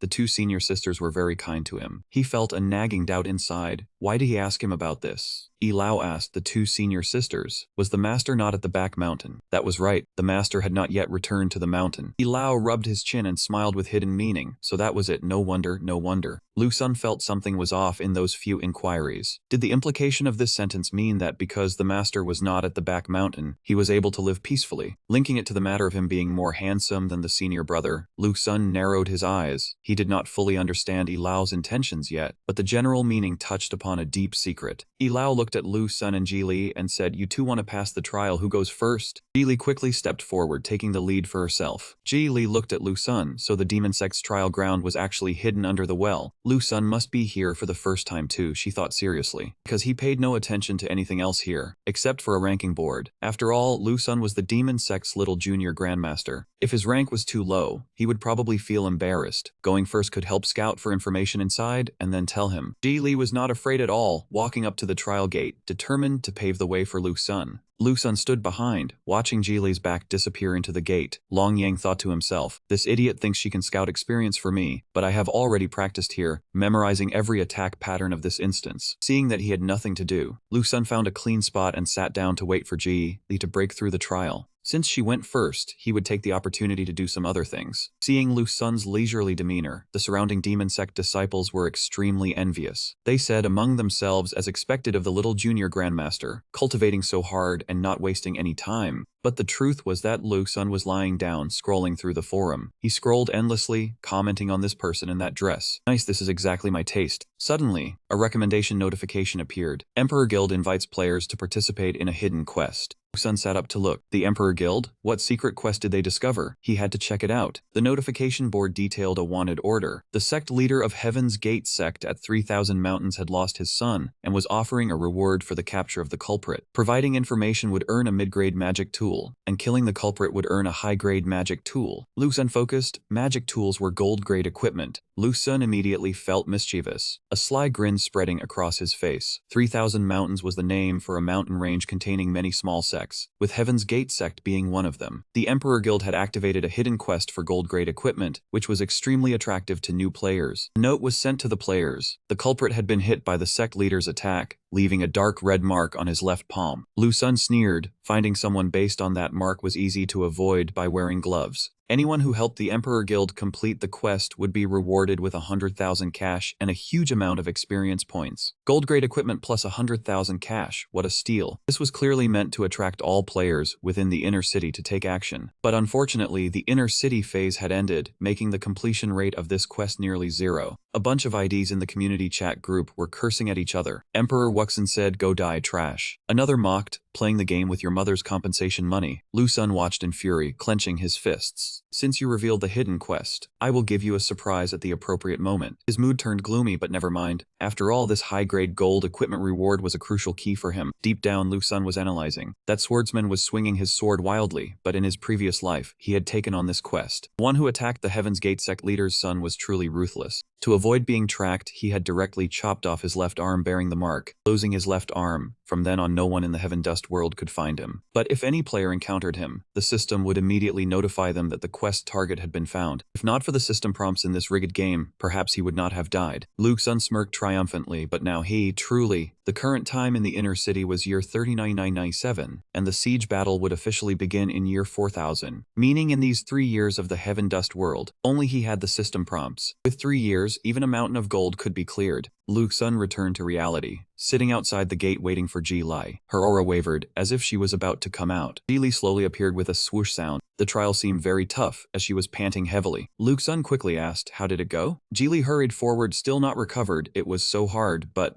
Lu Sun comforted her, "Recover first, no rush." Ji Li stopped for a few moments, her breathing becoming slower and more even. She whispered to Lu Sun, "Inside there are 3 chances to fail. And also, come a little closer, I also found some patterns. Inside there are formations that change a lot. You know, my head is bad, I had to memorize for a long time to get some patterns. I secretly tell you." Lu Sun gently patted Ji Li's head, thinking to himself, "Silly girl, these patterns are useless, because each person entering the trial will face a different setup." Ji Li finished speaking and excitedly asked, "Did you remember everything I said?" "Not yet." She blushed with embarrassment. Lu Sun said gently, "Ji Li, Turtle Pavilion is the demon sect's training ground. Its purpose is training, not for rankings. Understand, I won't do it again next time." Lu Sun stepped up to the gate, not forgetting to say before entering, "Wait for me here." The demon sect disciples buzzed with chatter. Look at the ranking board, it changed. The top positions were 57, 58, 59, 60. Below Jili's name appeared next to old 6th. The disciples all exclaimed, reaching the top 100 on the first attempt. Next year she might enter the top 30. As expected of the person the little junior grandmaster brought. He truly has good judgment. Ji Li listened and pretended to be shy. Did they just say I was the little junior grandmaster's woman? How embarrassing. Lu Sun scoffed, what is there to blush about? Can you even hear what they are saying? The elders watched from a distance as Lu Sun gradually stepped into the trial ground. A smile of anticipation appeared on their faces. They were very curious about what was so special about Yan Li's little junior brother. The gate creaked open, magic sounds echoing in his ears. A control panel displayed a challenge, asking Lu Sun, do you want to enter the Turtle Pavilion instance? Choose yes or no. Lu Sun decisively chose yes. Immediately after, the trial ground began to shake violently. Then he was transported to another place. Nice, after entering this rift, it felt like being wrapped up, not knowing where it would take him.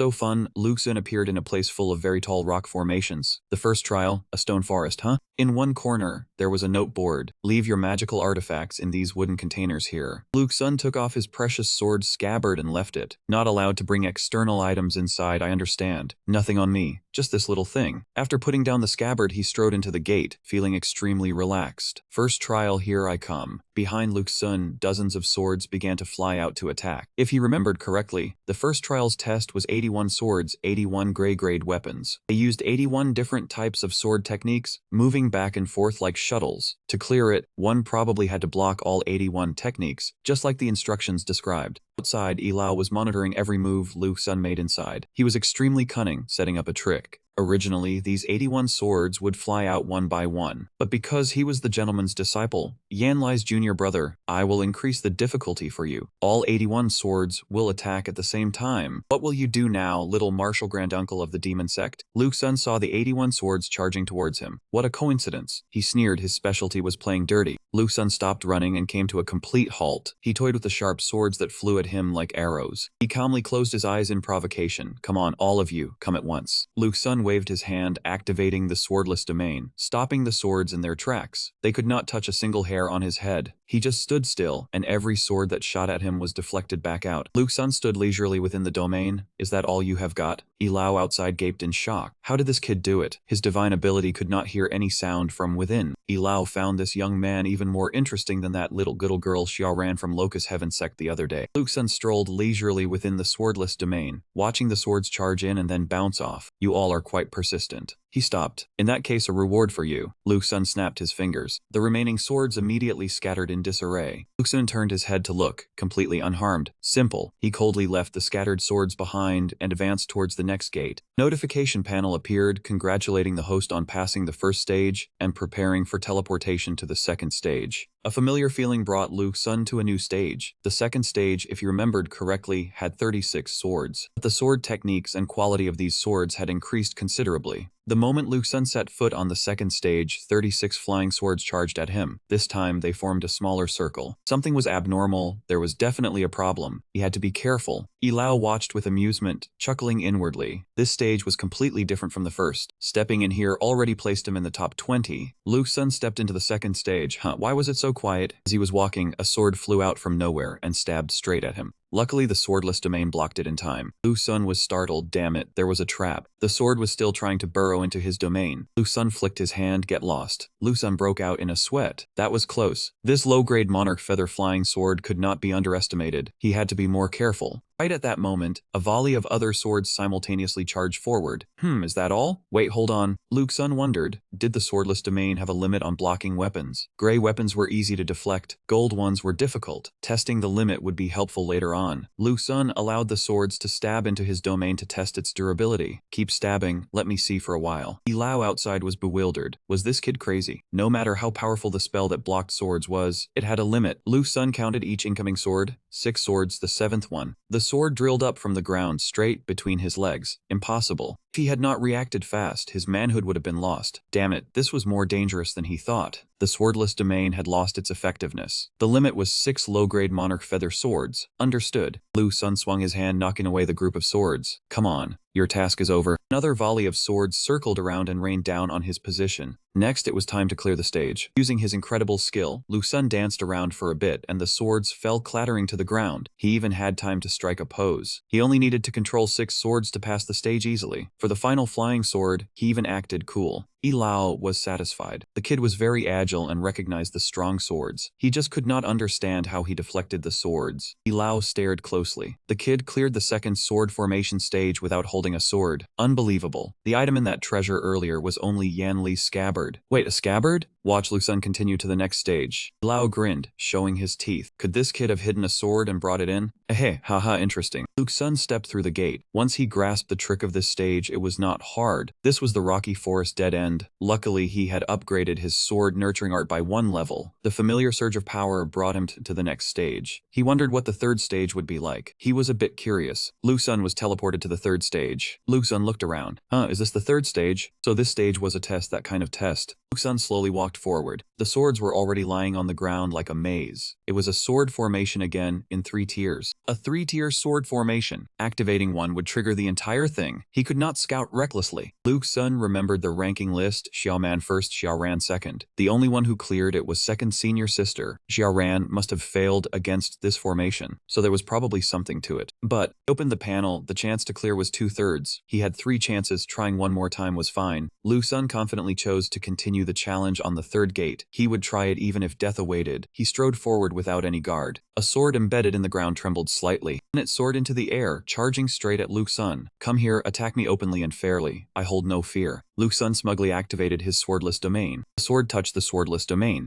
but this time differed from the previous 2 gates. The sword on the third gate slowly pierced through Lu Sun's domain. Lu Sun's mouth gaped in shock. Damn it, the swordless domain could only slow it down. He immediately used his sword aura to block the sword. Is this the power of the Imperial grade? A single sword broke my swordless domain, let alone 7 swords. The relentless consecutive attacks from the swords pushed Lu Sun backward. 7 swords were not worth mentioning, but a single sword was not worthy to defeat me. I am a level 8 veteran. Why does this sentence suddenly feel a bit off? Lu Sun swung his sword intent, sending all the attacking swords flying and forcing them back. The sword spun in the air before plunging into the ground. Looking at his reflection on the blade, Lu Sun told himself he had to be more serious. He immediately executed it, causing his fingers to extend. This is the limit of my sword aura. 1 inch longer, 1 inch stronger, many would risk their lives for it. Cough cough, anyway, being a bit longer is fine. The remaining swords in the formation flew up one by one and charged at. Come on, let me see the power of the 3-layer sword formation. It looks quite intriguing. Lu Sun charged forward at the same time, parrying the strikes from multiple swords. A few swords whizzed past him, indeed hard to block completely. Fighting many is easy to break, must be careful. He shouted loudly and counterattacked, but another sword came flying at him. Do not underestimate me, my left hand can handle this too.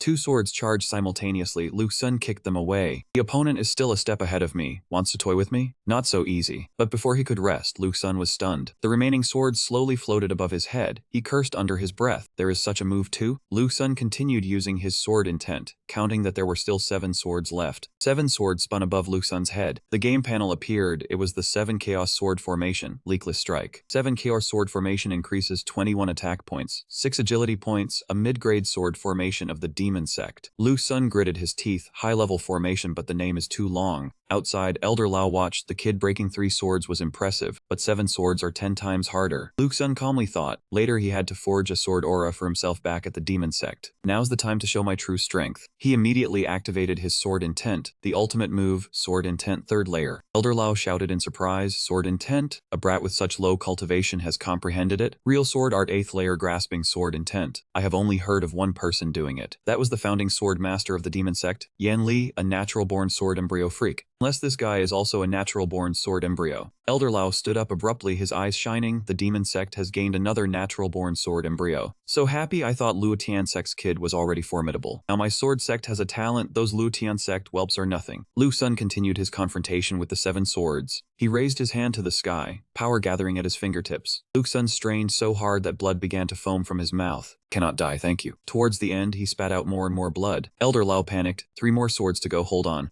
Lu Sun weakly clutched his stomach. Here goes nothing, he raised his finger. The sword was already at his eye, then it suddenly stopped. He was suppressed by the last 3 swords. The system declared the trial over. Lu Sun was sent back to the 1st level. I have been teleported back again. A pity, I was just a little short. The panel announced he successfully cleared level 1. receiving 1,000 experience points. Cleared level 2 successfully, received 5,000 points and ranked 4th on the leaderboard, earning 10,000 experience points. Lu Xun was astonished that many points in only 4th place. The system notified him there were 2 remaining trial attempts. He decided to continue. This time he had to clear the level successfully. Lu Xun pressed the button repeatedly, preparing thoroughly before clearing. Elder Lao outside was dumbfounded. He broke through. Breaking through on the spot, what kind of genius is he? That was right, Lu Xun had pressed the level up button. Congratulations on reaching level 10, early stage great perfection. Need higher cultivation to unlock new levels. After leveling up, Lu Xun slowly descended. He opened his eyes, surplus experience points. Now he was a man at great perfection. Lu Xun was full of momentum. This time he would break through everything. The first level took him only a few seconds to pass. He looked back. The difference from level 8 to 10 was huge, plus the rewards. Lu Xun did not hesitate. The second level was immediately activated. He confidently bought a sword. Was the second level only this much? Ilao was driven mad by Lu Xun's provocation. This kid was too terrifying, clearing 2 gates in under 5 breaths, completely unlike the 2 before him. But the third gate was the most crucial. Could he truly pass it? Lu Xun arrived at the decisive point. The third gate officially activated. He smiled. The real show had begun. Leveling up to 10 had automatically upgraded the Void Sword domain. This was a good thing, tied directly to his own power.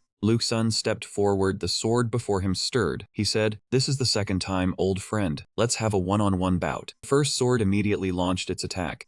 This time you won't break through my defense. You want to get close to me? It won't be that easy." Lu snapped his fingers again. This time, the sword didn't slowly pierce through. Instead, it was flicked 10 meters away, vanishing from sight. It seemed he had used a bit too much force. This time, he wanted to go all out, shrinking the Void Sword domain to its smallest extent. The sword still kept rushing toward him. After leveling up, his body's agility had also improved. The smallest Void Sword domain could envelop his body. At this moment, even his fingers were part of the Void Sword domain, and he himself was the Void Swordsman. After saying those cool-sounding lines, Lu Xun scratched his head. Void Swordsman? The name was cool but felt a bit off. At that moment, the final 7 swords appeared. Here again. I've been waiting for you. The game panel appeared. Sword formation 7, death sword formation, flawless assault. Attack plus 36, agility plus 11. Lu Xun found it interesting. Good, I level up and you level up too. Pretty clever. But it doesn't matter, I've grown stronger too. Lu Xun channeled his internal energy, immediately surging his sword intent high. Oh! The swords once again transformed into a spiral shape. The swords were drawn into Lun's vortex.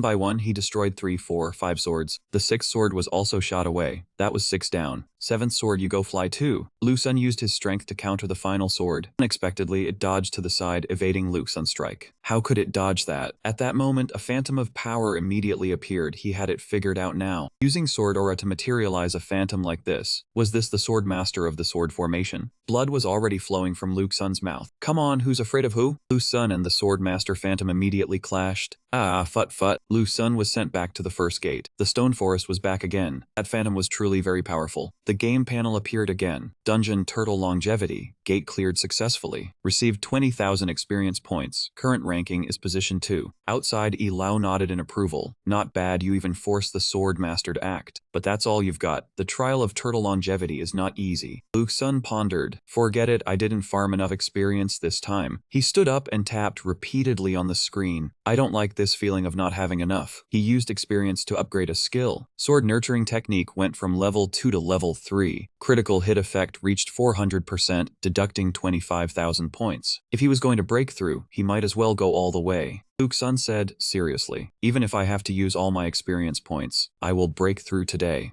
The old masters outside were excited. This kid's momentum has risen again. Interesting. Enlightening the Dao twice in a row. This kid's talent is truly earth-shattering. He entered the trial again, finishing it in a few breaths. The first gate was cleared and the second was passed in an instant. The third gate activated and the initial swords were destroyed very quickly. Only the final 7th sword and the phantom remained. I've been waiting for you. Yeah, come on. Lu Xun and the phantom clashed for the second time. Ilao outside was so engrossed he revealed his true form, gripping the screen tightly. What's the result already? Ilao finally stared wide-eyed at the outcome. Lu Xun had slain the phantom. He breathed out and slowly descended. Looking at the sword embedded in the ground, as expected of me. The system then teleported Starwind. Dungeon Turtle Longevity. Gate cleared successfully. Received 20,000 experience points. Current ranking is position 2. Lu Xun was puzzled. Still second place? Did second senior sister's time beat mine? I thought I was already very fast. The door slowly opened. Ilao was utterly convinced. Terrifying, this kid is truly a monster. The demon sect disciples shouted excitedly. He's out, he's out. Look at the ranking on the wall, it's changed. The ranking board now showed. First place Xiao Man, second place Lu Sun, third place Xiao Ran. Everyone cheered. Youngest martial uncle has cleared it. So amazing. As expected of the youngest martial uncle, ranking second. Too powerful. Ji Li looked at Lu Sun's results and made a secret determination. How could he be getting stronger every day? No, I have to work even harder too. As soon as Lu Sun stepped out, many demon sect disciples ran over. They cheered, asking how the little Grand Master could clear the trial so quickly, so powerful. Lu Sun calmly replied, "You all must cultivate diligently, and you will understand in the future. I see that your potential is not ordinary either." Everyone's hearts softened upon hearing this. Everyone was infatuated. The little Grand Master praised my potential. I will toss and turn all night tonight. Determined not to sleep, only cultivate. Lao stood there, nodding in congratulations, not bad, kid. Lu Sun immediately asked the question on his mind. Lao, I want to ask, how long did it take my second senior sister to clear it? Lao laughed, just guess. Lu Sun guessed randomly. Could it be half an hour? My time was 10 minutes. Half an hour is about 7.5 minutes. That would also be understandable. Lao waved his hand, no. I can tell you, but Lao walked around Lu Sun, examining him closely. Tell me, where were you hiding your sword the whole time? Lu Sun smiled, haha. Hiding a sword? I don't have any sword at all, only a scabbard. Lao looked disappointed. Oh, you don't want to say. I already guessed it, you are an innate sword embryo. Lu Sun was astonished. What? The performance of being an innate sword embryo, he restrained it to just the right level. Lao exclaimed joyfully. The expression on your face just now changed so subtly. You really are an innate sword embryo. This Lao did not see wrong. Lu Sun understood. Got it. He secretly gloated, you are on the second floor, but I am on the 5th floor. So because of that, you thought I was an innate sword embryo? Lao still thought he was an innate sword embryo, extremely delighted. Ha ha ha. Our sect is about to have 2 innate sword embryos. The sect masters of 1 Sword Mountain and 10,000 Swords Mountain will surely be very surprised. Lu Sun returned to the main topic, cupping his fists and asking Lao, then tell me, how much time did second senior sister actually take? Lao recounted. At that time your second senior sister was only at the initial stage grand perfection, but her combat power was stronger than an ordinary first stage 9th heaven. Lu Sun rubbed his chin. Stronger than the first stage 9th heaven, that is level 20. The dungeon limit is level 20. Could second senior sister have a way to hide her level? Lao raised 3 fingers, saying she cleared it in just this number. Lu Sun guessed 3 minutes. No, this person probably doesn't know what a minute is. Could it be? Lao spoke a number that made him dizzy, just 3 breaths. Lu Sun was stunned. 3 breaths means 3 breathing cycles. Normal breathing is about 20 times a minute, so second senior sister only took 10 seconds. Lao continued, that's not all. When she broke through the trial, she also damaged the sword master, right? Lu Sun paled. Don't tell me I have to go fix it. Lao said helplessly. Why do you put on that expression? I'm not forcing you. Compared to that, your senior sister's destructive power is the more unbelievable thing. She only swung 3 swords, destroying all 3 trials completely. Everything you see now has been repaired. Lu Sun imagined the scene of second senior sister Xiao Man destroying all 3 trials with just 3 swords. Wait, there is a problem. Before entering the trial, all magical treasures had to be handed in. How did second senior sister have a sword in her hand? Lao mentioned something he had forgotten. Didn't you see the first step in the 3rd trial? There is always a sword thrust forward. Lu Sun's eyes widened, huh? Lao bent down to tease him. Ordinary people all pick up that sword to use. Only you didn't. Lu Sun scratched his head and laughed it off. Though it turns out that the first sword could be used like that. I thought the difficulty gradually increased. Next time I'll definitely borrow it. From the other side of the yard, the sound of Rong Yan practicing swordsmanship could still be heard. Rong Yan was teaching a finishing move to Lin Chan. She turned and asked Lin Chan, so, have you memorized this sword technique? This move is very difficult. Even I...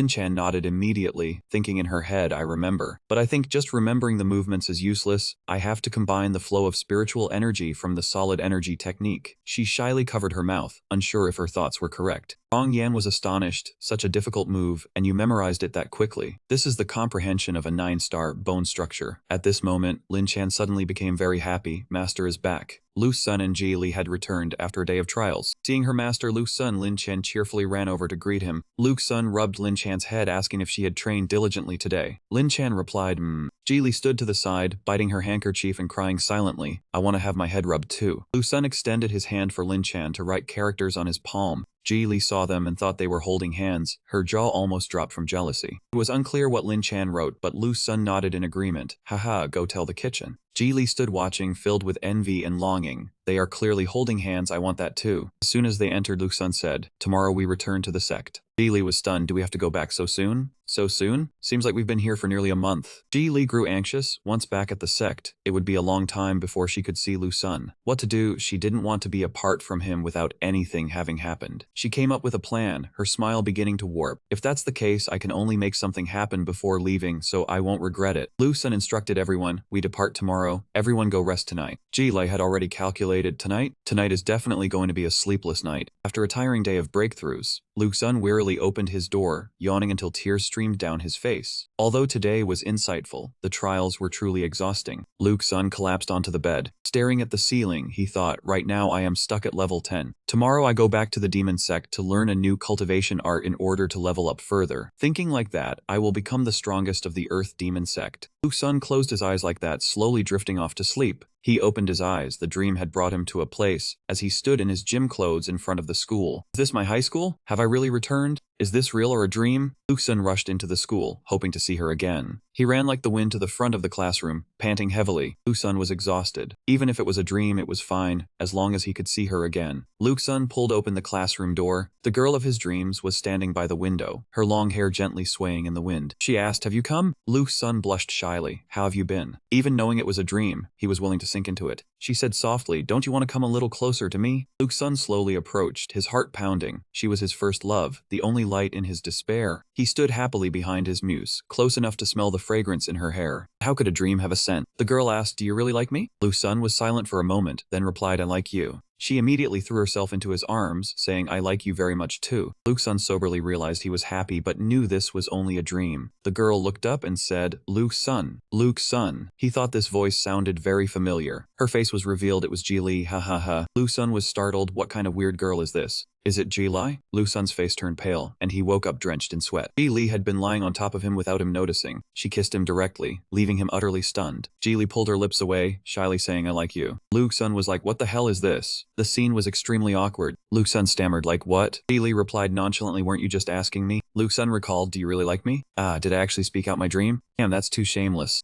Ji Li lay on top of him, shyly asking, don't you want to do anything? This is my first time. Lu Sun was dumbfounded, mumbling incoherently. Who could endure this kind of situation? Lu Sun immediately calmed down. No, you are the little grandmaster of the demon sect. You have the burden of being an idol. How can you hurt a girl who sees you as her support? He said to Ji Li, can you get off? Ji Li blushed deeply. Oh my. She climbed down and sat beside him. Seeing that Lu Sun wasn't paying attention to her, she worried, what's wrong? Big sister said men can't hold back at this stage. Men are visual creatures. Once you show yourself and get close, they can't resist. Is it because I didn't do well enough? Lu Sun said seriously, Ji Li, our relationship isn't at that point yet, do you understand? Ji Li shyly fiddled with her fingers. I know that, so I wanted to try a different approach. Lu Sun patted her head, but it doesn't mean this can't happen later. It's just that there are more important things right now. Ji Li's eyes lit up, really? Lu Sun was uncertain, I don't know, but I'll always be by your side. Where I come from, once a promise is made, we must lock pinkies and never regret it. Ji Li agreed, full of hope, locking pinkies with Lu Sun. You said it. Lock pinkies for a 100-year promise, never to change. That night, the two lay peacefully sleeping beside each other. The next morning, Rong Yan rushed over frantically. It's not good. Little Grandmaster Ji Li is missing. Rong Yan was stunned by the scene before her. How could the little Grandmaster and Ji Li be in the same room like this? Her mind had completely wandered off into space. Ji Li asked groggily, oh my, who's missing? What happened? Seeing this, Rong Yan decided not to disturb them. Sorry for the interruption. She even closed the door for them. Lu Sun just woke up at this moment. My image is ruined. Wait, it's not what you think. After that, Rong Yan, Lin Chan, Lu Sun, and Ji Li headed back together. Rong Yan asked Lin Chan, are you sitting tight? Then she teased the two inside absolute blockade, very safe. Ji Li liked it, but Lu Sun did not. He pretended to threaten Rong Yan. If you keep this up, the little Grandmaster will get angry. Rong Yan got scared, so he turned back to drive the carriage, urging, let's set off. Lin Chan beside him was confused. What are these people doing? A conversation left Lin Chan bewildered. Seeing that expression, Rong Yan laughed it off. Adult matters. Children shouldn't know. This remark made Lin Chan even more puzzled. I don't understand. What are adult matters? Seeing her eager to learn, Rong Yan pretended to be calm, turned back to drive the carriage. Don't overthink it. Let's return to the sect. Halfway there, Lin Chan noticed a group of people waving from afar. The three of them smiled brightly and waved enthusiastically, making Lin Chan feel a bit reluctant. Do I really have to leave this place? Why does it feel a little sad? Afraid she couldn't couldn't hold back, Lin Chan stared painfully at her knees. But I haven't had a home for a long time. Just then, a hand reached out and rubbed her head. That person was Lu Sun. He rubbed her head and smiled reassuringly. Let's go, come home with your master. Hearing this, Lin Chan smiled happily, even though tears still lingered at the corners of her eyes. On the road, Rong Yan secured the driver's seat. The others each had their own tasks, and Lin Chan had disappeared at some point. Inside the carriage, Lin Chan sat cross-legged, eyes closed in focused cultivation, with a very high tolerance for pain.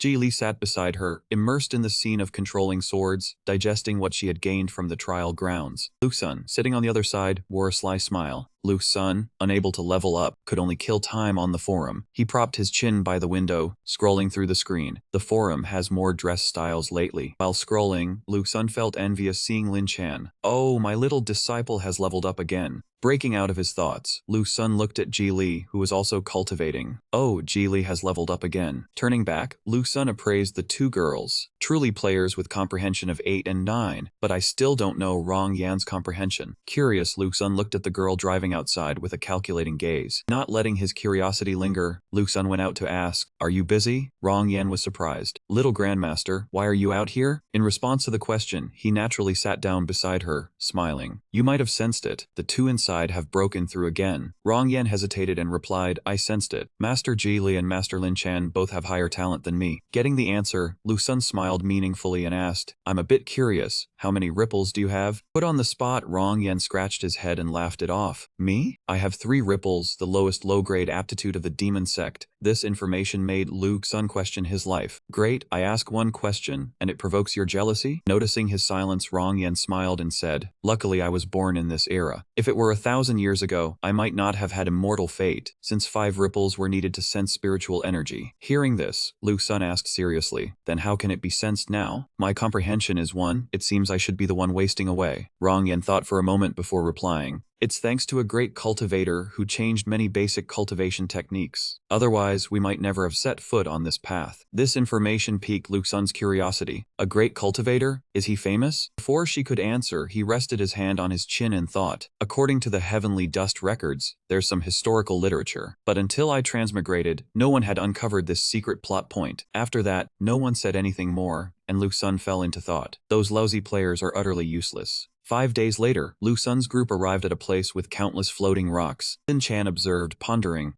Lu Sun beside her quickly realized she had noticed something. In response to his question, Lin Chan shook her head. This action pleased Lu Sun. It seems little Chan has a congenital sword embryo, but her cultivation is still low. She can't sense sword energy yet, but she already saw something was off. Truly worthy of a congenital sword embryo. Suddenly, a young lad shouted loudly, "Everyone look over there." Before they could laugh, they were stunned by something. That is, from one surprised person. A crowd of people in matching clothes all ran towards him. "Little Grandmaster, you're back. We missed you so much." Seeing the swarm of people running over, Lin Chan panicked and hid behind him. So many people. Lu Sun stood calmly, smiling. Before they could reach him, Ji Li stopped them. "Everyone, calm down. Don't rush the little Grandmaster." Ji Li stood in front of him, alert towards everyone, muttering, "Lu Sun is mine." Not letting the tension drag on, Lu Sun cuffed a couple of times and spoke to defuse the situation. "Everyone, long time no see. Don't neglect your cultivation." With just that one line, the crowd fell into a frenzy. "The little Grandmaster cares about me. He smiled at me. It's clearly at me." Witnessing this, Lin Chan was no longer afraid, her face showing determination as she looked at him. "It seems many people like Master. I must work harder to be worthy of your care." Just as Rong Yan approached, he bowed and reported, "Little Grandmaster, my flying sword can only carry Master Ji Li up the mountain. You and Master Lin Chan." Seeing him turn around, she stopped. Seeing an opportunity, the disciples clamored, "I'll carry the little Grandmaster." "I will. I'll carry Master Lin Chan." Immediately after, the crowd asked themselves, "This person is a master. Could she be the little Grandmaster's disciple?" The chatter made Lin Chan nervous, continuously rubbing her hands. Lin Chan was anxious, stammering as she looked around. I am a lowly person. If they know I am Master's disciple, would it bring him shame?" Noticing her anxiety, Lu Sun came over to rub her head and diffuse the situation. "Last time I went down the mountain, I happened to find a talent and took on a disciple named Lin Chan. Lin from the forest, Chan from the cicada's chirp. When registering later, don't write it wrong." Hearing this, Lin Chan was moved. Master, the disciples suddenly realized. So she truly is the little grandmaster's disciple. Not stopping there, the disciples eagerly introduced themselves. I, Liu Yifan, pay respects to Master Lin Chan. How could anyone mistake your name? Then everyone simultaneously performed a bow, bending down to greet her. Lin Chan shyly bowed in return. Seeing her frightened look, Lu Xun came over to rub her head in comfort. Don't be afraid. Lin Chan looked up at him. Master. Then, Master and disciple slowly walked towards the crowd. He thought, I need to help her quickly integrate into the demon sect world, so I can no longer hide her identity. Remembering something, Lu Xun smiled gently. Just stepping into life, little Chan. A moment later, the three each took a different sword. On the way, Ji Li looked sullen, glaring angrily at Lu Xun. Veins on Ji Li's forehead twitched, and she stared at him and the female disciple. If I'll just keep watching. Lu Xun is mine. This scene left Rong Yan speechless. The female disciple blushed as she secretly glanced at Lu Xun, thinking that if the little grandmaster took on disciples, she might also have a chance to shine. Thinking this, the girl smiled brightly and introduced her name, instantly activating Ji Li's murderous aura from above. Under that gaze, the female disciple shuddered, realizing Ji Li's eyes were truly terrifying, so she decided to wait for another time to act. Soon enough, rumors spread everywhere. The little grandmaster had taken a disciple, proving that they too had a chance. By the time Lu Xun returned to the back mountain, the news of him accepting a disciple had been spread everywhere by a group of people within the demon sect. In another corner, a group of black-clad figures walked up the steps, discussing the major event of the little grandmaster taking a disciple. Luo Wanyu covered her mouth with a laugh, never expecting to have a new junior sister, while all the elders in the back mountain had taken no one. Yu Ban spoke enviously, saying that taking a disciple was one thing, but he feared the little grandmaster's strength wouldn't be enough to find a good seedling, having only one ripple. Shen Yan replied discontentedly, telling him not to speak too soon, that perhaps the little grandmaster had a golden eye, and although his comprehension was low, he could have a naturally born sword embryo. Yu Hishan laughed and suggested opening a betting pool on the little grandmaster's disciple's comprehension. Yu Ban, representing the orthodox path, accepted, but wanted to ignore Zhang Kui. Seeing that determined look, Yu Hishan came over, put his arm around Yu Ban's shoulder, and asked if he was curious. Yu Hishan returned to the main topic, wanting to open a bet, with each person putting in 500 spirit stones, and then produced a heavy pouch. Yu Hishan cheerfully shouted, once you buy in, you're all in. Those who bet on comprehension greater than 5 ripples stand left. Those betting on less than 5 ripples stand right. As soon as he finished speaking, everyone moved to the left in unison, leaving Shen Yan alone, with Yu Hishan also betting 500 spirit stones on comprehension less than 5. That sight enraged Shen Yan, accusing them all of not believing in the little grandmaster. Luo Wanyu laughed mockingly, saying she believed in the little grandmaster, but she wanted to win spirit stones. Hearing every word, Shen Yan only pressed his lips together, secretly thinking they would see who would lose. On the other side, Lu Xun and Lin Chan arrived at a desolate small courtyard, and she secretly assessed that this was her master's residence. A moment later, that group of people also found their way there, greeting him as if they hadn't seen each other for a long time. Hearing unfamiliar voices, Lin Chan turned around and saw a group of fierce-looking people, thinking to herself that these must be her master's enemies. She imagined the scene of Lu Xun being trampled underfoot, secretly thought her master was in a difficult spot, and then decided she wouldn't let them bully him. Without a word, Lin Chan rushed forward to block in front of him, sending a secret message, "Master, run quickly, they outnumber us." Lu Xun felt both helpless and amused, seeing that his disciple's mindset was problematic. Then Shen Yan stepped forward and asked if this was the new disciple. The question left Lin Chan, who was already questioning her life, frozen in place, as that person called her master little grandmaster. Before she could answer, Lu Xun placed his hand on her hair, introducing her as Lin Chan, all of your junior sister, which made her face turn bright red. After he spoke, Lin Chan's mouth hung open, her mind repeatedly replaying the phrase all of your junior sister. Her legs trembled, and she secretly wished she could dig a hole to crawl into, her whole body blushing with embarrassment. Before she could recover, Yu Hishan cheerfully spoke up, calling her junior sister, and then suggested testing her comprehension. That suggestion made Lin Chan scratch her face, hesitating as she pondered the matter of testing her comprehension. Lin Chan was still bewildered. Lu Xun had agreed immediately, leaving her head full of question marks. In a hidden corner, Lu Xun smiled smugly, thinking Yu Hishan was a charitable chess king. This time he would probably bet his disciple's comprehension was worthless. Thinking of that, he wore a sinister smile, but then thought his disciple would astonish them. Yu Hishan happily placed his hand on Lin Chan's forehead, thinking she was mute and frail. This time this elder was sure to win. Luo Wanshu crossed his arms confidently, judging her appearance showed no talent. Yu Ban also narrowed his eyes in agreement.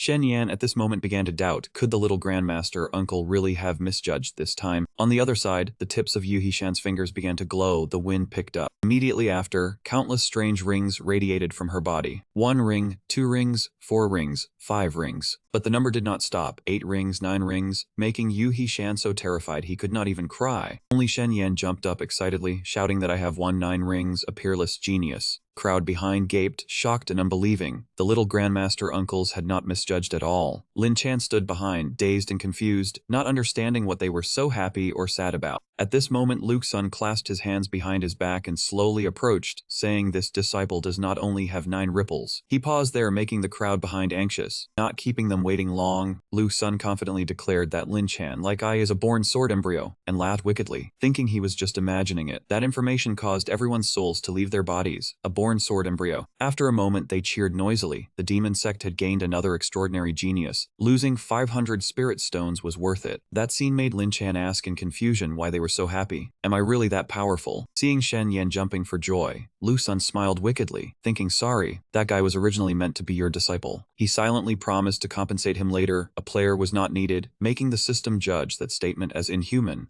Then Lin Chan came and tugged his clothes, making Lu Sun wonder. She wrote on his palm, asking if the disciple was truly that powerful. Lu Sun was puzzled by the question, thinking the girl was doubting herself because of her lowly status. Thinking that, he comforted her, saying she was not a weed, but a flower chosen by the master. Sooner or later she would bloom and show her brilliance to the world. Those words made Lin Chan much more confident. She said, thank you, teacher. After a while there, that group left. When they left, he turned around to chat, saying finally the sect leader and elders are gone. Next I will take you to learn about this home. Lin Chan silently raised 1,000 questions of why. Her eyes blinked as she asked herself silently, is this not it? As if understanding her doubt, Lu Sun walked and talked, saying follow me, home is not a place to live, but is created by loved ones. Hearing that, an idea arose in Lin Chan, is it the teacher's family? Lu Sun walked ahead, smiling slyly as he said, 4th senior sister, 2nd senior sister, long time no see. The wind rustled through the forest. Lin Chan thought to himself, does the master live in a place like this? Lin Chan stared blankly at the ironclad beast, recalling what Jijia had said. She skipped and hopped across the stream rocks, feeling the scenery was as beautiful as the immortal realm. Lin Chan smiled brightly, his feet light as he skipped, then thought it seemed there were fish. Suddenly an orange fish jumped up, startling Lin Chan into yelling loudly. Lu Sun appeared to catch her, used a spell to send the fish away, and said, be careful. Lin Chan did not understand anything, let out a soft sound and saw the fish floating in midair. Lu Sun held the fish back, saw her astonishment, and said, we'll eat this fish tonight. Lu Sun said proudly, you haven't tasted master's cooking, have you? Lin Chan thought, being too lively was not good either. Lu Sun led the way across the stream and said, let's go, we'll soon meet the second uncle master. Looking at Lu Sun's back, Lin Chan thought, what kind of person is the second uncle master? He happened to see Xiao Man, and Luke Sun quickly called out, second senior sister. The two greeted the second senior sister. Lin Chan thought, so it's a woman. Lu Sun introduced her as a born sword embryo. Xiao Man heard the name, turned around in surprise, and said, Lin Chan? Lin Chan seemed to realize something, thinking to himself, that is, looking at the hairpin on Xiao Man's head, she vaguely recognized it as a sword. Seeing this, Lu Sun was secretly pleased. The born sword embryo was indeed sharp. Xiao Man nodded and smiled, thinking to herself about Lin Chan. Lu Sun took his leave, saying he would go to the kitchen to cook a few dishes. He turned to Lin Chan and said, let's go, your sword is waiting. Lin Chan was surprised to smell a fragrant aroma, secretly asking what it was. Lu Sun picked a brown fruit from a tree and asked if she wanted to eat it. Lin Chan took a bite, feeling a sweetness in his mouth. She put the remaining fruit into her sleeve, thinking this was a treasure she must conserve. Seeing this action, Lu Sun laughed. Eat it. There are only a few of us on the mountain. Lin Chan felt embarrassed, just letting out a sound of agreement. Nan Bei lay on a tree branch, calling out, Mio, you're back? Lu Sun replied, I'm back, let's have braised fish tonight. Nan Bei was happy to hear about the fish, but told herself to maintain the dignity of a senior sister. Lin Chan noticed Nan Bei's ears, finding them too cute. Lu Sun pulled Lin Chan over and introduced her. This is your disciple. Nan Bei jumped down, exclaiming in shock, a disciple? She approached Lin Chan and asked, a real disciple, causing her to blush. Nan Bei crossed her arms mischievously, saying, call me fourth uncle master. Lin Chan was dumbfounded, only able to utter a single sound. Oh, Nan Bei grew angry, her eyes blazing. You don't want to call me. You look down on me because I'm a member of the Yao race? Lin Chan panicked and waved her hands, only producing strange sounds. Lu Sun quickly said, she's mute. Nan Bei froze upon hearing this, weighed down by the 2 words of morality. Looking at them awkwardly, she spun around, tears streaming down, repeatedly apologizing to Lin Chan. Nan Bei clasped her hands in pleading, moving Lin Chan to the point of tears. Lin Chan was stunned. No one had ever apologized to her because she was mute. Nanbai took a gift for the first meeting from her sleeve. She brought out a blacklist book. Before the astonished gazes, Nanbai said, "If anyone bullies you, just write their name in here." Lu Sun broke out in a cold sweat, thinking that was indeed his sister's notorious book of doom. Nanbai boasted, "Just write a name, and she would rush over to deal with it." Lu Sun cuffed a few times, interrupting, "Fourth senior sister, dinner tonight is already being cooked." Nanbai forgot everything, her eyes sparkling as she asked what ingredients needed to be bought. She ran off like the wind, shouting loudly, "I'm going to catch fish." Lin Chan looked up at her master, secretly wondering if the master's cooking was really that good. Lu Sun looked at his disciple and laughed. "You don't believe your master can cook? Watch and learn." Watching her master roll up his sleeves, Lin Chan thought, "No matter how bad it tastes, I..." Steady professional sound of the chopping knife made Lin Chan's eyes go wide. Her master flipped the wok and held the ladle like a true chef. Lin Chan was stunned by the lavish, fragrant, and diverse spread of dishes on the table. She was still dazed when Nan Bei shouted and ran back, "So fragrant, let's eat." Lin Chan's eyes sparkled. It turned out her master was good at everything. Lu Sun chuckled to himself, thinking about his own culinary skills. After a full meal, Nan Bei lay sprawled on the grass, happily enjoying a wonderful day. While meditating, he thought that his master's cooking was truly delicious, and he wanted to improve his own skills someday. She recalled her own pot of porridge and was touched, thinking her master only praised it to comfort her. Her master was truly kind. Lu Sun leaned against the rock, rubbing his chin as he lazily calculated. The key devouring art had reached perfection. What next cultivation method should he practice?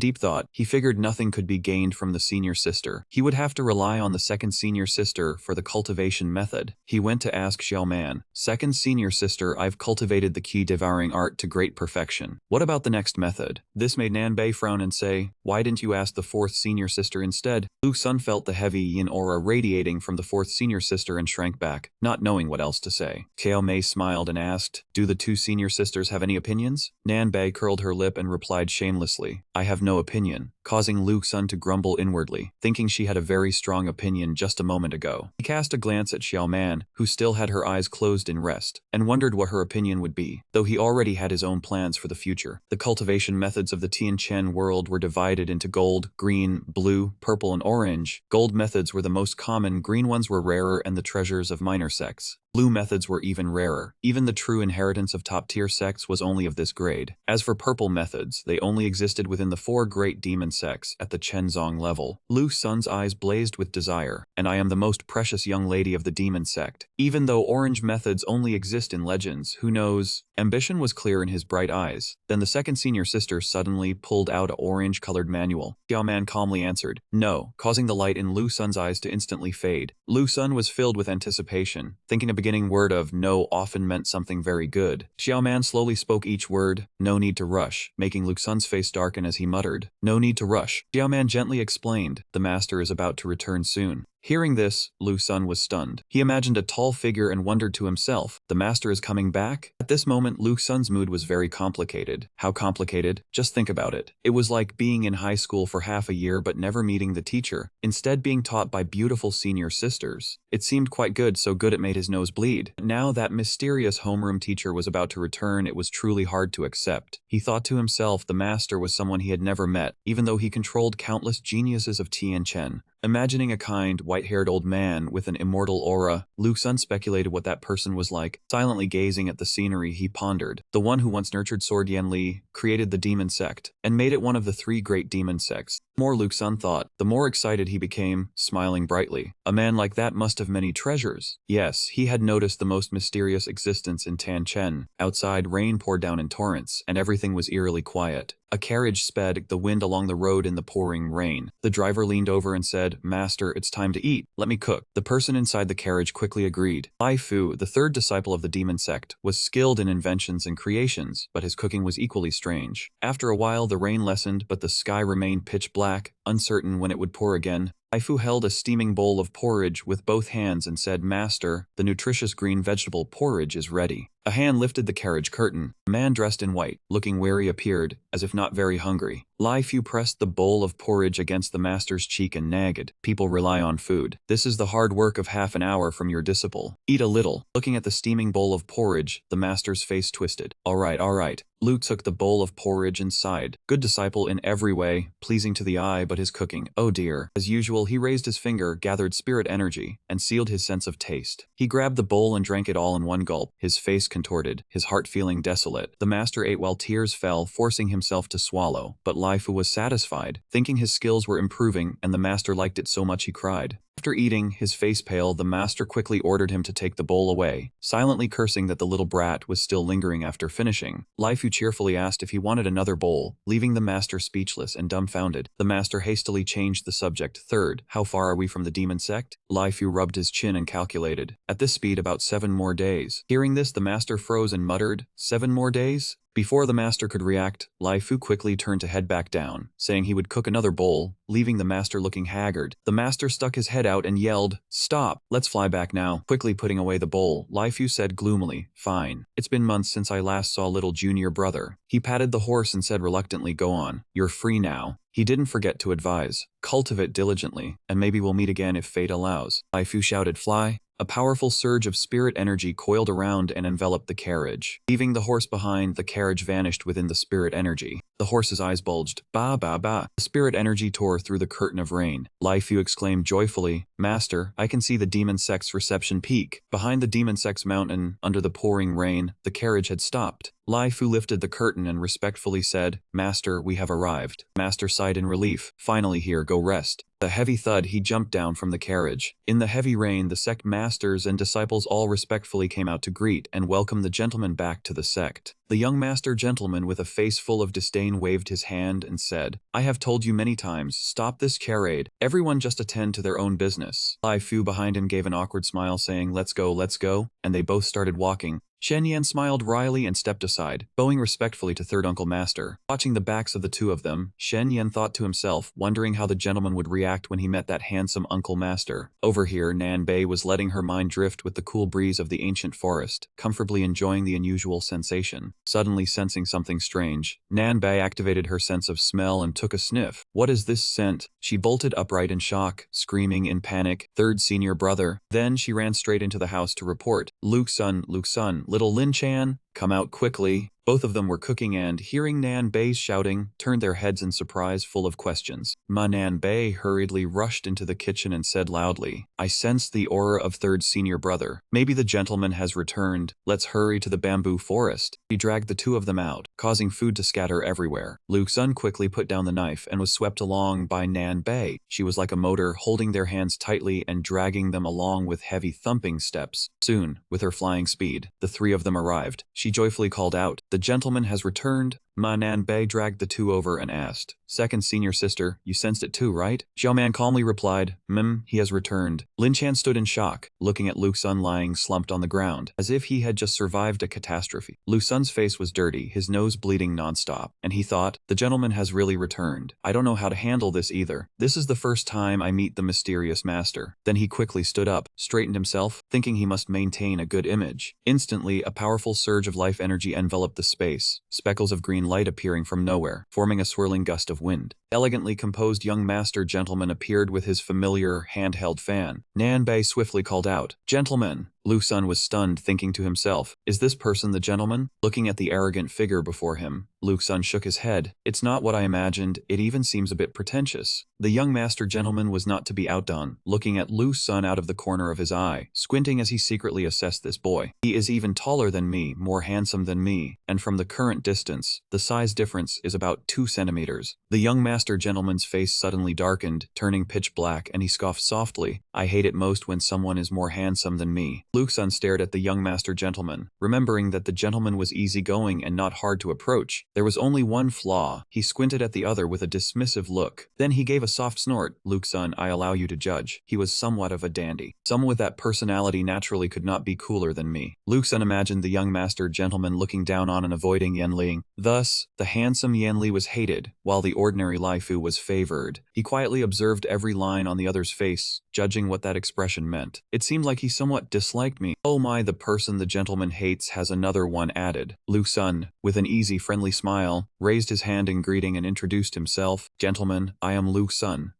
Before he finished his sentence, the young master gentleman showed a look of contempt, turned his face away. Lu Sun's hand froze, feeling deeply humiliated, thinking he had been looked down upon. On the other hand, the young master gentleman thought, that stinky brat smiled at me. Why smile so beautifully? Who is it for? I don't care. He leisurely and gently walked over to Xiao Man, greeting her. Xiao Man, during this period of secluded training, have you gained any insights? She bowed respectfully, yes, master. But in reality she was lying, as she had not gained any insights, only gotten used to the liveliness of the little junior disciple. The young master gentleman smiled softly, nodded to let it pass, then turned to the side and said, good, little Nan Bei, come here. She instinctively flinched, showing a look of disdain, and backed away several steps. The young master gentleman was deeply hurt, asking himself, is this retreating move of yours serious? Luke Sun, standing on the side, chuckled softly. Oh, so even the gentleman cannot be touched carelessly. Noticing the young master gentleman's gaze turning towards him, Luke Sun silently judged. Next up is the fifth disciple. He gracefully slowly approached Lin Chan, gently asking, who are you? Nan Bei said adorably, this little junior disciple is one I took in from the mountain. Her name is Lin Chan. Gentlemen, may she stay in the young master's residence? Lin Chan was nervous, clenching her fists, sweating profusely, awkwardly looking at him. The young master gentleman frowned, stepped closer to Lin Chan, and asked, are you a natural-born sword fetus? Luke Sun silently watched the young master gentleman's back, thinking to himself, with just one look, he saw through Lin Chan's talent. If he wasn't the gentleman, I would suspect if he has a system like mine. Young master gentleman happily patted Lin Chan's head, praising her. Good, very good, you can stay. Then he cast a brief glance at Luke Sun with a disgusted expression, wondering to himself, can I keep this little girl and throw that annoying brat down the mountain? Catching the young master gentleman's gaze on him, Luke Sun's face showed clear confidence. He was certain, so next it must be my turn. But things did not go as expected. When his turn came, the young master gentleman ignored him, turning away elsewhere. Luke Sun stood there, utterly disappointed, just leaving like that. He was confused, his disappointment showing plainly, wondering to himself, what about me? Suddenly Lai Fu walked over, patted his shoulder lightly, and said with a smile, little junior disciple, if you ever find anything tough or difficult, come find your third senior brother for a few drinks. And he left, running after the young master gentleman. Luke Sun was dazed, not understanding what was happening. No beginning, no end. Did I make the gentleman angry? Sunlight filtered through the leaves, shining onto the young master gentleman's refined face. He closed his eyes, inhaling the gentle scent of grass and trees. Couldn't help but sigh.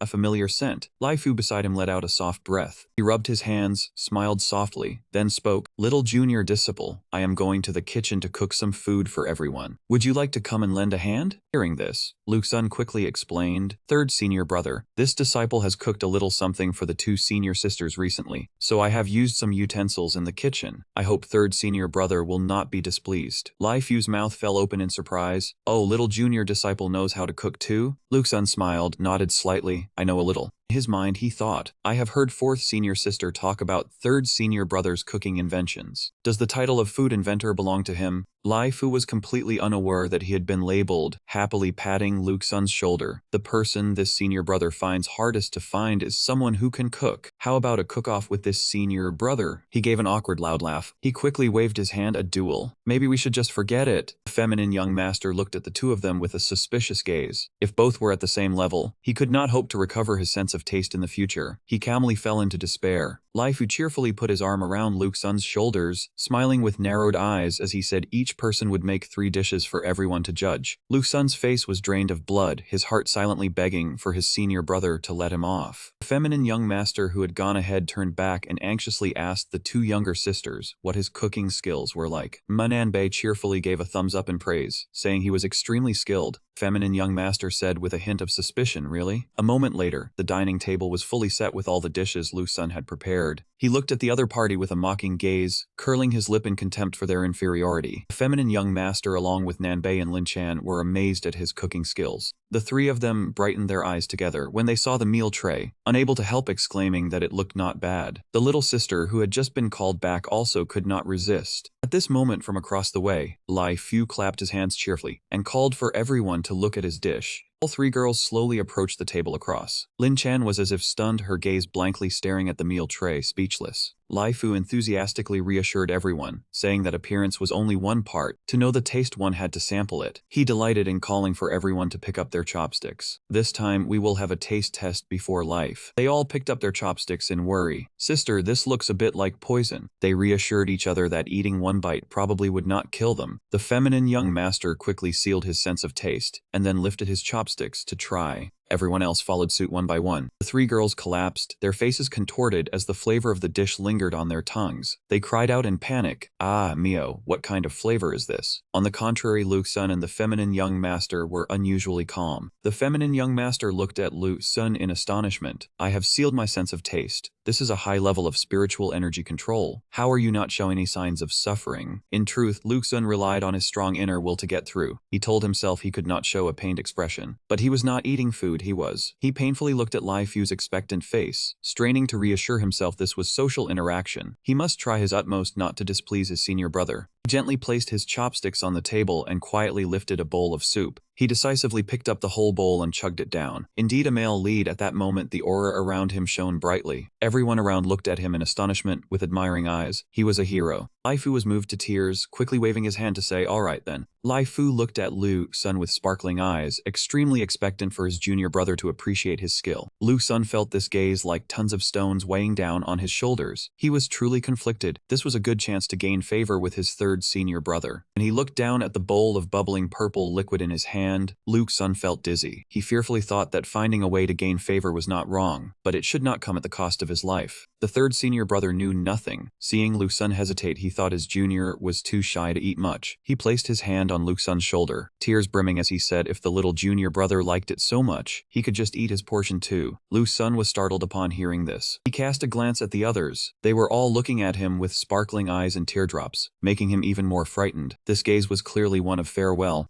Looking to the side was his third senior brother using a scorching gaze directed at him. Lu Sun's body broke into a cold sweat from awkwardness, but it seemed he could not eat, so Lu Sun made up his mind and downed the whole bowl of soup in one go. Everyone around cheered, "Well done, keep going." Lai Fu's face was streaked with tears, his mouth tightly covered to stifle sobs. Inside he was extremely moved. This little junior brother pleased me very much. Lin Chan looked at Lu Sun with deep pity. Master was truly pitiful. The others ignored him, focusing on devouring the food. Nanbei picked up a piece of fish and put it in her mouth, exclaiming, Oh, so delicious." The feminine young master saw everyone eating happily, and could not help stepping over curiously. "Is it really that good?" Nanbei held fish in her mouth and innocently replied, "Try it and you will know." The feminine young master picked up his chopsticks and chanted a spell to dispel the sealed taste. He was extremely careful as he picked up a piece of fish. Though he craved Lu Sun's cooking, his heart still refused to acknowledge the male lead. "If it was hard to eat, I will not save face for this brat." He timidly brought the piece of fish to his mouth. As his tongue touched the fish, the master cried out. A piece of fish exploded with flavor in the feminine young master's mind. He savored it. The feminine young master felt as if the fish was softly swimming throughout his oral cavity. He exclaimed, "This feeling, this flavor, exquisite." So the feminine young master continuously picked up food and put it in his mouth. Nanbei saw this and reminded the master to slow down. Looking down at the plate almost empty of her portion, she cried out in panic, "Ah, quickly snatch it." The feminine young master looked at Lu Sun, who was enduring the punishment of gulping down bowl after bowl of soup, his gaze full of admiration. "As long as I do not look at that brat's face, I am very satisfied with all other aspects." After the meal, the tray of dishes Lu Sun had cooked was completely cleaned by everyone. While everyone was happy to have eaten well, the male lead had collapsed stiffly on the ground. "My stomach is currently crossing rivers and filling seas, thoroughly cleansing the internal organs." As Lin Chan carried the plates and bowls to wash them, the feminine young master stepped over and asked, "Has this constitution of yours been with you since birth?" Lu Sun, upon hearing this, looked over in astonishment. Master saw little Chan's strange illness with just one look. Is there a way to cure it? The feminine young master was still picking his teeth as he said that through diligent cultivation until the food key art reached great perfection, it would heal. However, it is still a bit uncomfortable now. You come here. Lin Chan, upon hearing this, set the dishes down on the table and came to his side. The little girl asked nervously, "What does Grandmaster intend to do?" The feminine young master said coldly, "Show me your wrist." The little girl rolled up her sleeve and offered her wrist for the master to see. Luke's son rubbed his chin trying to recall. The master can also take a pulse. In my previous life in the game, I never heard of this setting. Click. The feminine young master finished taking Lin Chan's pulse, and then transmitted a bit of energy to the little girl. He said this would help her sleep well until the food key art reached great perfection. Lin Chan felt her whole body warm and full of energy. She looked at the feminine young master with extreme gratitude. Truly miraculous. My body suddenly feels much warmer. Grandmaster is so amazing. Feminine young master recounted that her great senior sister disciple, Yanli, also had this constitution in her youth. Only in his body it was not cold energy but a wave of metal nourishing energy. You are of the water destiny, he is of the metal destiny. That is the price you pay for being born sword fetuses. Lin Chan bowed respectfully. Many thanks, Grandmaster. The feminine young master looked at the little girl with warmth filling him. He remembered the old days, the year he found Yan Li. He was also this thin and small. Who would have guessed that in just a few years, Yan Li had become so gallant and carefree, truly obnoxious. The feminine young master changed his attitude, his face wrinkling like a monkey in irritation when thinking of Yan Li's superior arrogance. Luke's son saw the feminine young master's healing ability and became extremely worried. So the master could see the born sword fetus with just one look. Then my fake sword fetus would surely be impossible to hide, right? If he was seen through. Luke's son looked at the feminine young master's retreating back and broke out in a cold sweat. Suddenly the master turned back to look at him with a gentle face, looking at the master's clear, placid eyes staring straight at him. Luke's son felt his insides clench. He gasped, clutching his heart, afraid that the master would expose him right there in front of everyone. Has he really seen through me?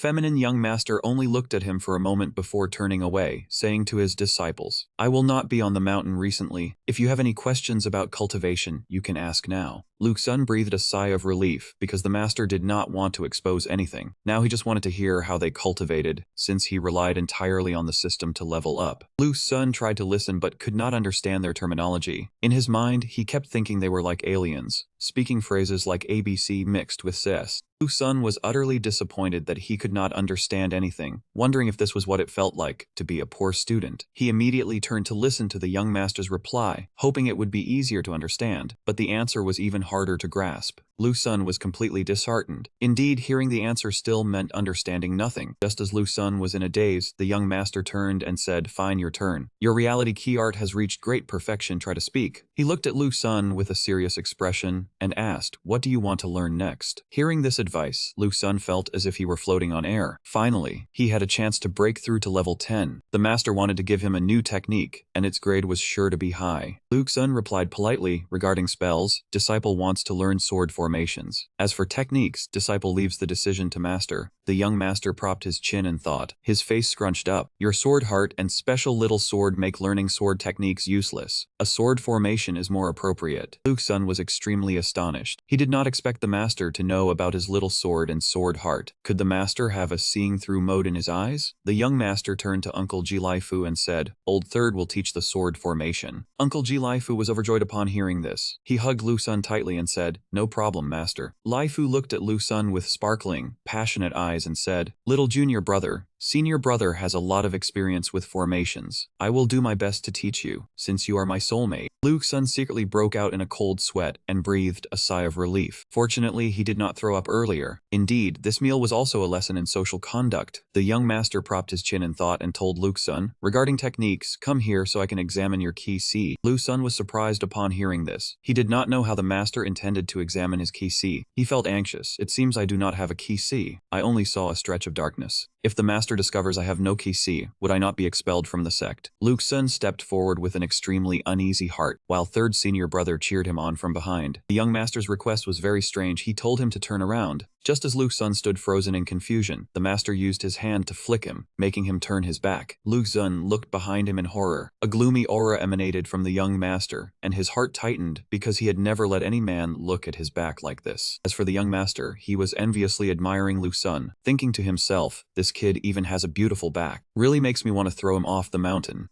Oh well, I already accepted him. At most, I will make him an ugly mask later. The young master snapped his fingers and a stream of spiritual energy flew out from his hand. Luke's son felt a burning sensation on his back. He closed his eyes to feel it. This warm sensation has started probing, right? Around him, streams of spiritual energy twisted together. Miss Xiaomin stood outside, watching Luke's son with great anticipation. The key was something one could not show others. Only the master could probe it. She wondered what little junior brother's key was like. As soon as the master did an ultrasound on Luke's son, Sun. He muttered 2 words, strange, strange. Miss Xiaomin and Nanbai were slightly surprised and asked, what is wrong? Is there a problem with little junior brother's key C? The master asked Lu Sun sternly, when you stepped into the second layer of the reality key art, did you see your own key C? Lu Sun answered calmly, at that time, disciple only saw everything go dark in front of his eyes, did not see anything. Nanbai could not believe it and asked loudly, how is that possible? Little junior brother, how can you cultivate without a key C? But your reality key art is already perfected. Lu Sun's voice was deep, his heart uneasy. Perhaps he had been exposed. He asked timidly, so what is going on? The master covered his mouth and said, you have a key C, but your key C is black. Lu Sun asked in astonishment, black? He thought to himself, that means my key C is boundless. Everyone around was astonished upon hearing this. A black key C? Nanbei's eyes sparkled as he blurted out 3 words, so handsome, while looking at Lu Sun. Ah, black key C, no one has ever heard of that. Lu Sun looked at his own hands. The key C was connected to talent. If his key C was boundless, did that mean his talent was heaven-defying? He looked at the young master, who was propping his chin, looking at the sky and the ground full of doubt. My key C is clearly like this, so why does the master have that expression? Seeing his confusion, the master explained, ordinary cultivation relies on different constitutions to practice different techniques for varying effects. If one's 5 elements are fire, cultivating a fire attribute technique will yield double the results. If one's 5 elements are water, cultivating a water attribute technique is also the most suitable choice. Master clasped his hands behind his back and said gently, but in reality it is not only that. The attribute of the key C is more important than the constitution, so I choose techniques for you based on your key C attribute. He squinted at Lu Sun, rubbing his chin and thought, if there is any fault, blame it on the fact that your key C is pure black with no attribute, and your constitution perfectly balances the 5 elements. Truly strange. Everyone fell silent upon hearing this.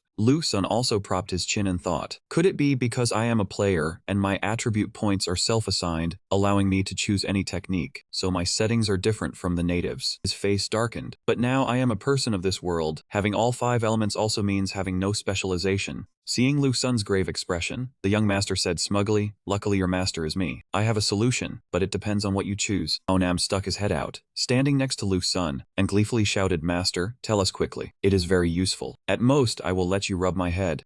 The young master said sternly, slowly raising his hand, Lu Sun, you are my 5th disciple. I will call you Little 5th. Now you have 2 choices. Lu Sun clasped his hands and bowed respectfully, speaking softly, disciple is listening. Lu Sun hid behind his sleeves and smiled slightly. Even without a specialization, it is fine, because he relied on experience points, not the spiritual energy of heaven and earth. Lu Sun spread his hands like an advertisement. On one side was an orange technique scroll rolled up, on the other side a purple technique shimmered, covered in light. He introduced loudly, telling himself that as long as the technique grade was high enough, he would become strong. The young master crossed his arms and said slowly, first, you can choose a top-tier technique you like. Go to the Demon Sex Technique Transmission Tower and look. The highest floor techniques can be chosen freely. Lu Sun's eyes lit up like spotlights, living in a dream of power. A scene formed in his mind of hugging an orange technique like a treasure. He secretly sighed. According to what he knew, the Technique Transmission Tower required passing trials. The highest floor was purple. Getting to choose freely now was like a leap to heaven. Lu Sun's face hardened. He interlaced his fingers and raised his voice to interrogate. What about the second option? His heart surged, telling himself he could not decide quickly. He had to hear the second choice. It might even be better. The young master held 2 fingers in front of Lu Sun's eyes and said sternly, the second choice is to cultivate the 5-element technique. Lu Sun asked doubtfully, the 5-element technique. Lai Fu and Nanbai standing by could not stay calm. They shouted in unison,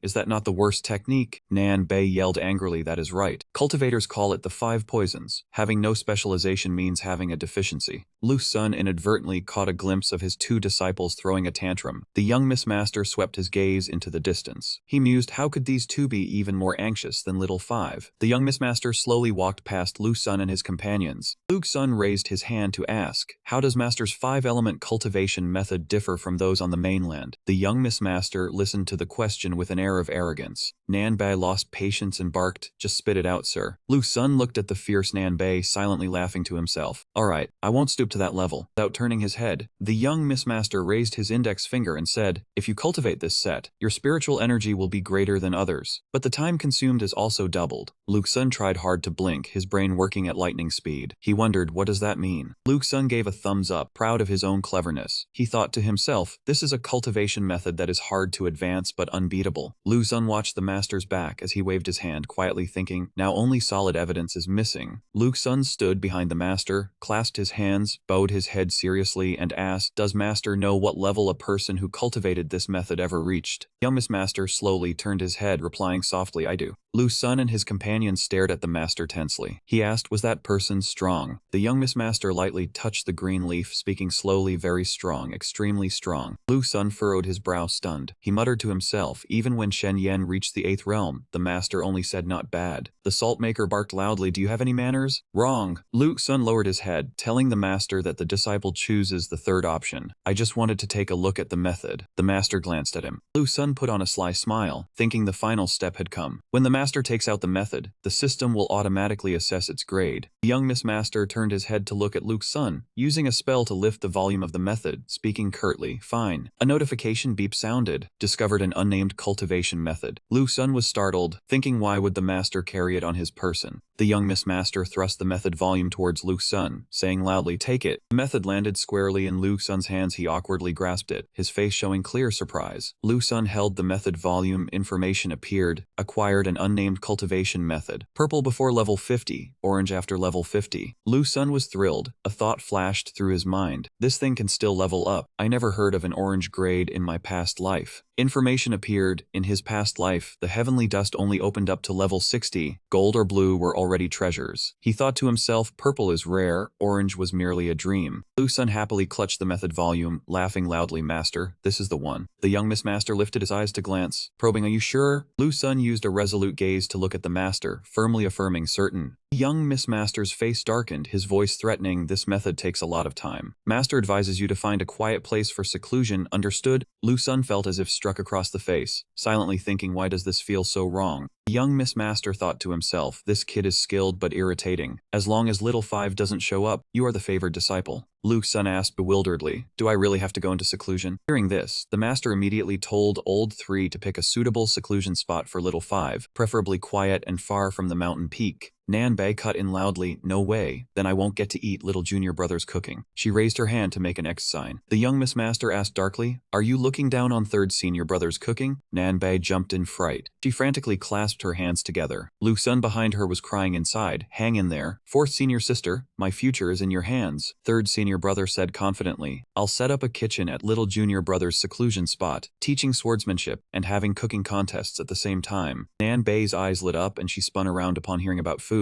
So I can eat Luke Sun's cooking while staying at the mountain. 3rd senior brother replied, exactly. Nan Bei, riding the wind, planted her hands on her hips and laughed, great, hurry up and send little junior brother to seclusion. Cooking delicious food while in seclusion, perfect. Luke Sun was speechless, you flip faster than a page. He was overthinking the scene of himself blowing on the stove fire while crying inside and cursing silently. Do I have to cook even during seclusion? This is blatant exploitation. Luke Sun's face aged like he was 80 years old. Looking at the 3 people so close, Luke Sun gritted his teeth in helplessness. The best way was to see if a quest could be triggered. He couldn't just be taken advantage of. He asked softly, master, how long will this disciple's seclusion last? Hearing this, the young Miss Master stroked his chin and thought, a good question. He looked at Luke Sun with a deep, searing gaze, never having thought about him returning. Who told him to be so handsome? Staying would make him outshine me. Suddenly Xiao Man cut in. There needs to be a time limit. He can't stay down the mountain forever. Facing the pressure from 2nd senior sister, the young Miss Master trembled in fear, unable to speak. Seeing Luke Sun happily chatting with Xiao Man, the master felt a surge of jealousy. Even his 2nd favored disciple was being bribed, never speaking up for anyone before. The master clasped his hands behind his back and spoke, then until you enter the elementary realm and your sword art reaches minor mastery. He thought, fine, for Xiao Man's sake. The system displayed a notification, seclusion quest activated. Luke Sun quickly clasped his hands and obeyed. Content, require level up by 2, sword formation up by 1, reward 10,000 points. He thought to himself, not bad, not easily exploited.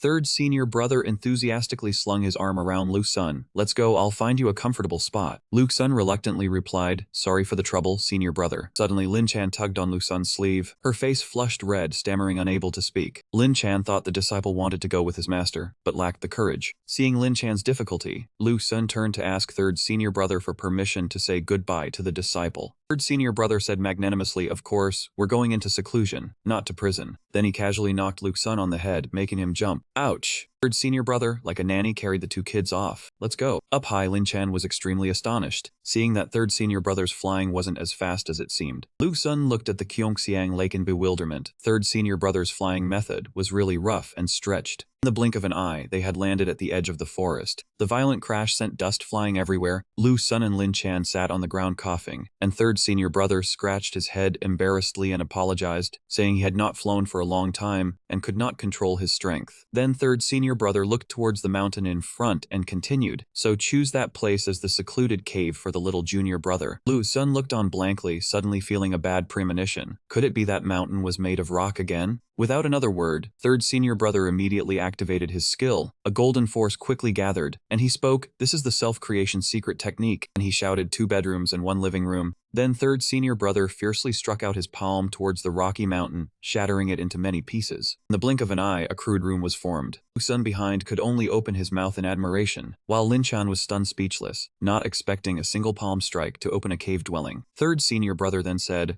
"I often travel the world with the master, and when going to wild places, I would think about what technique could create a dwelling, and that is exactly this self-creation secret skill." Inside, 2 bedrooms and 1 living room had indeed been formed. Luke Sun secretly admired, truly 2 bedrooms and 1 living room. This technique is so convenient. At this moment, third senior brother enthusiastically called the little junior brother to look at something here. Then, he said with interest, "From now on we can have cooking competitions here." Lu Sun was shocked, thinking he even specially created a kitchen as well. Lu Sun forced a smile, "Haha, that is great. Do I have to cook even while in seclusion?" Third senior brother pointed to a stone corner and said that was the stove. He often travels with the master, so being thoughtful is normal. Ha ha ha. There is someone who likes my cooking. I definitely will not miss out. Lin Chan behind looked around, secretly admiring in her heart. Third senior uncle is truly amazing. With 1 palm strike, he created a house even better than my old house with grandfather. Lin Chan thought about being able to be as strong as third senior brother in the future, and made up her mind, I will cultivate hard, so that later I can open a mountain cave for master anytime. Lu Sun beside secretly thought to himself, well then I truly thank you. A moment later, the secluded place was completed. Even though it was inside a rocky mountain, it was still sparkling. Third senior brother gestured and said that is enough for now. I will cook at noon, practice sword arrays in the afternoon, cook together in the evening. The secluded life is quite interesting. Having said that, third senior brother continued with a smile. The rest of the time the little junior brother can practice freely. Lu Sun upon hearing this turned to stone. Cook at noon, practice sword arrays in the afternoon, cook in the evening. Have I come here to cook and learn sword arrays? Without further ado, third senior brother cheerfully said, it is already late. Junior brother has just obtained the chant. Calm down and study it. Senior brother will lead Lin Chan back first. Suddenly Lin Chan hid behind Lu Sun. He asked softly if the disciple wanted to stay with him. Lin Chan lightly nodded in response. Hearing that, Lu Sun gently reminded, no need, it is cold here. You are weak, if you fall ill it would not be good. Then he gently rubbed the disciple's head and told her to go back. Lin Chan had no choice but to obey. She turned her head reluctant to leave. Third senior brother then spoke to comfort, master is only in seclusion. He will be back soon. Do not worry. Lin Chan replied sadly. After the two left, Lu Sun tiredly stretched. Finally I am alone. He yawned repeatedly after a tiring day.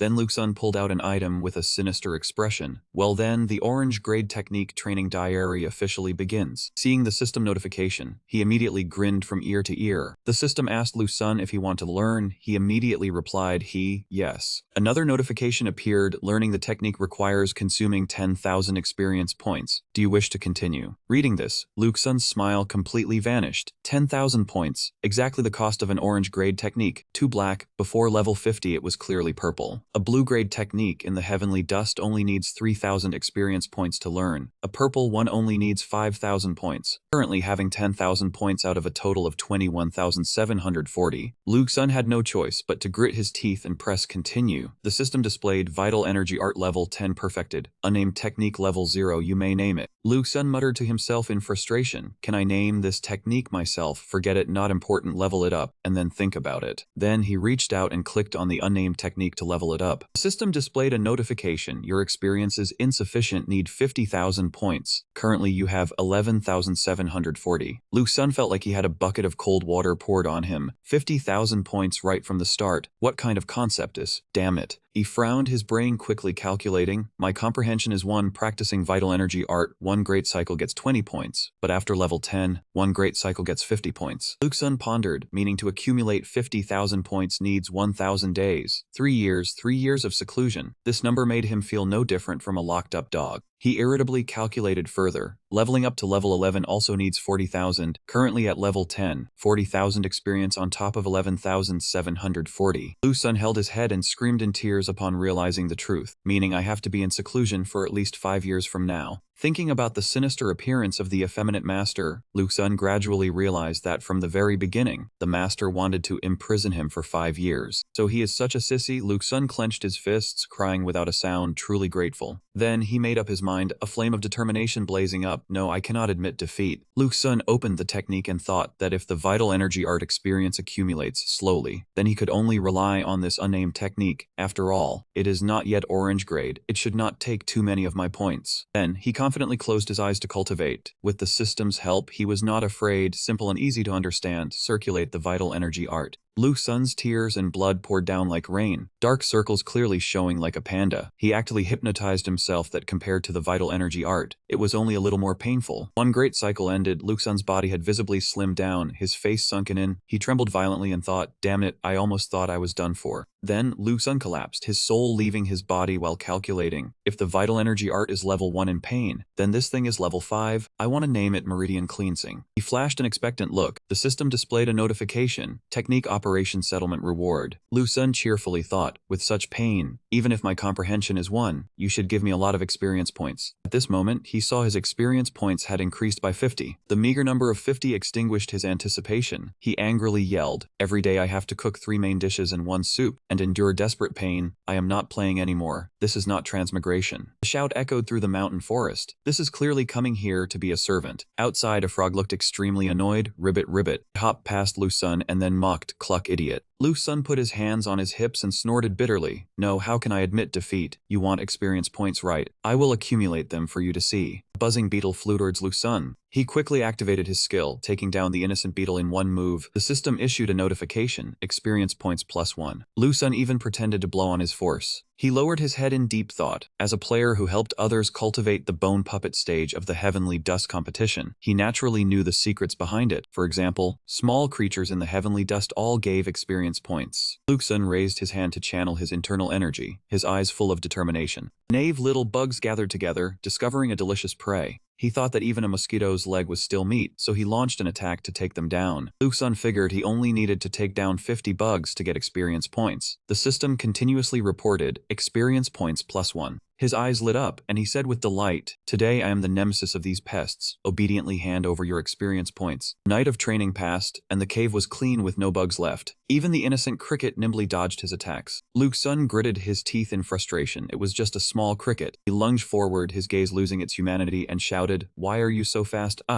Lu Sun crashed into an invisible barrier, the impact hurting his head as if it would cave in. He asked in shock, what is going on? Clearly nothing. Lu Sun reached out to probe and test it. Seeing nothing, oh look. Looking at the barrier in front of him, he wondered, what is this? A shield or something? Lu Sun stood at the cave entrance peeking around, making the cricket think he was possessed. Seeing the prey before him, he executed a move, saying, how dare you turn back, then what? He forcefully launched an attack through the barrier, determined not to spare the cricket. Unexpectedly, the barrier reflected the attack, startling Lu Sun. Oh dear. The attack brushed past his face, nearly forcing him to get plastic surgery. The system displayed a notice, Life Fuse Formation Array versus Lu Sun. Seeing this, Lu Sun was dumbfounded, frozen for 5 seconds. He yelled in anger, is this a scam? I'm really imprisoned now. Outside, a subordinate reported in a low voice, sir, everything has been arranged as instructed. The effeminate young master asked leisurely, is the entrance to the formation array set up? The senior brother disciple replied, everything is complete, unless the junior disciple can break through the initial realm. Hearing this, the master rested assured and sipped his tea, saying, good.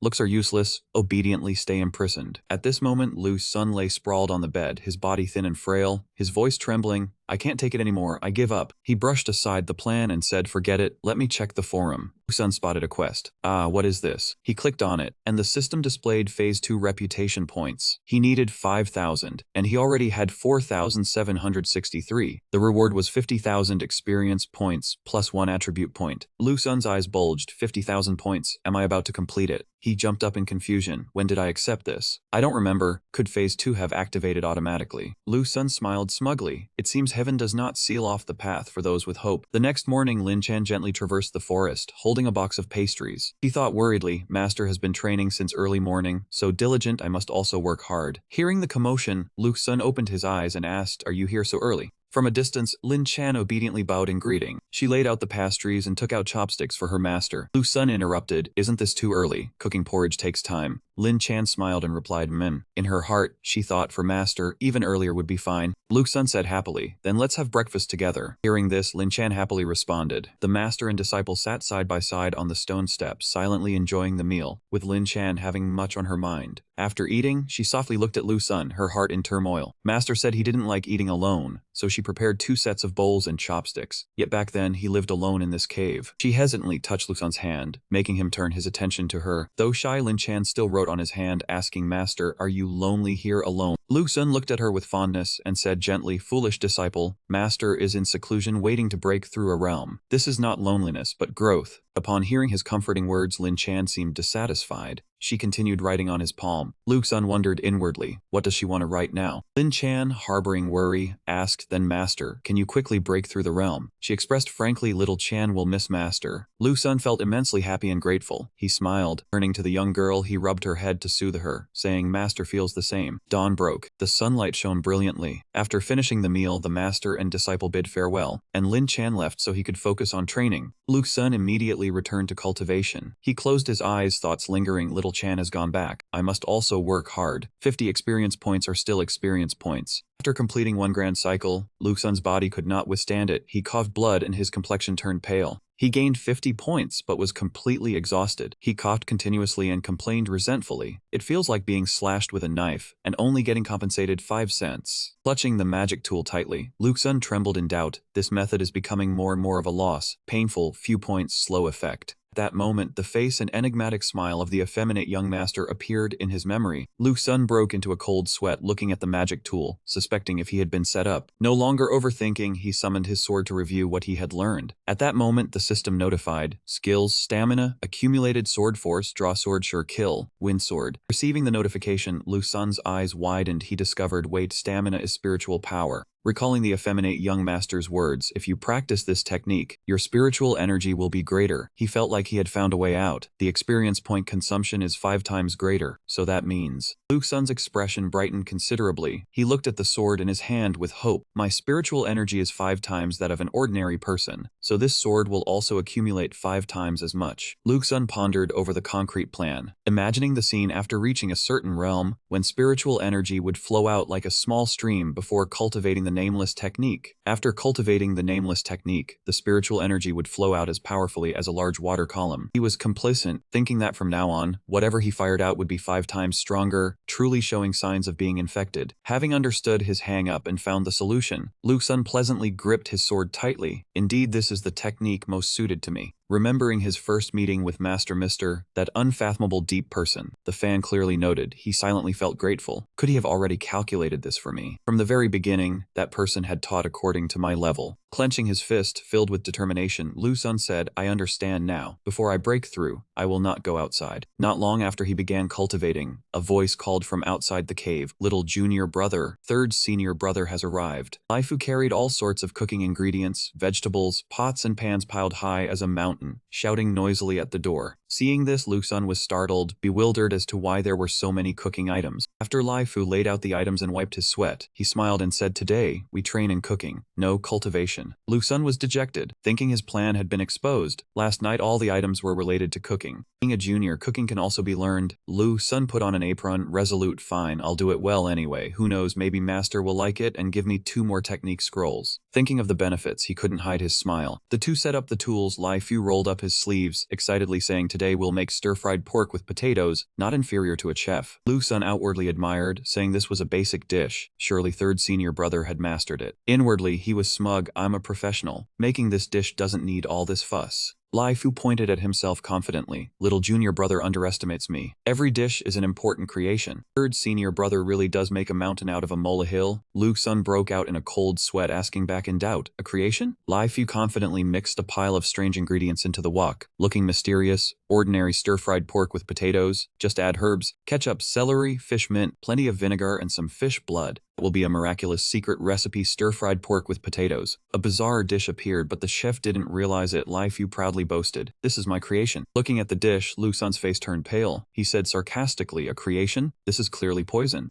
Scooping a large bowl, Lai Fu eagerly said, "Little junior brother, quickly cook your dish. I'll take this dish up the mountain for everyone to taste." As Lai Fu left, Lu Sun knelt down in the sun, tears streaming down, praying for the original owner's blessing. Behind the mountain, the sturdy thatched cottage sheltered Manan Bay and Master Mister from the rain and sun. The sky was clear, perhaps thanks to bamboo forest. In the room, Lai Fu set out 3 dishes, the most prominent being the plateful of purple stir-fried pork with potatoes. Manan Bay and Master Mister sat cross-legged. Lai Fu introduced the 2 ordinary plates as little junior brother's work. He emphasized the middle plate was his heartfelt creation. Upon hearing this, the other 2 got goosebumps, their expressions hard to describe. Ananbei broke out in a cold sweat, silently thinking how smart second senior sister was for not coming. Master Mist's face turned ashen, so it turned out his disciple had been prepared when eating with his master. Waiting for what felt like an eternity with no one eating, Lai Fu grew anxious, looking at the 2 with a threatening gaze. "Why aren't you picking up your chopsticks?" Both were startled. With higher cultivation, Master Mister took a deep breath to calm down, while Mananbei showed obvious disgust. The 2 held their chopsticks trembling as if about to topple mountains and drain seas. The young master had even sealed his 5 senses. The moment they both savored the essence dish of Lai Fu. Lai Fu took out a notebook and pen, diligently recording their expressions. At the same time, Mananbei collapsed to the floor. The young master closed his eyes, his spiritual perception taut. Mananbei seemed to have ascended. Lai Fu remained cheerful, confidently marking 50%, the creative dish half a success. He cheerfully closed the notebook, asking if the diners had any comments. For a long time the young master did not answer. Sitting still like a statue, Lai Fu approached and waved a hand. Forced to commit the offensive, lightly touching the young master, he called softly, "Sir." It turned out that sitting still meant his soul had already left his body. A commendable effort from this gentleman. After that touch, he immediately collapsed, sprawling on the ground. Seeing this painful result, Lai Fu had to cross out the 50, tears streaming, muttering that the creativity was a psychological success, but needed more effort. Returning to Lu Sun's cave with dusk approaching, Zhu Ji, Lai Fu called out, "Little junior brother, it is time for array cultivation." He explained, "The eldest senior brother and second senior sister practice the sword. Little Nanbei practices the blade. I practice talismans, so my specialty is talisman arrays." Lu Sun asked in confusion, "Aren't talisman arrays about learning sword arrays?" Lai Fu pulled 3 blazing talismans, smiling. "Talisman arrays have many types. These are fire element talismans, and you mainly cultivate sword energy, similar to sword energy talismans." Recalling, Luke Sun proudly answered, "Understood." Without delay, Lai Fu said, "The explanation is done. Now use your strongest sword energy to attack me." Lu Sun was horrified. "Use my strongest sword energy to attack senior brother?" He let the 3 talismans dissipate, answering correctly, "Use your strongest sword energy with the intent to kill me." Having confirmed, Luke Sun drew his sword and answered resolutely, "Fine."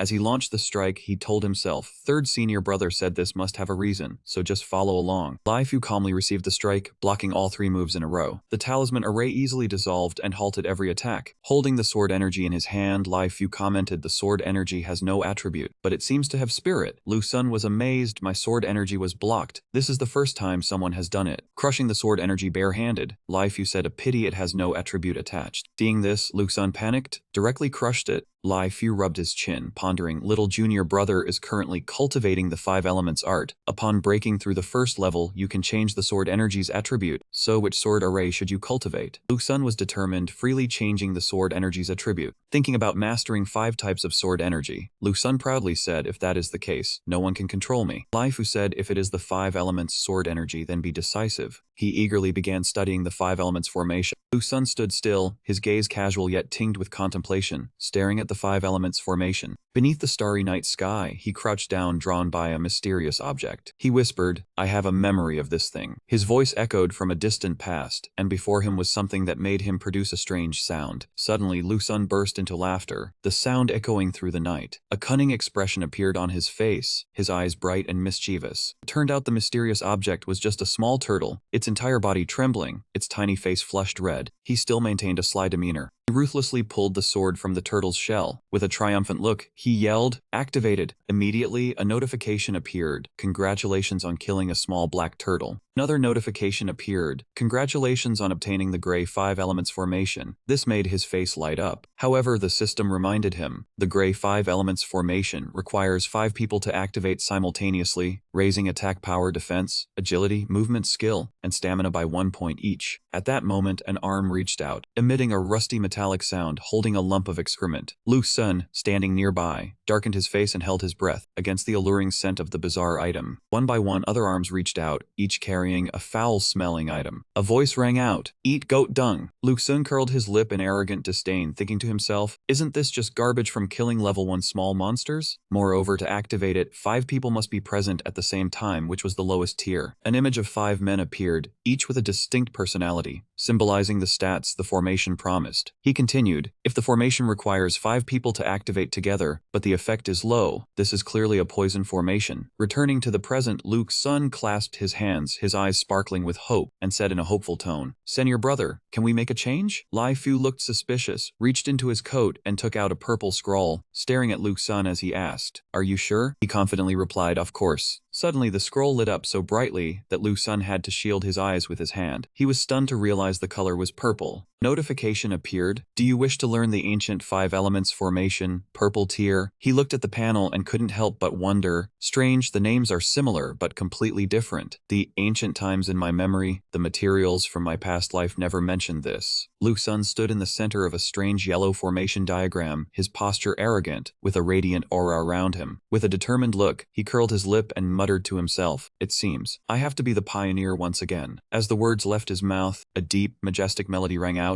"Invincibility is loneliness, how lonely," the music blending with his imposing demeanor. Saying that, he brushed the lock of hair on his forehead, his gaze arrogant as he thought, could the cultivation methods of the ancient world become the key? Back to the present, Lu Sun reached out to take the scroll, pretending to be casual as he said with a smile, "I was just joking with you, senior brother. Since you gave it to me, it must be the most suitable formation." In his heart, he thought, "I have this kind of matter under control." Seeing him accept it, Lai Fu was overjoyed and smiled. "Not bad, indeed the little junior brother has iron roots," able to feel his senior brother's sincerity. Suddenly, Lai Fu grabbed Lu Sun's coat and then sat down heavily, urging, "This cannot be delayed. Let's start with the fire formation." Lu Sun obediently sat down, thinking in his head, "For now, I won't use the system. Let's listen to third senior brother's lecture to see if I can comprehend anything. After all, I am now a person of this world." As soon as they began, Lai Fu enthusiastically lectured about formations, spewing incomprehensible terms from his mouth. Lu Sun sat there with a troubled mind, his face pale as he processed the complex concepts. He screamed inwardly, "No, I can't understand anything. It's like a class entirely in Arabic." Suddenly, a notification appeared. "Do you want to learn the ancient 5 elements grand formation, purple tier, costing 5,000 experience points, yes or no?"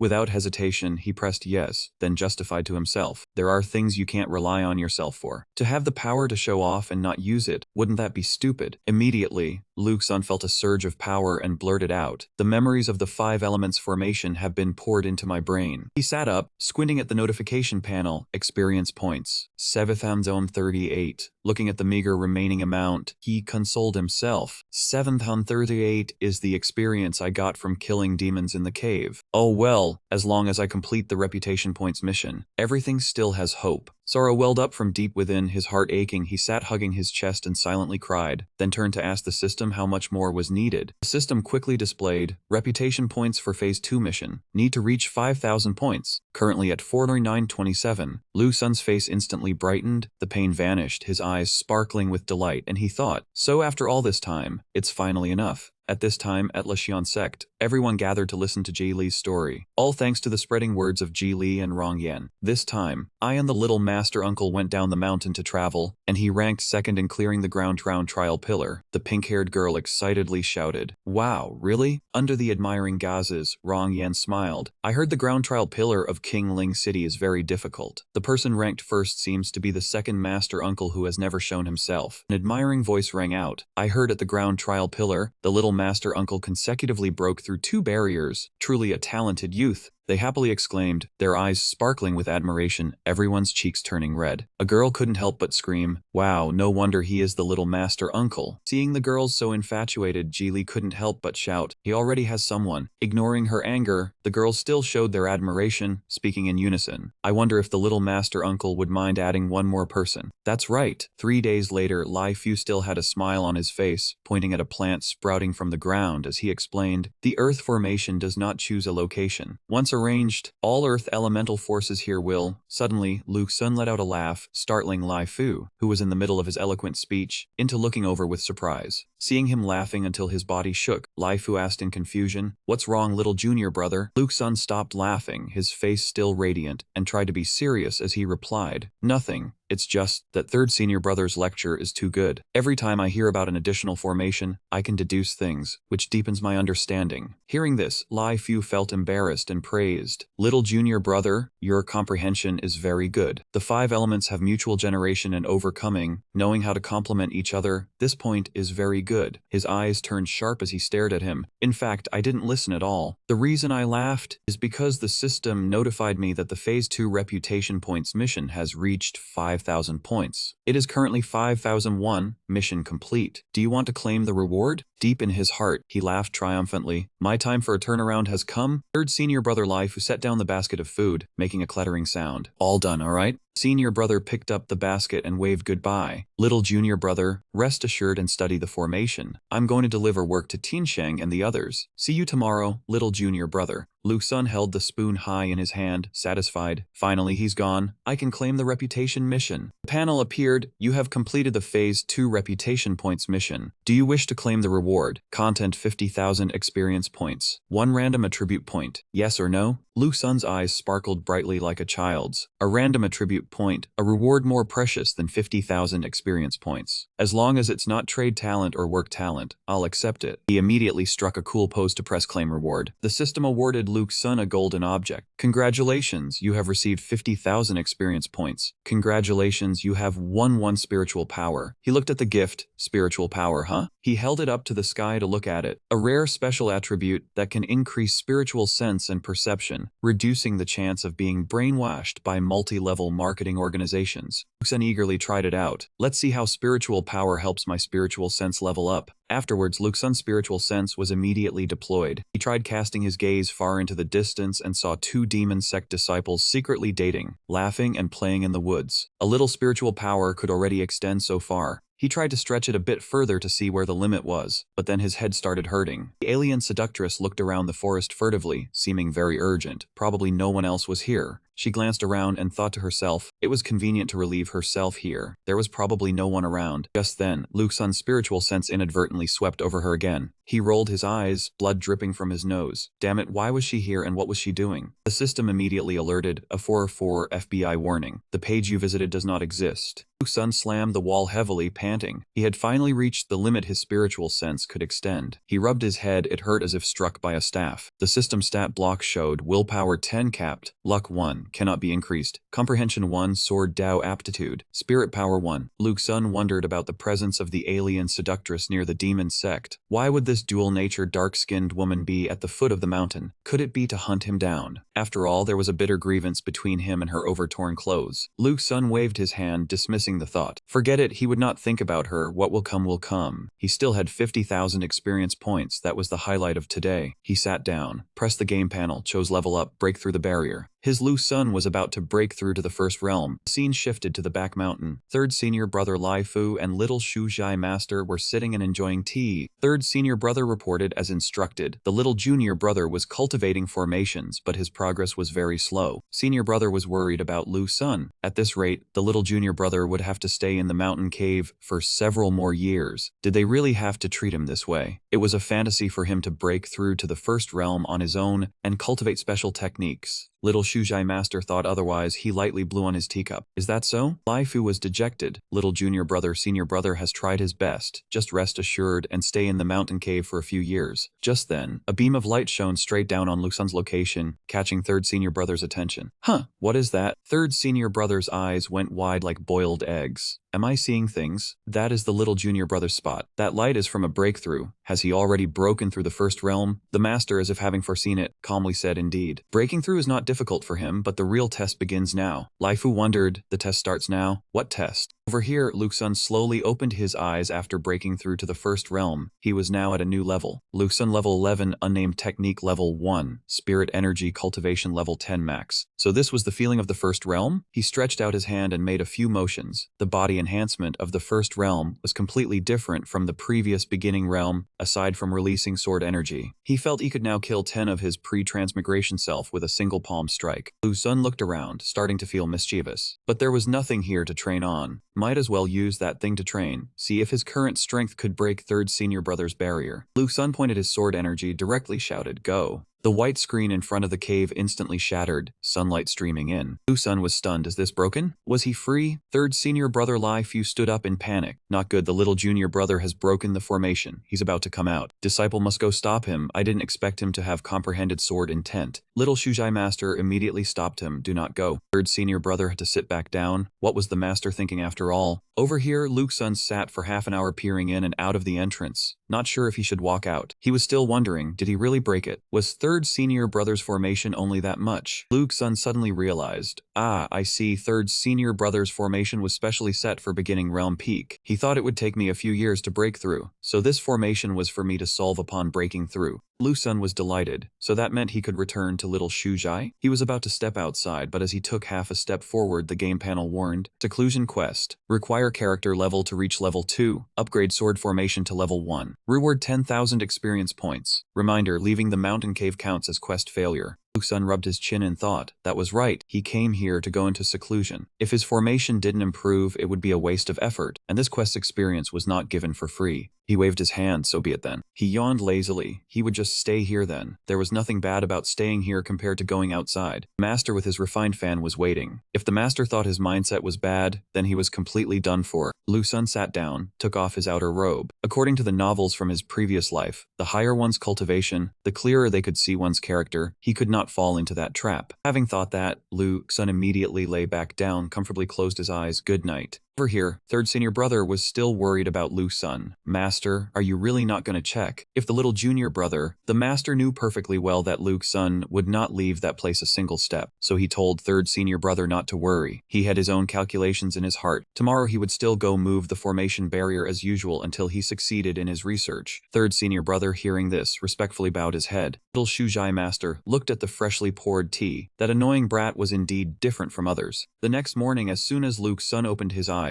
a quest hit him in the face.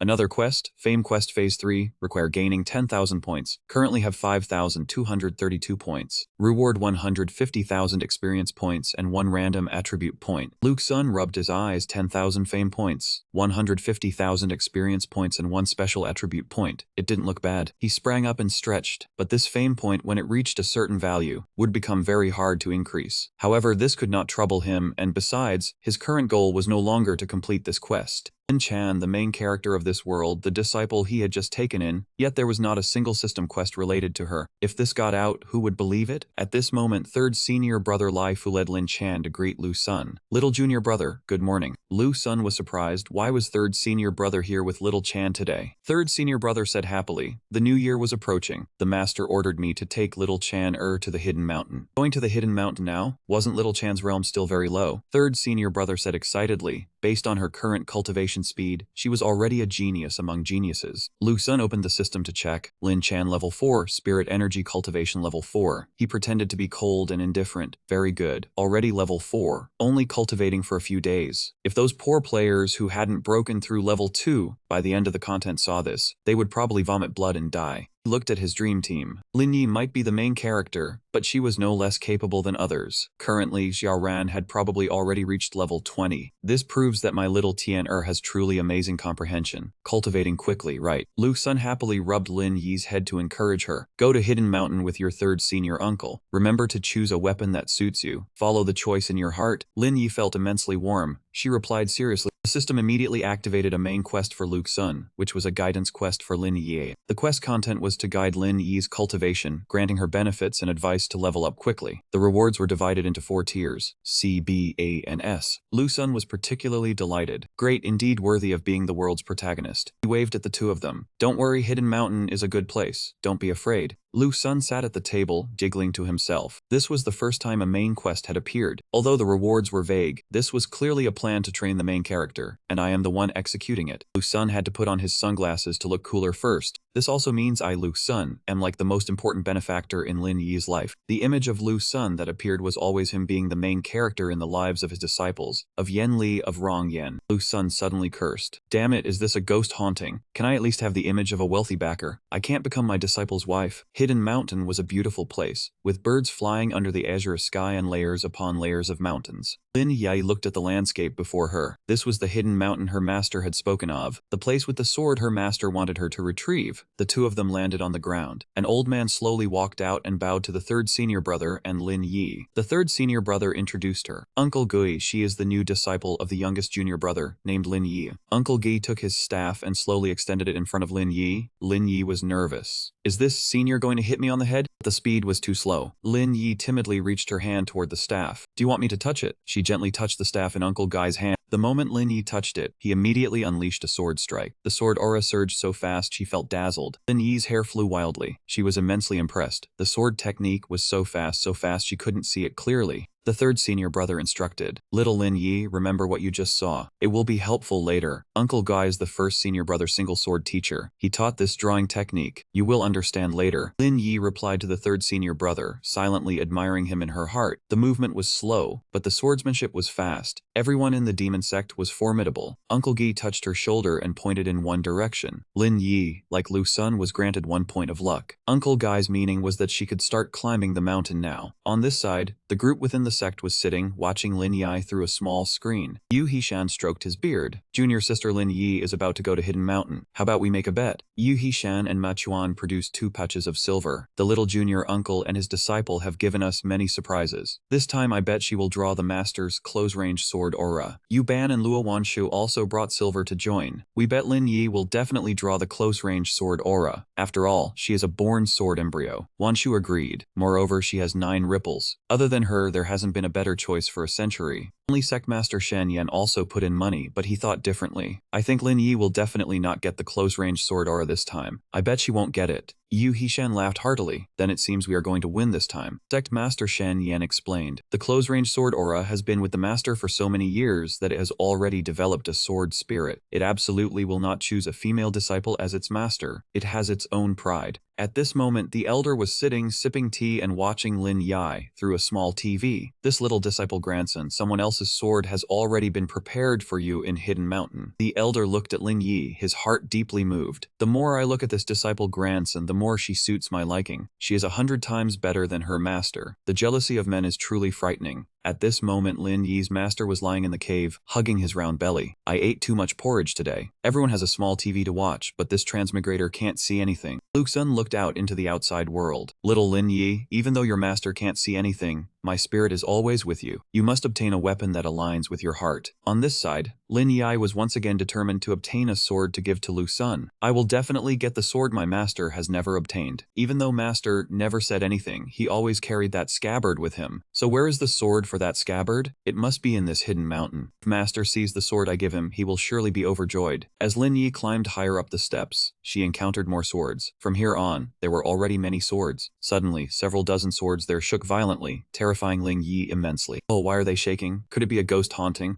Run quickly. Lin Yi sprinted upward, unaware that ordinary swordsmanship could sense her innate sword embryo. But without a sword spirit, they couldn't convey their thoughts. Their shaking was actually meant to attract Lin Yi, but it backfired. Lin Yi was oblivious. Everywhere she ran, the swords shook. What the hell is going on? Why are these swords still shaking? Could it be that Hidden Mountain doesn't welcome me? Unable to communicate, Lin Yi's thoughts went further and further astray. On this side, Lu Sun was utterly bored. No good. I just want to know which step little Lin Yi has reached now. Is there any way? Suddenly, Nan Bei popped her head out from somewhere. Little junior brother, are we doing it today? No, wait. Your senior sister hasn't seen you for a long time, so I came to visit. Lu Sun felt like he had struck gold. Isn't there a way now? Moment later, Nan Bei became Lu Sun's commentator. Right now, Lin Yi has run to the 399th step. The 2 portions of food you promised me, don't go back on your word. Don't worry, I will definitely make 2 portions for you. Has she already reached step 399? Then that means she is in the low-grade blue equipment area, which is also the territory of spiritual artifacts. The spirits here can already convey thoughts to people. Little Lin Yi, absolutely don't let these things affect you. Continue forward. There are still the purple and orange grade close-range sword aura equipment. Lu Sun asked Nan Bei, what's with this low-grade spirit artifact? I just want to know if it will affect my disciple. Nan Bei narrated. All the spirit swords are trembling toward Lin Yi. 3 spirits have already chosen her. A jade pendant, a body branch, and a piece of armor. Lu Sun urgently asked, then she hasn't chosen a sword yet? At this moment, Nan Bei had snapped out of it and whined. Without dessert, I have no motivation anymore. Meow, so hungry. So, Lu Sun had to get up and go to the kitchen to get food for Nan Bei the cat. Lucky he prepared the rock sugar pier for Xiao Tian last night, or he wouldn't be able to command this cat today. Nan Bei looked at the bowl of amber rock sugar pier, her eyes sparkling. Too much, little junior brother is so good. I like it a lot. Lu Sun suddenly remembered Lin Chan had not eaten yet, so he scooped some back from Nan Bei's bowl into the pot. It was not much to begin with, so he should still leave some for his disciple. Nan Bei saw it right away. She was unhappy, wailing like a mad cat, you bastard. I saw you scoop it out of my bowl. No way, you have to scoop it back for me. Lu Sun, pretend to be attentive. I am doing this so you can save some room. I will make pudding for you tonight. Nan Bei calmed down upon hearing this, cheerfully accepting the bowl. Thank you, little junior brother. Lu Sun had not yet recovered from her fury. Just now her expression was murderous. Truly one must not mess with a woman's food. Lu Sun took the chance to inquire, senior sister, continued, did her disciple pick any sword? Nan Bei answered while eating, did not pick. She is about to reach the 499th step. Lu Sun sighed in relief. Good thing she was not fooled by those flashy equipment. Xiao Tian must not be cheated out of her savings. Lu Sun asked Nan Bei, senior sister, did you see if Xiao Tian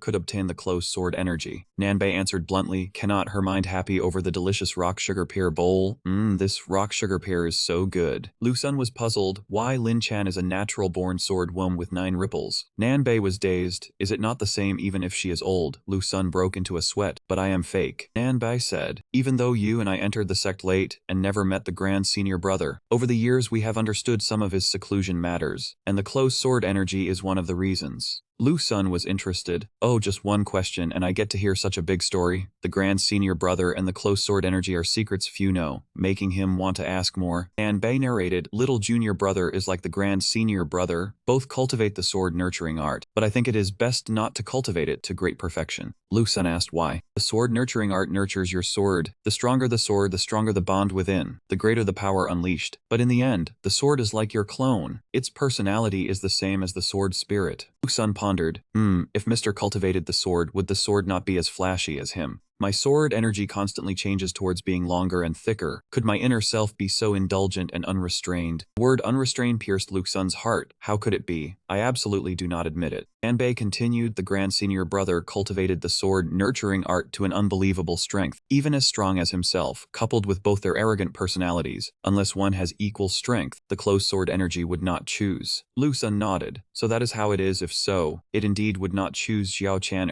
but what does this have to do with the grand senior brother's deviation and death seclusion? Mr. once said the art is infinite but matter is finite. The sword nurturing art can be continued, but the closed sword energy has reached its limit, cannot be stronger. The grand senior brother did not care back then, leading to false cultivation. The closed sword energy also had problems. Mr. did not say the rest, but I guess they are related to his death seclusion. Lu Sun wondered, why did Mr. not remind the grand senior brother earlier? Nan Bei looked at the bowl and said, when you reach a certain realm, all paths are your life. At that time Mr. only observes, does not guide. Moreover, if the grand senior brother breaks seclusion, it will be a great opportunity. Lu Sun understood, oh so that is how it is, but strange, does the closed sword energy willingly stay in Hidden Mountain? Is it not as strong as the grand senior brother? Nan Bei finished the food in her bowl, of course not. It was Mr. who told it to obediently stay on the peak. If it dared to go down the mountain, it would be broken. Ah, I am dead. Lu Sun imagined Mr.'s expression at that time, truly gloomy. This world truly has mutual restraint. Ah, speaking of which, my scabbard and the close sword energy are kept separate. The scabbard keeps flattering it, but it does not care at all. Could the scabbard be unworthy of the close sword energy? Even the first wife cannot satisfy it. This close sword energy is not good. Lu Sun blurted out another question. Right, why did Mr. bring the close sword energy up the mountain? Nanbei tapped the clean bowl. It is empty. I do not know Mr.'s intention either, but a sword as strong as the close sword energy being left down the mountain, what consequences would it cause? With a personality that would show off its talent at the slightest mismatch, it might even earn the title of Demon Sword. Nanbei said, tight, why did Xiao Chan'er stop at step 599? There is only top-grade spiritual energy here. Lu Sun was worried. What is wrong? Top-grade spiritual energy is blue. If she went up one more step, she would enter the purple-tier Earth realm. Has Xiao Chan'er already been drawn to something? At this moment, Lin Chan was walking on the 599th step of Hidden Mountain. She discovered something. What is that? Amidst the swirling close sword energy calling for her to choose, there was an old sword lying still without any reaction. Lin Chan intended to step over it, but thought again all the swords were crying out, only it was silent. Was it about to die? This reminded Lin Chan of her grandfather. It was exactly like him lying on his deathbed. So Lin Chan decided to walk towards that pitiful sword. I want to choose it, come with me. Lin Chan reached out and grabbed it. A flash of blue light shot up from Hidden Mountain into the sky, the sound of the sword ringing endlessly. Lin Chan dodged to the side, the sword sound was too loud. Outside, all the swords worn by the demon sect disciples also trembled. My sword is trembling. Strange, this is the sword sound from the ancestral founder's sword energy type. The close sword energy has never before cried out to anyone in Hidden Mountain. Luo Wanshu happily covered her mouth and laughed. Never expected the master's close sword energy to actively cry out to choose Lin Chan as a junior sister. A voice beside her waited. So then, one dying sword and one full of momentum. Which one will you choose? Xiao Chan error. Nan Bei paced back and forth in annoyance. What broken sword? How come I have never seen any broken sword in Hidden Mountain? The close sword energy is beckoning her. Why is Xiao Chan error not going up? I am so anxious. Lu Sun also concentrated. I have been to Hidden Mountain. How have I never seen any broken sword? Based on my transmigration experience, this might be Xiao Chan er's own opportunity. Seeing Nan Bei angry, he stepped forward to rub this hot-tempered cat's head. Do not be impatient. Wait a moment. Perhaps Xiao Chan er sees something we do not. Nan Bei was still annoyed, but that is the close sword energy, the strongest sword of the demon sect, and that broken sword looks like it could snap at any moment. Lu Sun did not care much, he just smiled. I know, but I respect any choice Xiao Chan makes. It is fine as long as she likes it. Lin Chan stood before the old sword. She reached her hand towards it. The feeling was exactly the same as when she reached her hand towards her grandfather. He lay on the ground, groaning in pain, not daring to die, afraid of what would become of his granddaughter if he died. Lin Chan firmly gripped the sword hilt. I cannot save grandfather, but I can help this sword. She used all her strength to pull the sword out, ignoring the clang of the blade. I still choose it. When the sword left the ground, Lin Chan was brought back to the foot of the mountain. Third senior brother was already waiting. Lin Chan gently bowed her head in greeting. The old gentleman in the study was at ease. It had been a long time since they last met. Lin Chan was delighted. She must go and thank the old gentleman immediately. The old gentleman slowly walked out from the study. In his hand he held a string of red beads. Waiting for me? For me? Seeing him hand her a string of 3 red jade beads, Lin Chan thought that cannot refuse a gift from an elder. Unexpectedly, the old gentleman quickly tied the bead string to the hilt of her sword. Lai Fu came to pick her up, waving his hand in a hurry. Let us go, the master is waiting. The young girl hurriedly bowed deeply to thank the old gentleman, third senior uncle, and she rode the crane back. The old gentleman silently watched their figures gradually fade away. On the way back, Lin Chan worried that the master would scold her for choosing the broken sword. Soon as they arrived at the cave dwelling, Mo Nan Bei ran out excitedly, demanding to see little Chan Er's sword. She handed him the broken sword, and Mo Nan Bei looked at it for a long time, but found nothing special. Its spiritual energy was even weak. Lin Chan felt wronged, seeing fourth senior uncle's attitude. She thought that indeed she had chosen a weak sword. Warm hand gently rubbed her head. The master smiled at her. Surely it was no matter. Lu Sun smiled brightly, praising her for doing very well. Lin Chan, with tears in her eyes, called out to the master, moved. Lu Sun thought that he was not comforting her. She truly had done very well. The system reported an orange grade mission evaluation, and he was overjoyed. He looked at the green sword in Mo Nan Bei's hand, wondering what its origin was. Perhaps it was a great fortuitous opportunity for his disciple. Lu Sun, putting on a profound air, instructed that this sword was more special than she thought, and to treasure it. She respectfully acknowledged, while Mo Nan Bei's face was full of doubt. She asked directly, Master is comforting me, right? There will come a time when I will cry. Lu Sun tried to act mysterious, replying that he had a feeling this sword was extraordinary. In reality, he was relying on the system. In Mao Nanbei's mind, a lump of dung appeared, his face full of contempt. Why are both of you praising it? I see it as nothing but a clod of mud. Lu Sun quickly explained that perhaps it was because they were both born as sword embryos. Mao Nanbei let out a scornful grunt. The gentleman in the study spat out all his tea upon hearing that reason. The gentleman mocked, sword embryo my ass, your whole family are sword embryos. Mao Nanbei and Lai Fu took their leave, saying that the master and disciple seemed to have things to discuss, so they would take their leave first. Mao Nanbei told little Lin Chan to remember to come back early. After they left, Lu Sun turned back into the cave, telling Lin Chan that her sword was very weak, and the master would pass on a spell to help it. She joyfully agreed, marveling at how formidable the master was. The two sat facing each other. Lu Sun thought to himself that he seemed to know this cultivation method as well. The system appeared impart the sword nurturing art. He chose yes without hesitation. Reading the instructions, it only required a touch of the finger. Lu Sun was satisfied, exclaiming how convenient. Lu Sun's finger lightly touched Lin Chan's forehead, glowing faintly. He instructed her to use her heart to feel it, because she did not have a system like him. A golden halo slowly spread out. Before long, the area around Lin Chan was enveloped by glowing circular ring.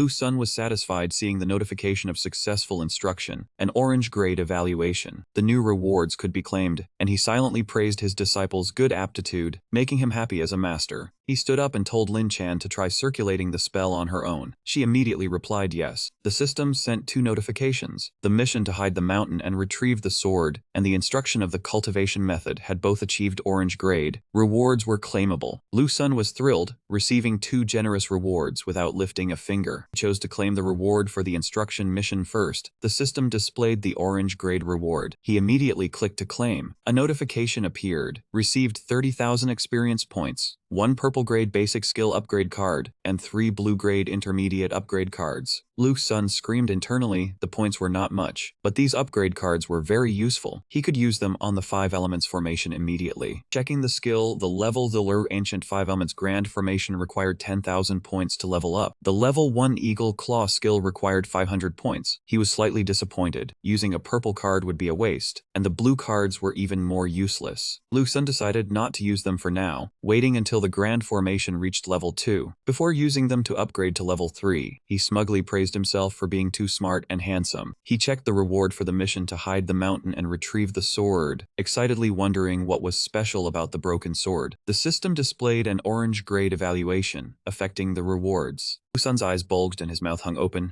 The system reported receiving 50,000 experience points. He was stunned. That was 20,000 more than the reward for the sword nurturing art. This broken sword was problematic. The system continued to report receiving 3 blue-grade equipment repair talismans, then 5 more. Lu Sun could not believe his eyes, muttering holy shit. He felt as if he had been blessed by the god of luck. He was truly floating on air. Lu Sun, cosplaying as Conan, analyzed that the repair talismans could fix equipment below blue grade. He had no equipment and was short on resources, so repair talismans were too exaggerated.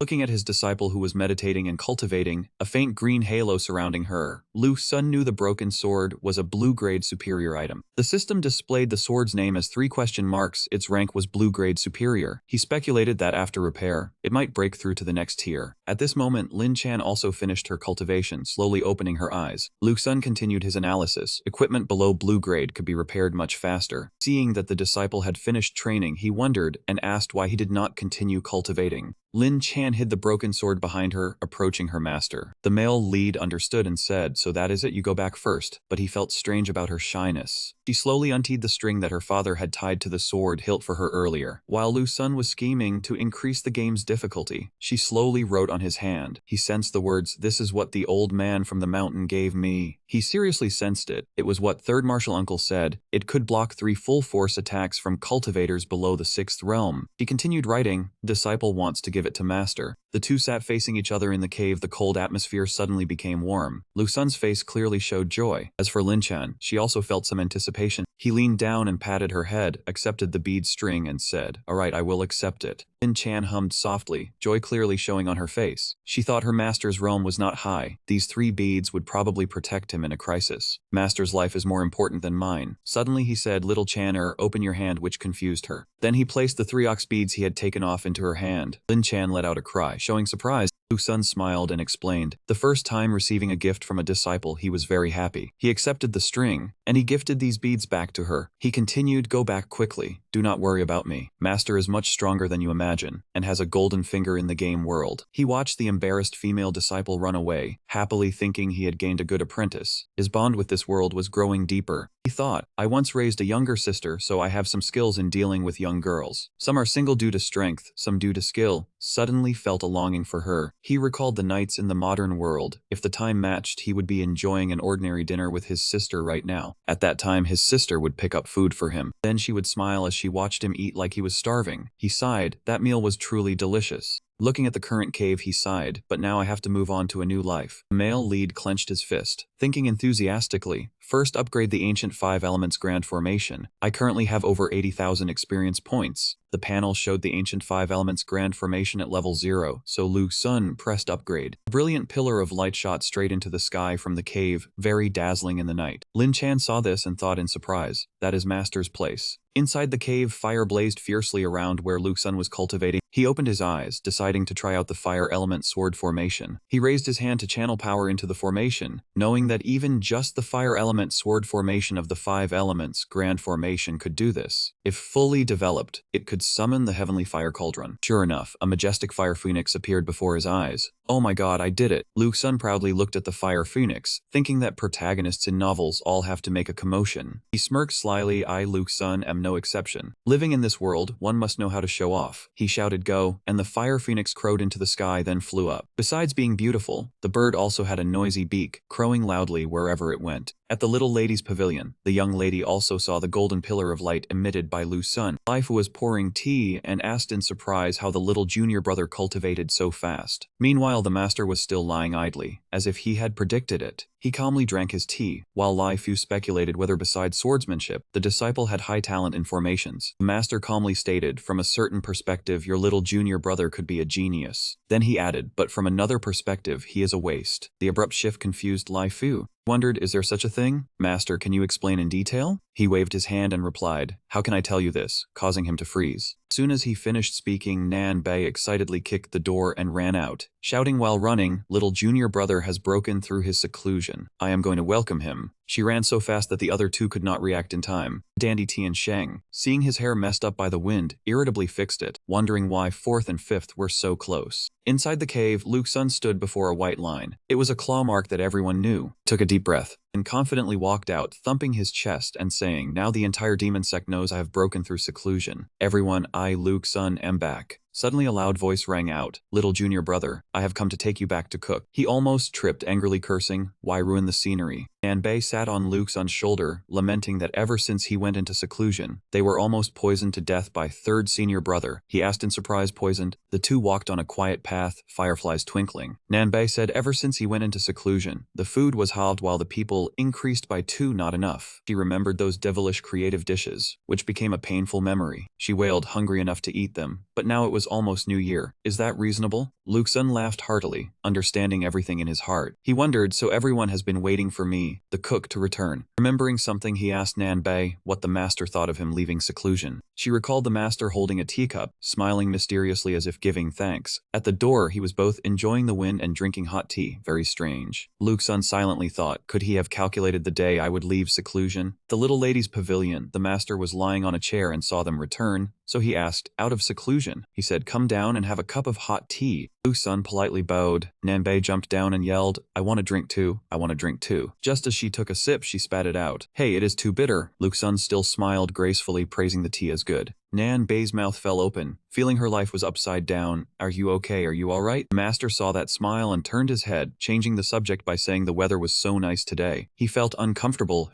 I do not want to look at that handsome face. Nan Bei glanced with half an eye, knowing he hated handsome people. Lu Sun did not know tea, so he changed the subject. He smiled and asked, the broken sword little Chan got from the mountain vault. How come I have never seen it before? The gentleman kept his face tilted upward, answering curtly that he had placed it. Nan Bei and Lu Sun wondered if talking in that posture made his neck sore. He asked further, was there anything special about that sword? In his heart, he assessed that this posture was somewhat strange. The gentleman appeared pensive, replying that there was nothing special, it was merely a relic of an enemy. He had left it on the mountain so that later, innate sword wombs like her would have more options. Lu Sun, hearing this, immediately imagined the scene of a hazy expert behind a broken sword. He thought there were two layers of meaning here. What level was the gentleman's enemy, and was the path of the innate sword womb better than close-range sword energy? The gentleman slowly poured tea into a cup, adding that not taking close-range sword energy was a good thing. The world already had one Yen Li. He took a sip of tea and concluded that a second person was not needed. Lu Sun seemed to have realized something, asking with excitement if he meant that the broken sword's path would go further than close-range sword energy. Stormy waves and lightning churned in the protagonist's heart. He sighed that if this were true, it would be a massive opportunity for little Tian'er. Watching the gentleman leisurely drink tea, Lu Sun had to suppress the urge to rush over and interrogate him. He thought, I am dying of impatience, just answer quickly. Like teacher, like student, the gentleman replied elegantly that was correct. Close-range sword energy had reached its limit, but the innate sword womb should not be confined here. Do you understand? The protagonist smiled confidently and replied that he understood, thinking to himself that the gentleman's meaning was crystal clear. Little Tian'er would choose that broken sword. The image of Lin Chan, raising the broken sword high, appeared, seizing the treasure that shone brilliantly. This luck was far too potent. Lu Sun believed that it was an existence stronger than superior purple grade, completely different from orange grade equipment. His eyes gleamed, and he leaned in closer to the gentleman, asking in doubt, did the gentleman know the name of that sword? The protagonist exaggeratedly acted adorable, flowers flying everywhere like a maiden. He thought to himself that the system could not recognize it, so he could not tell little Tian'er the sword's name. He would not let her be confused by not knowing her own sword's name. The gentleman maintained his neck-straining posture, using his hand to brush back his hair as he replied. It was called Zhagu Tian, a name he had helped choose. Lu Sun hastily flattered him. Oh, Zhagu Tian, Jinqi Jin, Dingfeng Ba. All good swords were brand names. In his belly, he rejoiced, thinking it was settled. Zhagu Tian was definitely orange-grade equipment. The gentleman spread his fan, a hint of embarrassment on his face as he said it was nothing. Those names were all copied from him by others. The protagonist screamed in his heart, where did that fan come from? The gentleman proudly imagined the scene of himself raising a hand like a thumbs up with the broken sword, saying its name was Zhagu Tian. Senior brother Yen Li hugged his sword with a super cool demeanor, uttering a deep, manly whisper that its name was Jianqi Jin. The group of junior and senior brothers of the young lady enthusiastically chanted that its name was Ding Feng Ma. The gentleman seriously said he liked naming swords, and head senior brother and the others had all copied him. He tossed his head, his nose pointing to the sky as he declared he was their idol. Seeing this, Lu Sun was left speechless. His face fell as he thought, so all the big shots of the demon sect were mere followers. His nameless swordsmanship absolutely would not follow them. A second later, he respectfully poured tea for his master, flattering him. So that's how it is. Indeed, the gentleman was a formidable figure revered by everyone in the demon sect. The gentleman still used that disdainful posture, replying that he need not show such solicitude. What else do you want? The air was thick with cold mockery. Lu Sun then changed the subject, directing his attention to a few senior brothers. He said that over the past few days, he had seen third senior brother leading, little Channer riding a celestial crane back and forth. He smiled with narrowed eyes and asked if that thing was a treasure. In his belly, he calculated. Now he was someone with a name in the demon sect, having entered the initial realm. Could he go without a mount? The protagonist knew that based on the game format of Tian Chen, a character could obtain a mount right after breaking through to the initial realm. Many players in his past life rode pigs, wooden horses, parrots, werewolves, and so on. Recalling it, a summary could only be 4 words. He covered his face with his hand, looking displeased, extremely ugly. He did not understand the game developer's aesthetic. The protagonist's eyes gleamed as he looked at third senior brother like a cat eyeing fat. He calculated, now that he was a person of status, the paper crane of the demon sect's young master was the best mount for him. He had to get it today, and also get one for his disciple. Third senior brother, upon hearing this, brought out a paper crane model emitting a purple light, and honestly asked little junior brother if he was referring to this object. This object was a treasure he had refined, requiring coordination with the object's spirit incantation. If junior brother wanted it, he would refine one from tomorrow, and also gift him the incantation.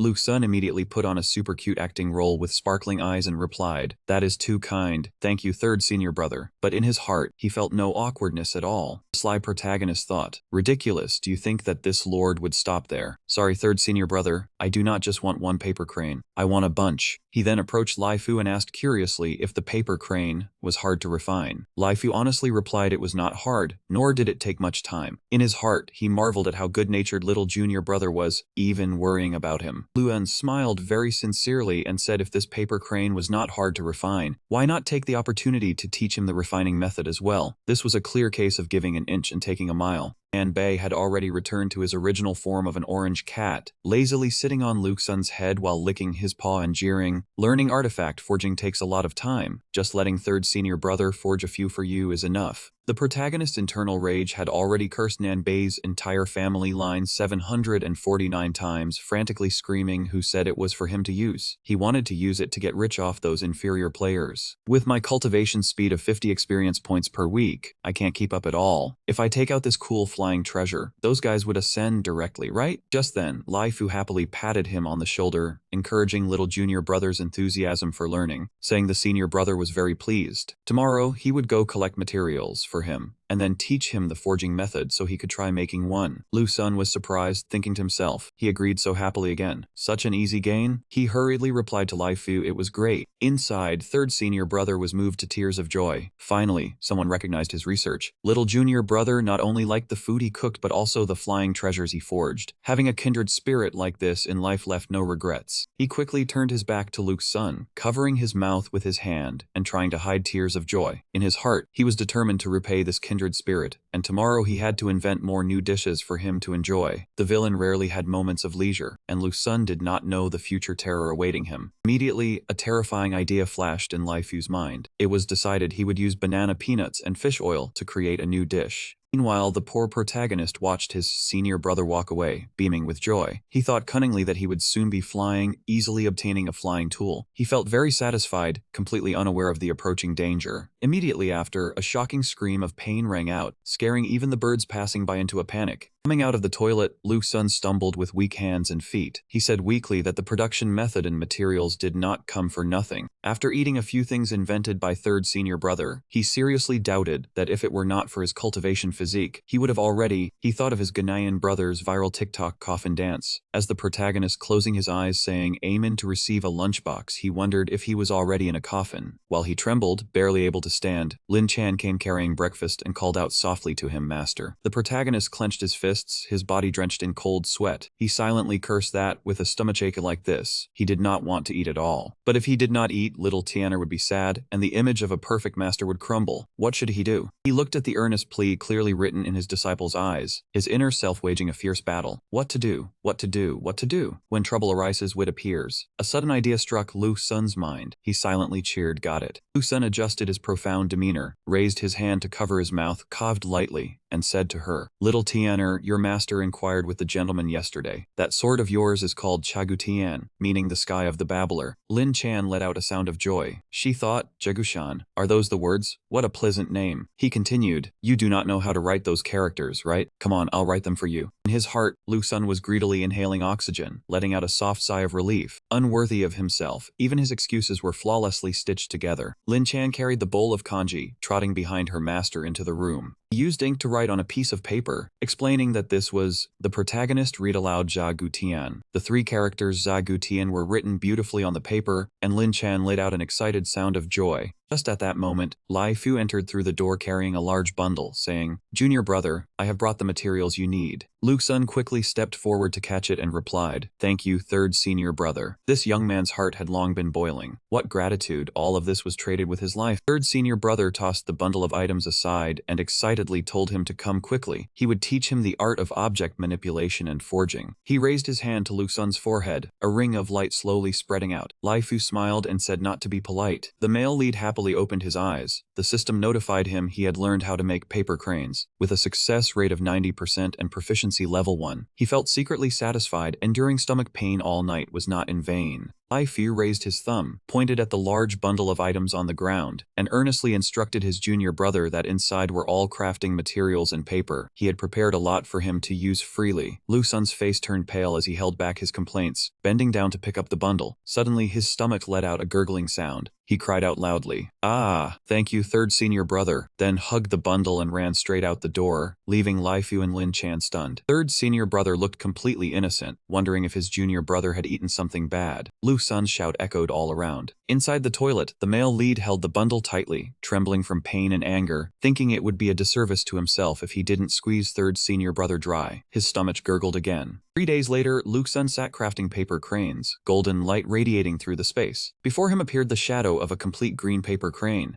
The completed paper crane turned gold, and the system notified him of a successful crafting, granting him 1,000 experience points. He stood up, looking at the finished products within the golden formation, thinking that in 3 days he had used materials for over 40 cranes and crafted 35. With a 90% success rate failing so much, his luck was truly bad. His face turned sly. Lu Sun stored the finished products and took out a broken crane. He planned to scam others for his own gain. He poked his head into Lai Fu's room and said dejectedly, "Third senior brother, I failed again. My startup is a failure." Lu Sun squeezed out a few tears, fell down weakly, deliberately holding up the broken crane for Lai Fu to see, asking in a frail voice if he was just no good. Lai Fu, naive upon seeing this, began to doubt himself. Was the paper crane he invented really that hard to craft? He patted his junior brother's shoulder, comforting him not to rush, not to lose hope in himself, just practice more and it would work out. He would help him prepare more materials. Lai Fu suddenly felt moved, thinking his junior brother never gave up despite failure, was patient and persistent, and became more certain this was his kindred spirit. He passionately instructed his weak junior brother sitting on the floor, telling him to wait right there. He would go to the demon sex vault to get some materials for him. Weak little junior brother instantly stood up in the blink of an eye, waving his hand pretending to urge third senior brother to leave soon and return soon. Lu Sun showed his true face, grinning slyly as he thought, anyone who knows how to forge weapons is rich. Third senior brother was a fat sheep. It would be a disservice not to pluck his wool. As soon as he finished speaking, his stomach let out another long gurgle. The male protagonist clutched his stomach, his face contorted in pain and covered in sweat, thinking bitterly that it was all his due reward. The method of forging weapons, like it or not, was traded with his life. In the desolate mountain forest at the entrance of a cave, a dazzling light burst forth with immense power. Lu Sun excitedly channeled his inner energy to craft paper cranes. He reconsidered, though he had only been lucky with a few, and the failure rate was high. He grinned sinisterly, but thought it was nothing compared to third senior brother's grand undertaking. He then thought of that man's expression when he heard him say thank you. In just an instant, many paper cranes appeared before Lu Sun. He smiled smugly. It was enough to give to the players when he returned. Moreover, successfully crafting one would reward him with forging experience. The system now displayed his current experience points as 75,900. While he was lost in thought, a voice came from outside. "Little junior brother, I and little Chan have come to deliver your meal." Lu Sun was startled. It was third senior brother's voice. He panicked with anxiety. He couldn't let third senior brother see this. Thinking so, Lu quickly raised his hand to collect the cranes. Seeing the two figures approaching, Lu Sun broke out in a cold sweat from fear, screaming in his heart, "Damn it, hurry up, they're almost here." Just as he had one crane left on the ground, Lai Fu entered carrying a basket, calling out, "Little junior brother." He smiled and asked about the crafting progress. Lu Sun swiftly hid the last crane behind his back, trembling and stammering that it still wasn't going well. He showed a worried look, thinking he couldn't store it anymore. If he used spiritual energy to take this one, third senior brother would notice. Lu Sun devised a plan, bringing the last crane out in front of Lai Fu, putting on an honest face and saying he had successfully crafted one. Lai Fu was overjoyed, praising his little junior brother endlessly. He said that consuming material for 50 cranes had finally paid off. Lin Chan standing by was also delighted. The two looked at the crane with adoring eyes. Lu Sun was speechless, thinking from little Chan's perspective, failing 50 or 60 times and succeeding once was still worthy of admiration. Was this a way to encourage him? Lai Fu happily said that now little junior brother had his own mount. He promised to prepare more materials to help him solidify his technique. Lu Sun replied cheerfully, "Brother, you are too understanding." He rested his chin on his hand, thinking he had no intention of keeping this one for himself, which made Lai Fu raise a questioning eyebrow. Lu Sun patted Lin Chan on the head and said affectionately, "Little Chan, Master gives his first successfully crafted crane to you. Strive hard in your cultivation. When you reach the initial realm, you can use it to fly." Hearing this, her face turned red.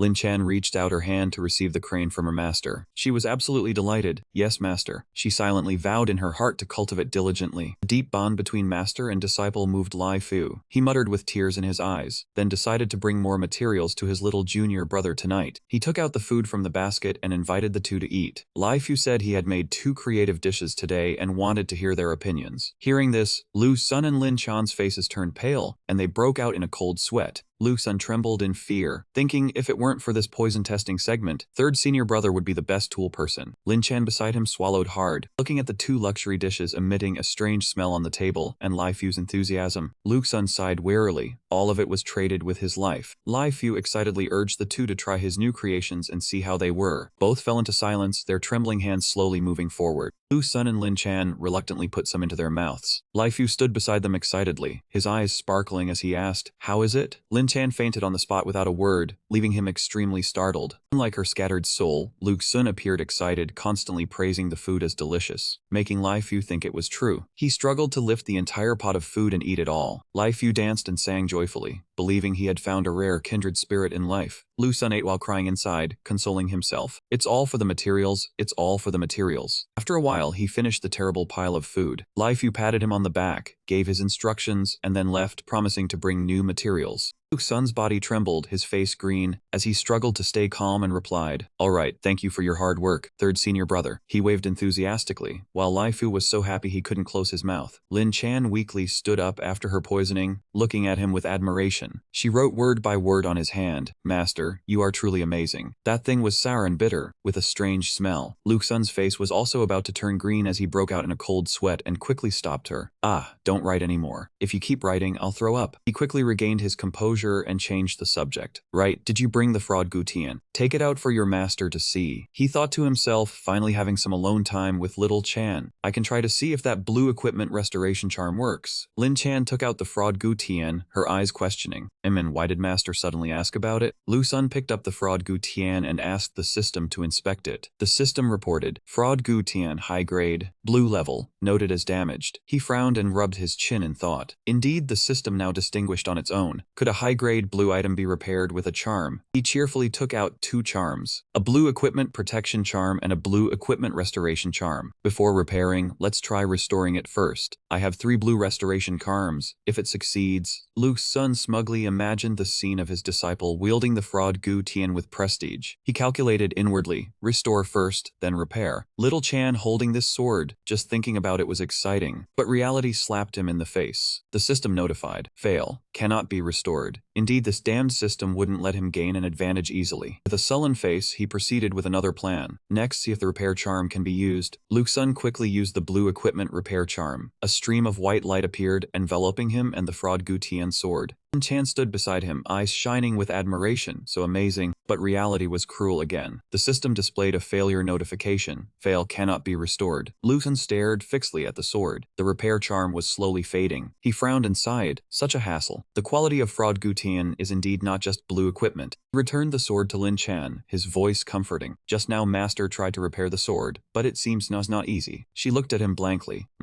Lin Chan, upon hearing this, tried to write something on his hand. Each word she wrote comforted Lu Sun. "It's fine, disciple will slowly nurture it." "Master, don't worry, thank you for your concern." Lu Sun looked at the pitiful girl who harbored no resentment. He thought to himself, when childhood is too hard, one matures early. But is maturing early truly good? The more he thought, the more he remembered his sister in the real world. She was very understanding, never making him worry. To help the family, his sister always secretly collected bottles to earn money, even enduring teasing from friends. Thinking of that made his heart ache. The clothes she wore were very cheap, but she never asked for new ones, even when they were faded or patched many times. She never demanded anything, always smiled at him and believed that he was trying hard to support her. But she didn't know that the reason he persevered was because she was his sister. Seeing him lost in thought, Lin Chan looked at him in panic.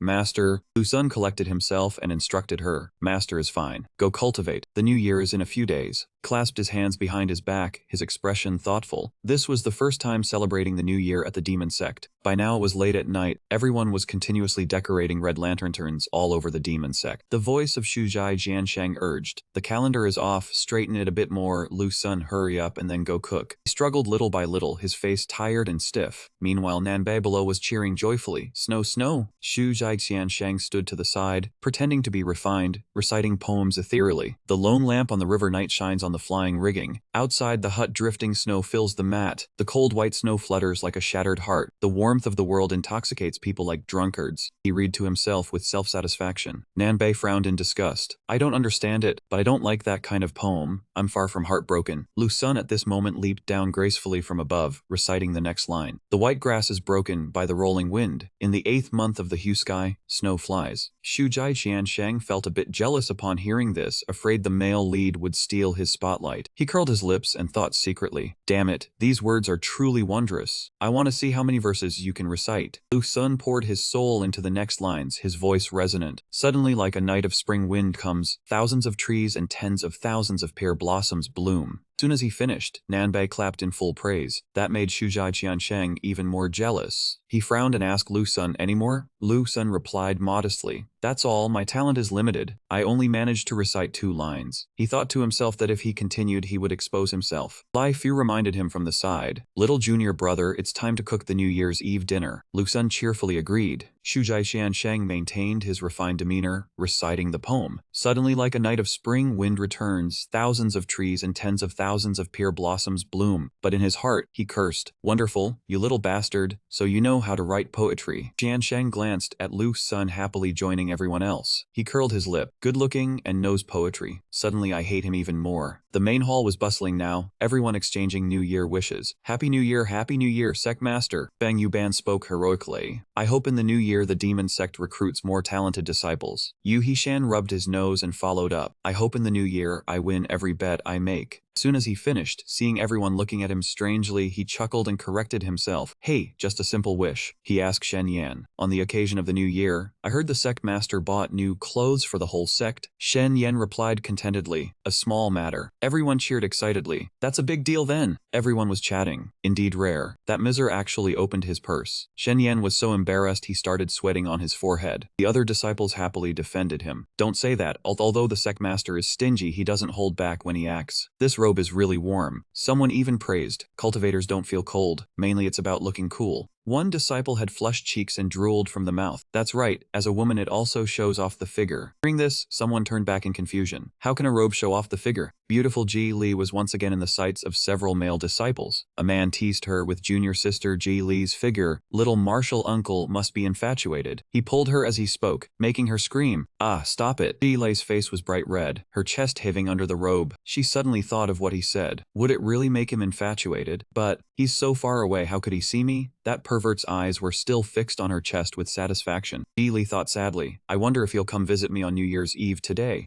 At this moment, outside the door of Jusheng's room, Nanbei, Lin Chan, and Lai Fu stood motionless outside, looking inside. Lu Sun woke up, yawned, and walked past. The group of people standing there remained completely still. Seeing this, he spoke up to ask, "What are you all doing? It's New Year's Eve today. Don't you need to prepare for the new year?" Everyone put their fingers to their lips, signaling him to be quiet. Lu Sun quietly asked Nanbei, "What's going on? Could it be that Jiansheng has ridden a crane to the west?" Nanbei crossed her arms and explained, "Today Jiansheng wants to prepare New Year gifts for us. Early this morning he called Uncle Guy over there. Don't disturb Jiansheng. If I don't get a gift, I'll make you cook me 100 fish." Lu Sun repeated in a low voice, "Called Uncle Gui over there to prepare for the new year? Could it be that cold-hearted Xiansheng also knows how to shed tears?" Suddenly, Lai Fu took out a brand new round robe and held it in front of Lu Sun. "Right, little junior brother, this is the gift that Sect Master Shen Yan prepared for the whole sect. This is your share." Lu Sun took it but sneered inwardly. "A gift for me? That miser actually willing to distribute welfare. Truly hard to believe." Nanbei looked up at the sky and sneered. Damn it, that keyboard warrior didn't even dare to distribute new clothes. Yet he handed out robes. There was no way he was going to wear them. But when Lu Sun draped the robe over himself, it emitted a faint glow, making him look exceptional. exceptionally handsome and dazzling, his charm irresistible to anyone who saw him. The other three stared at him without blinking. Indeed, beautiful clothes depended on the wearer. Under their admiring gazes, Lu Sun said respectfully, "Junior disciple, I am going out with senior sister and senior brother for a bit. I will come back later to cook the New Year's Eve dinner for everyone." Everyone agreed happily. Lin, unable to speak, just mumbled. Manbai blushed and replied, "Then come back early." Lai Fu was even more casual. "Go ahead. If you are late I can cook too." Suddenly they remembered something. Their faces darkened as if something terrible was about to happen. Everyone called out after him, "No, Lu Sun must come back." He was startled. Lu Sun smiled happily. So the master was really hiding in the room preparing New Year gifts for them. He walked quickly. "Little Guy, grind faster. My brush is all dry." Lu Sun remembered Uncle Guy was called Little Guy. In the kitchen, Ji Li looked worriedly at the pile of ugly pastries, not knowing if Lu Sun would like this New Year gift. Thinking that, she used her small hands to knead the dough. A disciple walked in and said, "Truly a young lady, you should not knead the dough too hard." Ji Li replied, "Kneading dough is really difficult. Mother is truly amazing." She looked at the pastries speechlessly, intending to learn from her mother to make her own favorite dish. Who knew it would turn out like this? A knock on the door startled her. "Is Ji Li there?" She recognized Lu Sun's voice. He had actually come. Ji Li frantically cleared the things on the table. "Cannot let him see. What if he laughs at me?" Lu Sun knocked on the door for a long time without getting an answer. He wondered, "Is Ji Li here?" She hurriedly replied, "I am here. Wait a moment." Her face was bright red, remembering what that man once said. Junior sister Ji Li, beautiful as she is, will surely charm the little junior grandmaster uncle. Lu Sun waited impatiently, thinking to himself at this hour, that hardworking girl, is she still not awake? Ji Li, wearing the robe, gently opened the door and said, "Sorry to have kept you waiting, Lu Sun." The robe clearly showed her extremely generous bust. Ji Li was embarrassed, her face bright red. "Ah, you have come." Lu Sun on the outside remained calm. Inwardly he was having a nosebleed. Damn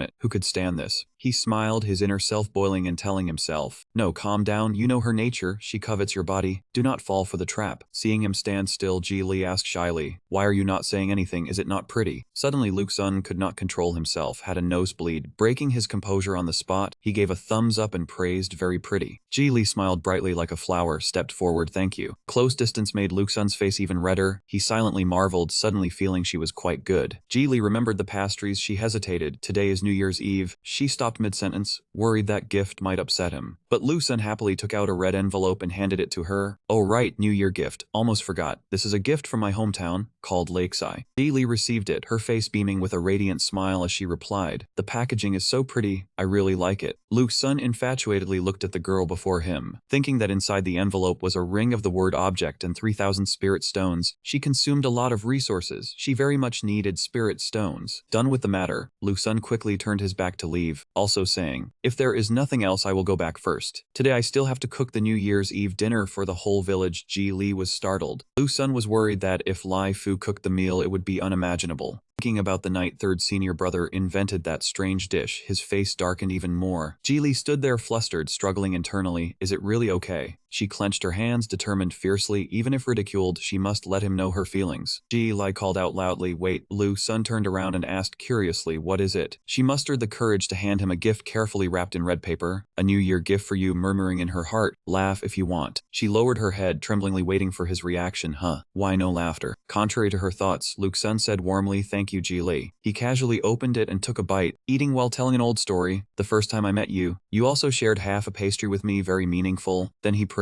the taste is not bad." Lu Sun ate the pastry with gusto. Ji Li doubtfully asked herself, "Is it really not bad?" Lu Sun finished the remaining pastry, smiled and said, "I will go then. Happy New Year," leaving Ji Li stunned and shy. She smiled brightly like a flower and replied, Happy New Year," surging with fierce determination in her heart. "Lu Sun, I have decided, I must have your body." By now the sky was pitch dark, smoke billowed in waves inside the demon sect's kitchen. Lu Sun was cooking. He had braised white trotters with soybeans until tender, the aroma stimulating the appetite, the large pot bubbling vigorously. Nan Bei stood nearby drooling. "So fragrant, little junior brother, what are you stewing? Let me have a taste." Lu Sun cooked while pushing her head away. "Do not rush, it is not stewed to its best yet." He loudly stopped her. "It is not tasty to eat now, be patient." Nan Byred helplessly. "Fine then, I will reluctantly endure a bit longer." She excitedly raised one finger. "Once it is done stewing, I will bring a bowl to second senior sister." In the quiet bamboo forest, Xiao Man sat alone on a rock diligently cultivating. She slowly opened her eyes, silently sighing that it was almost New Year again. Suddenly a voice came from afar, the tone urgent. "Second senior sister, I brought you braised trotter with soybeans." She startled and turned around, confused. Nanbei balanced a large bowl of food on her head, carefully stepping forward, flustered. She said, "Quickly take it, I am almost out of time." Xiaoman did not understand what was happening, hurriedly stood up and asked, "What is almost out of time?" After handing over the bowl of soup, Nanbei ran off at lightning speed. "Time to escape, or I will miss the New Year's Eve dinner. The trotters in the pot will be all eaten," leaving Xiaoman standing there awkwardly. The aroma from the bowl of soup wafted up. Xiaoman took a few sniffs. So fragrant. It was the little junior brothers cooking, wondering what they would do on New Year's Eve. So curious. Thinking that, she snuck a peek. "I do not like noise. Just gonna take a look. Mainly I do not want to eat what Lai Fu cooked." Inside was lively. Everyone was fighting over food. The study master had also joined in. "This piece is mine. You have eaten a lot already. This is mine." On one side it was gentle. Lu Sun together with Uncle Gui and the various Lai Fu calmly raised their cups. "Happy New Year, Happy New Year." Xiaoman smiled happily, thinking how wonderful it was. She turned away, secretly glad that the young lady had a junior brother who made her happier. The world should belong to the young. Suddenly a head popped out and asked at just the right moment, startling her into embarrassment. Nanbei was still shouting. Second senior sister had arrived. Lu Sun kindly invited her. "Second senior sister, would you like to eat with us?" That young girl waved her hand in direct refusal. "No need, I still have to cultivate." After speaking, she slipped away quickly because she was not used to crowds, humbly claiming she preferred solitude. The new year needed liveliness, but she did not fit in. The study room master unexpectedly tossed a gift toward her. He said arrogantly, "If not, then forget it. This is your New Year gift, take it." A young girl looked up and received it, thanking the master. Everyone gathered around in lively bustle after so long. Nan Bai spoke New Year greetings. Lin Chan could not speak but excitedly echoed. Lu Sun also congratulated second senior sister. Zhu Jiafu sang loudly for the new year. Uncle Kui, drunk with a flushed face, muttered Happy New Year. That young girl's face stiffened, not knowing how to react, only stammering a reply of thanks. Lu Sun looked at everyone one by one. He smiled with understanding. There are all kinds of people in the world. One must respect harmless habits. Everyone looked up at the cool study room master on the roof with longing eyes. That is unfair. Second senior sister got a gift. Why do we not have one? The study room master understood. He coolly tossed fruits down. You all want fruits. Today everyone gets one. Everyone excitedly received the fruits. Nanbei anxiously asked what to write on them, wanting to tear them open and see right away. The study room master quickly pressed her head down. He laughed and stopped her. You must only open it when back in the room. Nanbei annoyed brushed the master's hand away, huffed once. Fine, back to the room it is. Zhu Jiafu, face beaming, urged everyone to continue eating and drinking. Do not waste the food. The junior little brother worked hard for half the day. Fireworks in the sky burst into full colors. Everyone startled turned around and exclaimed, "Look, fireworks." The study room master said gently, "This is a demon sect tradition, because he really likes beautiful things." Luke Sun, upon hearing this, smiled happily. The human warmth of the demon sect was growing stronger. It was truly good that the cultivation world was not full of scheming and slaughter. It was already late at night. The atmosphere became quiet. Luke Sun returned to his room, anxiously opening the master's gift. He was extremely expectant. What was the master's New Year gift? Glowing characters appeared. A single ugly character stunned Lu Sun. He widened his eyes in shock. Then he threw it far away. What the hell was that? What does it mean? But a purple character panel radiating mysterious power appeared from the system. Lu Sun's eyes brightened as he crawled over to look again, exclaiming astonishment. What kind of mysterious power is this? Indeed, the master's gift was not simple. The system displayed a countdown notification for unlocking in 2 hours and 56 minutes. Lu Sun cursed in annoyance. A countdown again, speculating that the ugly character hinted at dirty history. The timing matched.